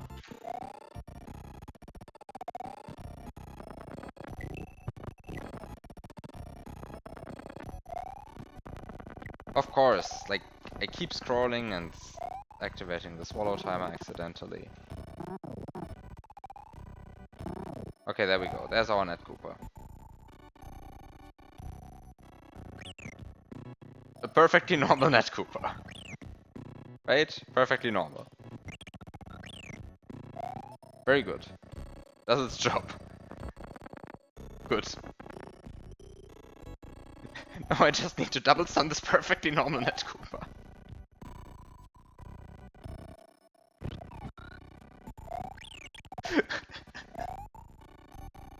This one is good.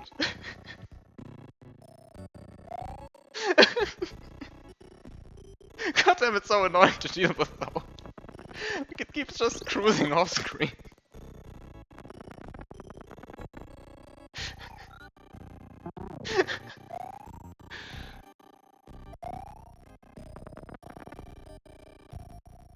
Oh. Like just like merely moving the screen is too much for this Net Cooper. Like this Net Cooper is just like doesn't want to have any of it.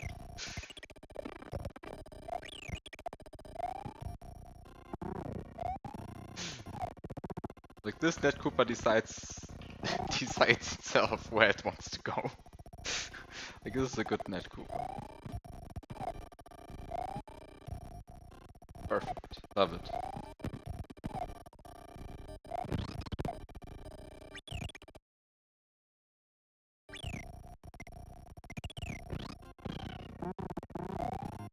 Okay.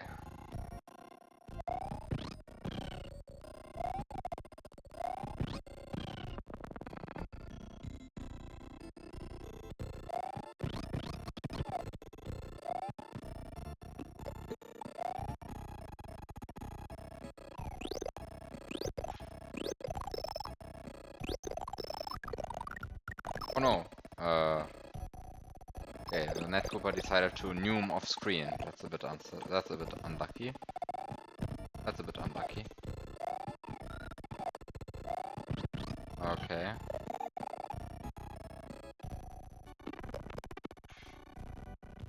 I can't even stand upright here. Ah, but I can... Yoshi can duck below the Net Cooper, apparently. No, he cannot. Wait, how did I just do that, then? What? I was still in the 32... I was still in the 32 frame grace period. Okay. So time to be in the 32 frame grace period once more.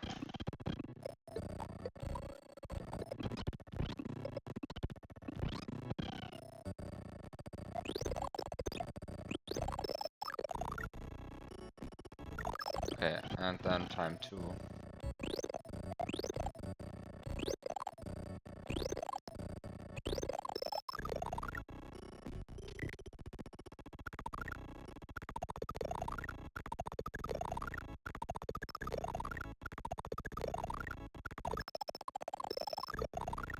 Oh.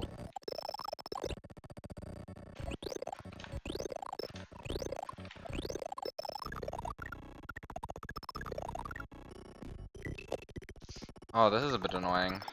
Why is there the ceiling? Like, if the ceiling wasn't here, then I would be much happier right now.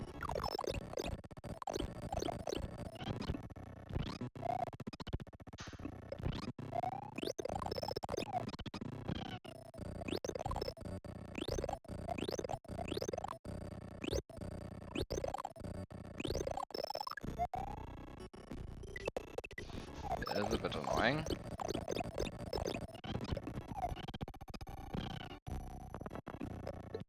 Anyway. able to figure this out.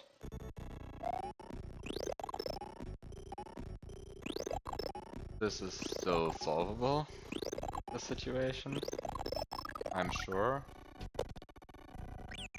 I just should have actually interacted with this flower later. I hate that you can't turn around on Yoshi without turning Yoshi around. Like, you can't slow down on Yoshi with like without turning around. Like, it's all of like these tiny things.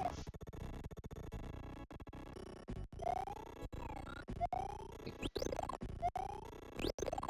be so useful if you could just do stuff without Yoshi deciding, no, it's time to look in the other direction now. Mario wants to walk slower, so clearly that must mean that... Oh no! Fuck! The net Koopa is currently behind the net. That's very unlucky. The net Koopa is currently behind the net. How didn't I notice? To be fair, probably should have really noticed this.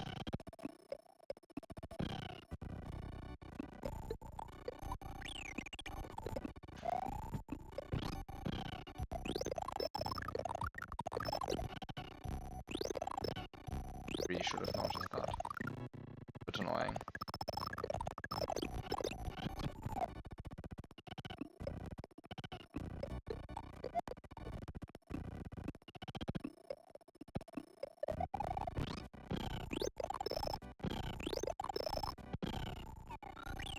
Now the... Wait, can I ever, like, interact with this Koopa, please? Oh, now I can interact with it, okay. That's very nice.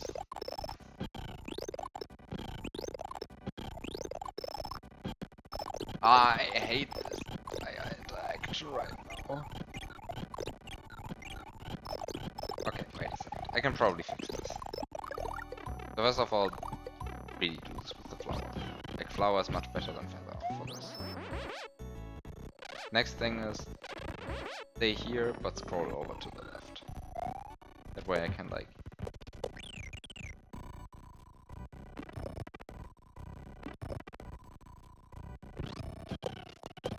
That way I can be, like, maximally annoyed by everything. Because, like, even the game is, like, fully scrolled left, this is not enough. This is, like, completely not enough. Ah, because the game is not actually scrolled left anymore. Screen is not scrolled left anymore, because the game decided... Okay. The game decided Mario's moving right. Very important that the player sees to the right. Because the naive SNW developer actually thought that the camera would be useful for, like, making the player see, not for the actual useful thing, making sprites not despawn. They never thought about that.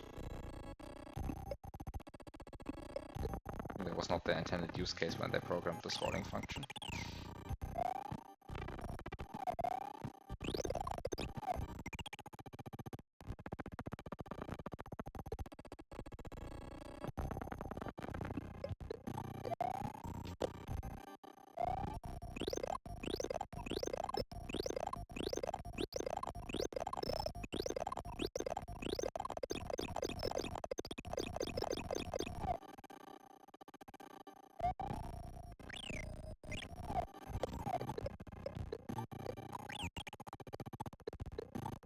Okay, so this is a horrible setup for all of this.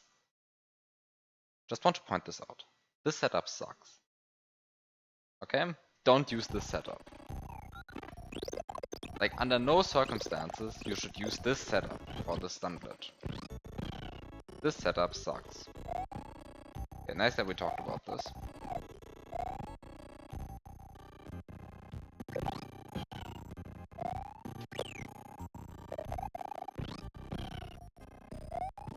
Like, the most pressing problem with the setup is that it sucks.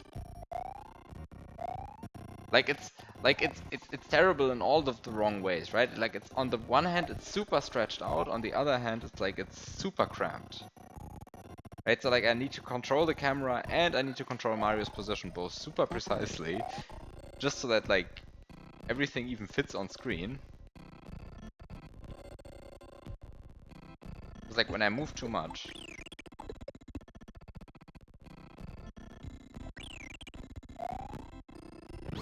Is it just... Okay, so when the guy is moving left, when the guy is moving right, then he exists, and when he is moving left, then he doesn't exist. I mean, this makes sense, right?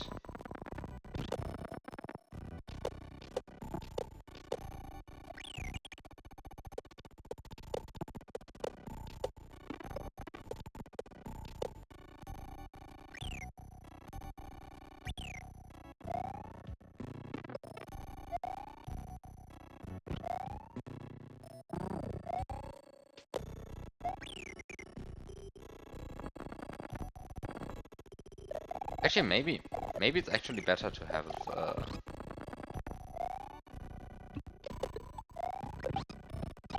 Actually, it's maybe better to have. This is horrible. I also just hate that you can't scroll the game while keeping the Y button pressed, and that you can't press the Y button without Yoshi deciding. Like, you can't run without Yoshi deciding it's time to put out the tongue first. And then not be able to turn around. And like all of these cascading effects in this game, like, it's so...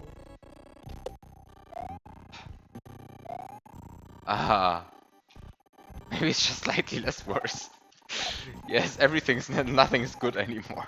Everything is only slightly less worse.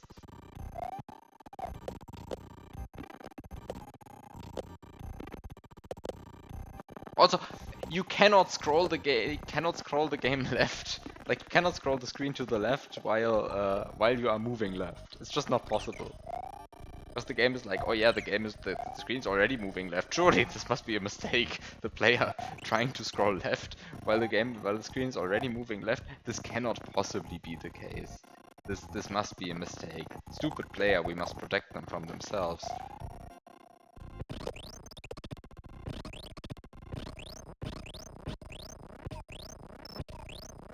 I think this is a good setup.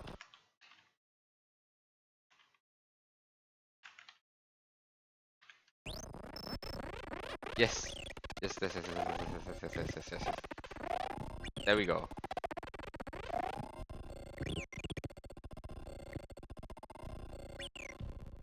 There we go. Don't kill the spiny. I need the spiny.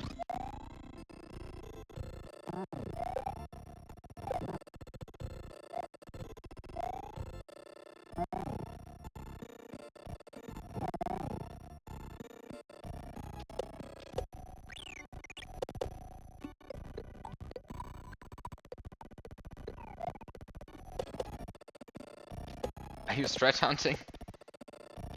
No, I'm doing a triple stun. Hi, Celica.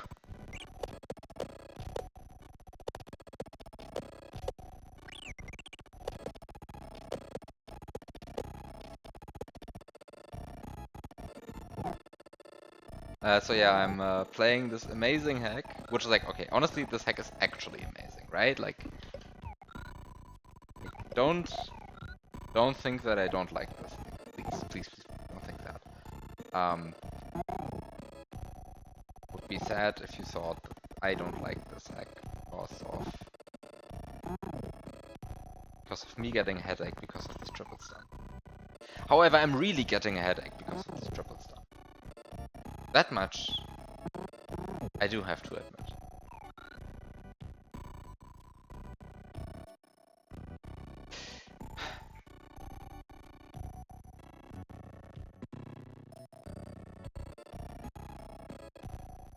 And one key problem here is that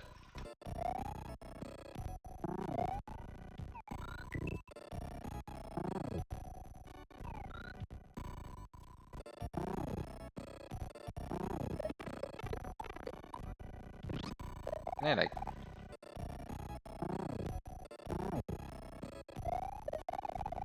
oh no. I thought it was good that the sprite is in slot 7. But I just can't get rid of it. Oh no, the sprite sucks. Why is this in slot 7? Oh god.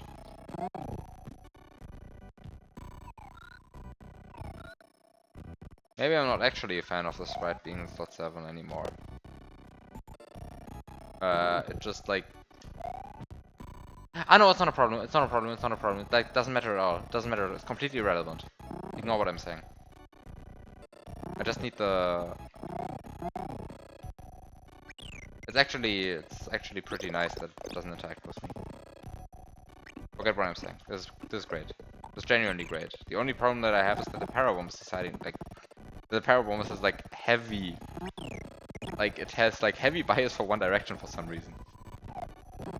Like, it really tries to move like left the entire time. I think it's like kind of because like they're not meant to like keep jumping out of other sprites. It's like kind of like not intended in their program. So like they like start with a non-zero position because they are jumping out of the shell.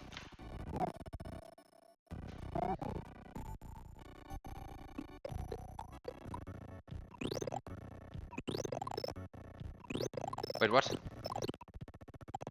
Oh, it's an...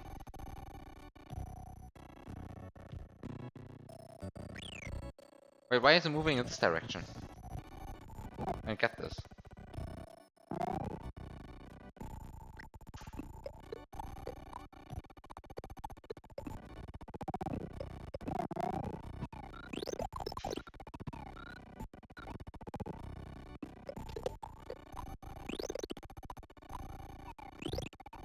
Yes, this is perfect, this is perfect.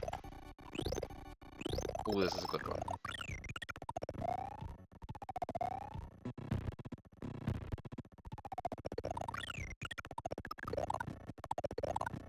Oh no, the only problem is that I should be farther to the... I should be farther to the left.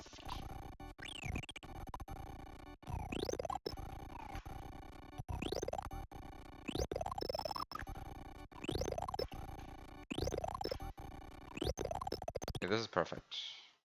This is perfect.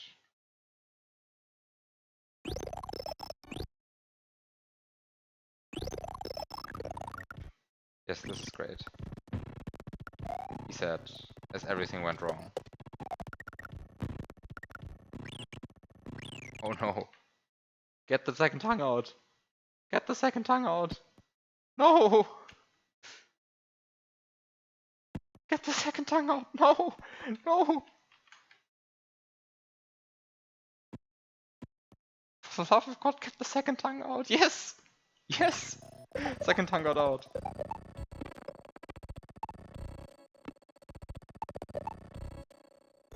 It's done. Done.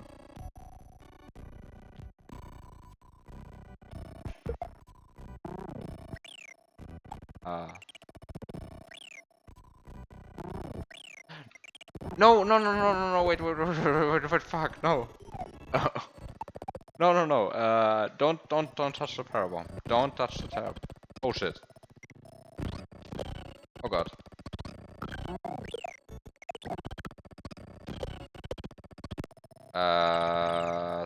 Shit, I have a huge problem. Oh no, I have a huge problem. I actually have a huge problem. No! My main huge problem now is that I loaded the state. But also I have another huge problem.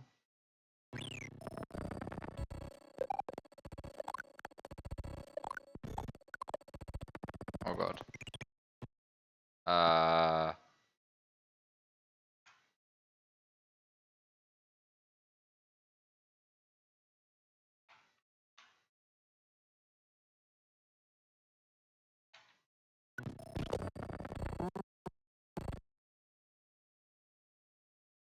The problem is that the stun timer of the parabomb is not set, right? And the problem is that like this parabomb is like really trying to like get away from me.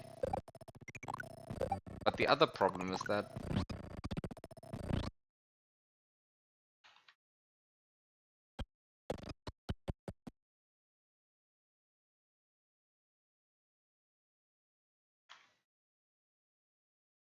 the other problem is that I keep like not setting safe states. Anyway.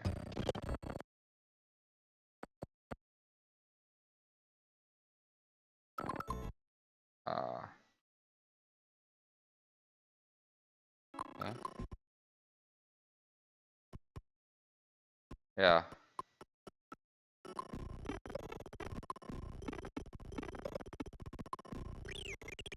The problem is that there's a sprite in slot 7. That's like kind of the main problem. Okay, so I need to rethink the setup. Entire setup needs to be rethought.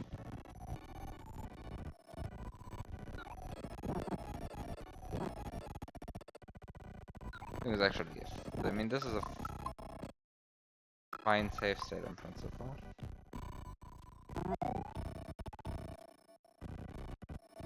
Because I need to stun the parabomb, right? I don't need just like I cannot stun the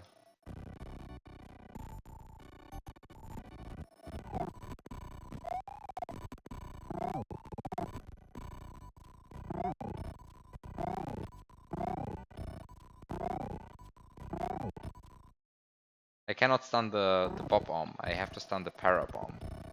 Oh shit, this is a wait, I can destroy this guy? No, I'm extremely confused.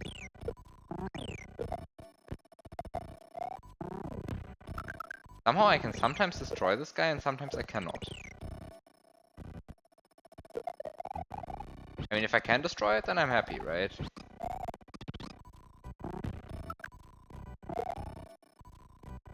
Oh, the problem is that sometimes it's behind the net and sometimes it's in front of the net. So I have to like spit it out when it's in front of the net or something, I guess.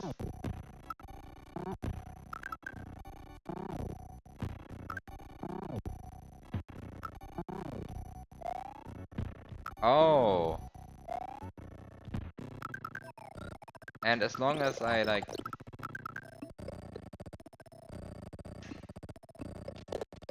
Ah. And as long as I'm making sure that I'm... Aha. As long as I'm making sure that I'm spitting it out in front of when it's in front of the net, then I can like just kill it. And then it just works.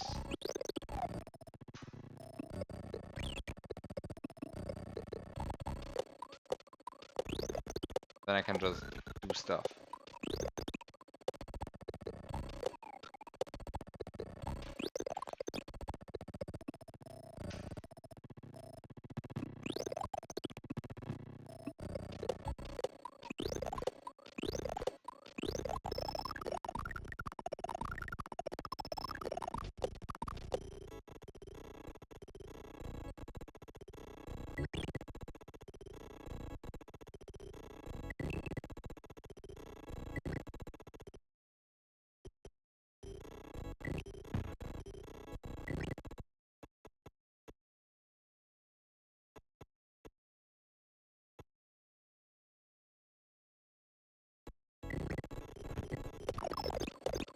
Okay, this is actually, this is fine.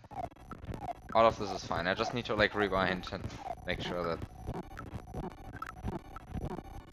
Okay, now that I actually know how this works, it's fine. Okay, so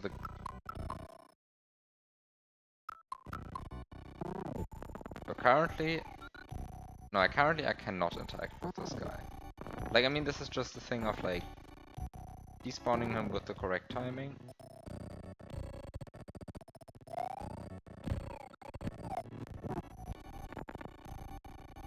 But this was not the correct time. Okay, so I need to despawn him with the correct timing. And then everything works out. Ah! It's the rewind plague. Where you rewind into states that are irrecoverably and only those. Irrecoverably lost and only those. Anyway, this seems to be a good one. Please be a good one. Yes, it is a good one. Nice. So the nice thing about this is that I can now spawn the spiny, spit out this guy, all in peace.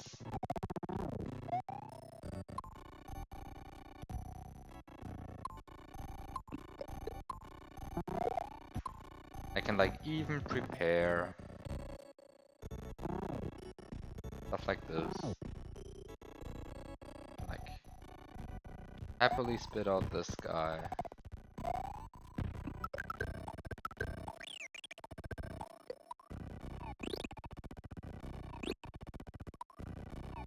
And then miss the frame perfect input a million times in a row because I pressed the button either like 3 frames too early or like 3 frames too late.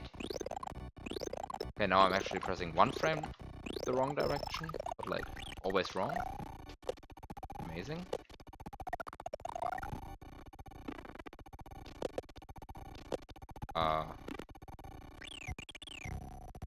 Nice. Now I just need to...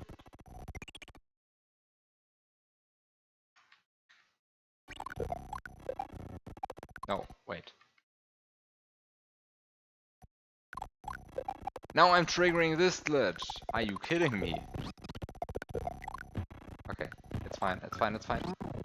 Is it fine? No, it's not fine because I killed the thing in sprite slot 9. Oh no.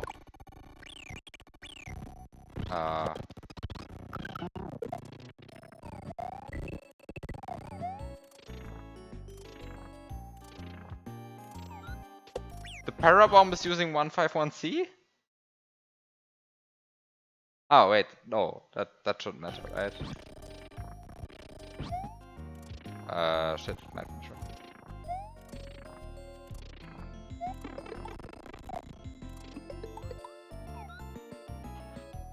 There we go. Just needed to spawn sprites in slot 5. God! What a horrible mess.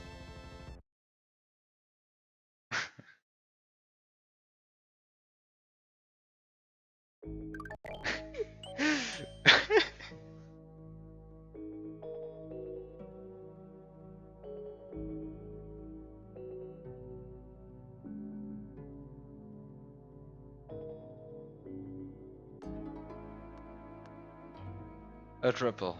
There we go.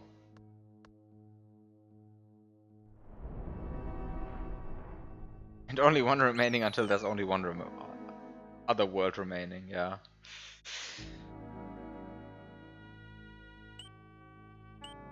Which, like, all of this is just me playing a hack which I've already played, right? Like, all of this is just me playing a hack that I've already played and, like, half forgotten the solution about, half remembered, right? And, like, this is how it looks if I'm, like, know the hack.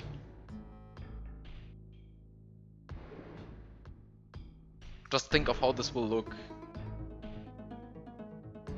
if I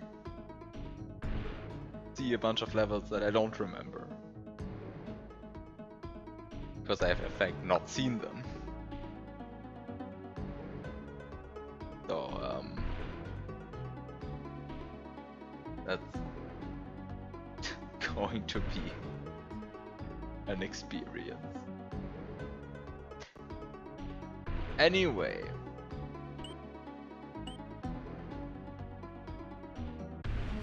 What are you saying is you should play in Feri? No, with Feri it's kind of different, I think. Feri is like kind of special that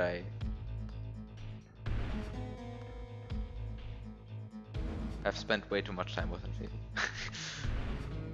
Not just one hack that I've played, it's kind of one of the key hacks that got me into all of this. I have spent much more time with Feri than with this. Let's just say. Anyway.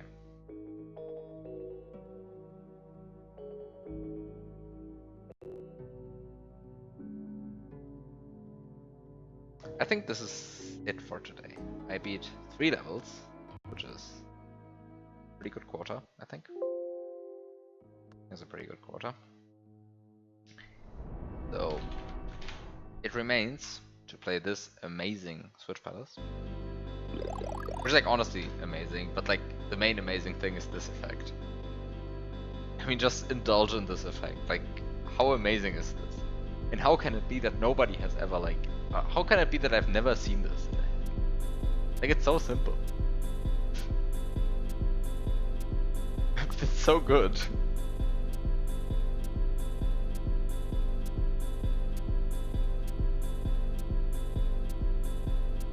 Such a nice effect.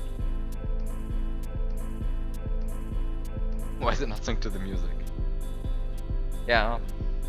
I don't know, people are not like completely, like people are really not into syncing background effects to the music. I mean, I also haven't done it, right? But like, I kind of, there's like, I mean, I also just don't animate in my backgrounds in general, right? But I feel like there's like just lots of untapped potential there. And like generally like syncing stuff like background animations or foreground animations or stuff like that to the music, right? And it's I mean, you know how it's done, right? It's not so terribly hard. Like if I just think of like whatever people are doing for their hacks, like I feel like animating a background to the music is like kind of a neat little thing that nobody's doing. So let me just put that on the ideas list for Cruella 3.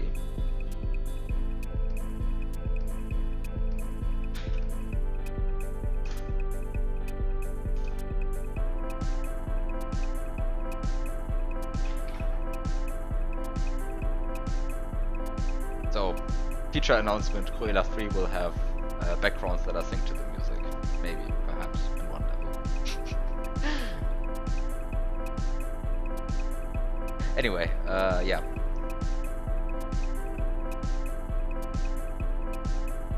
Instant retry probably complicates it? That's not actually true.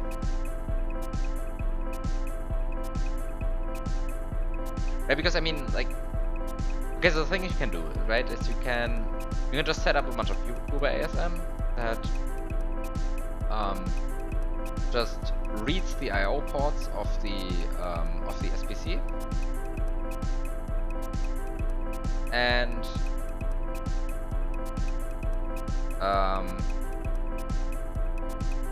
or not the I/O port, like the output ports, I suppose.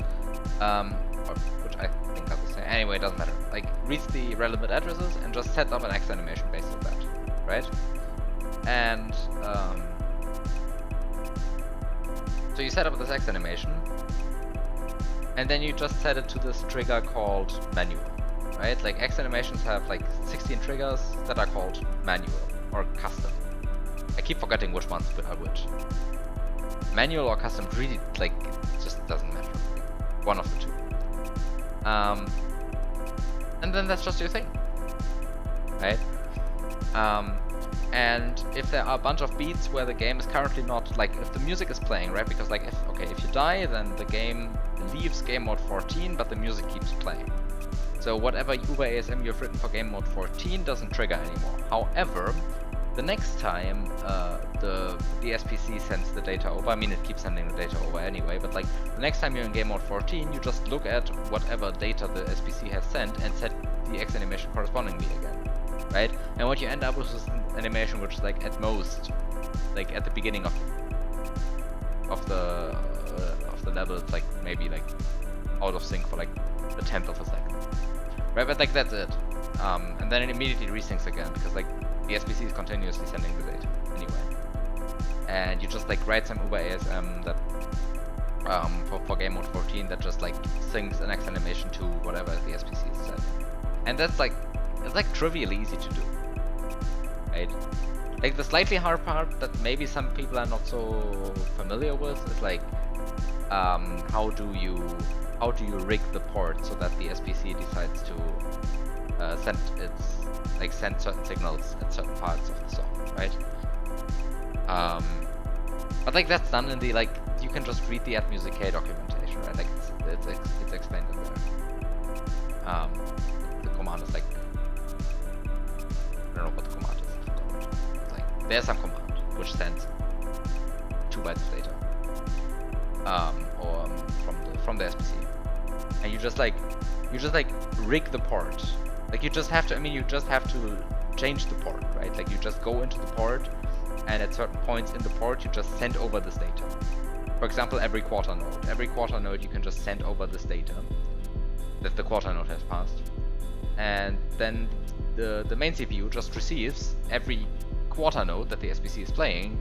It then receives data.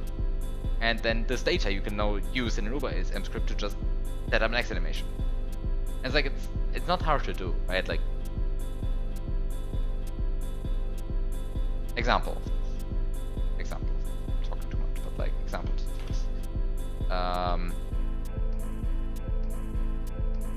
Right, like, how is this done? Actually, how is this done? How do I advance this? How do I advance this into, how do I show this into Lunar Magic? This effect. You know the effect, right? You know how this level looks?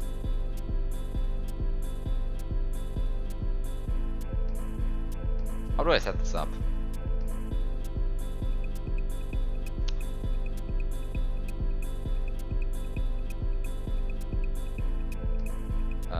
Control Alt Shift F10. This sucks.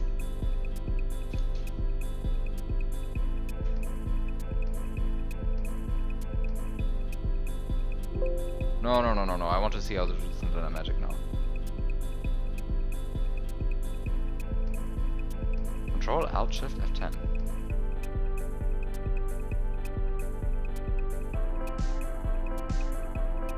What? Oh! The other problem is that it's conditional on F16. So if you disable the conditional on F16 only, it works.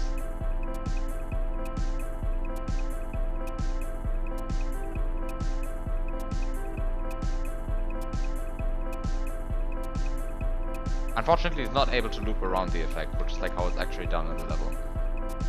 The entire level is conditional on F16. Right, so like this is how it's done, like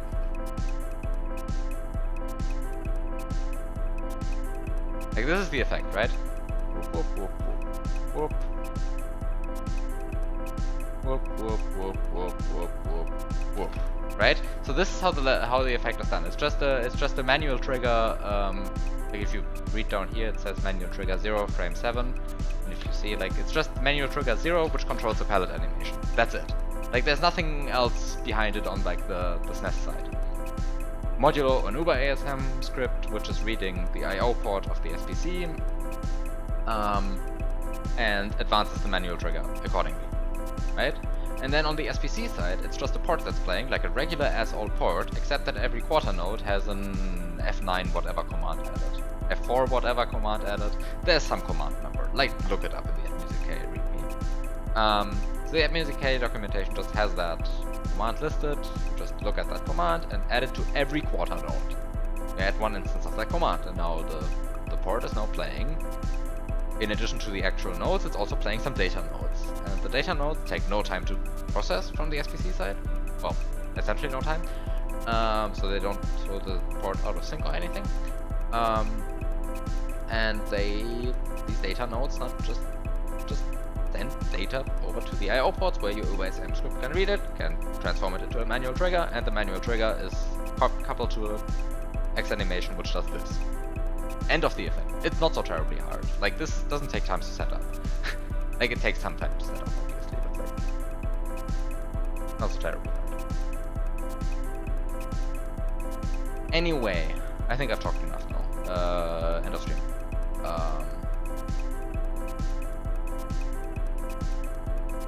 Have a good night. Thanks for watching. I'll finish Mario and Lucid Dream next stream. So like World 1, I'll finish next stream. Then we can finally see World 2 of Mario and Lucid Dream. Anyway, until then.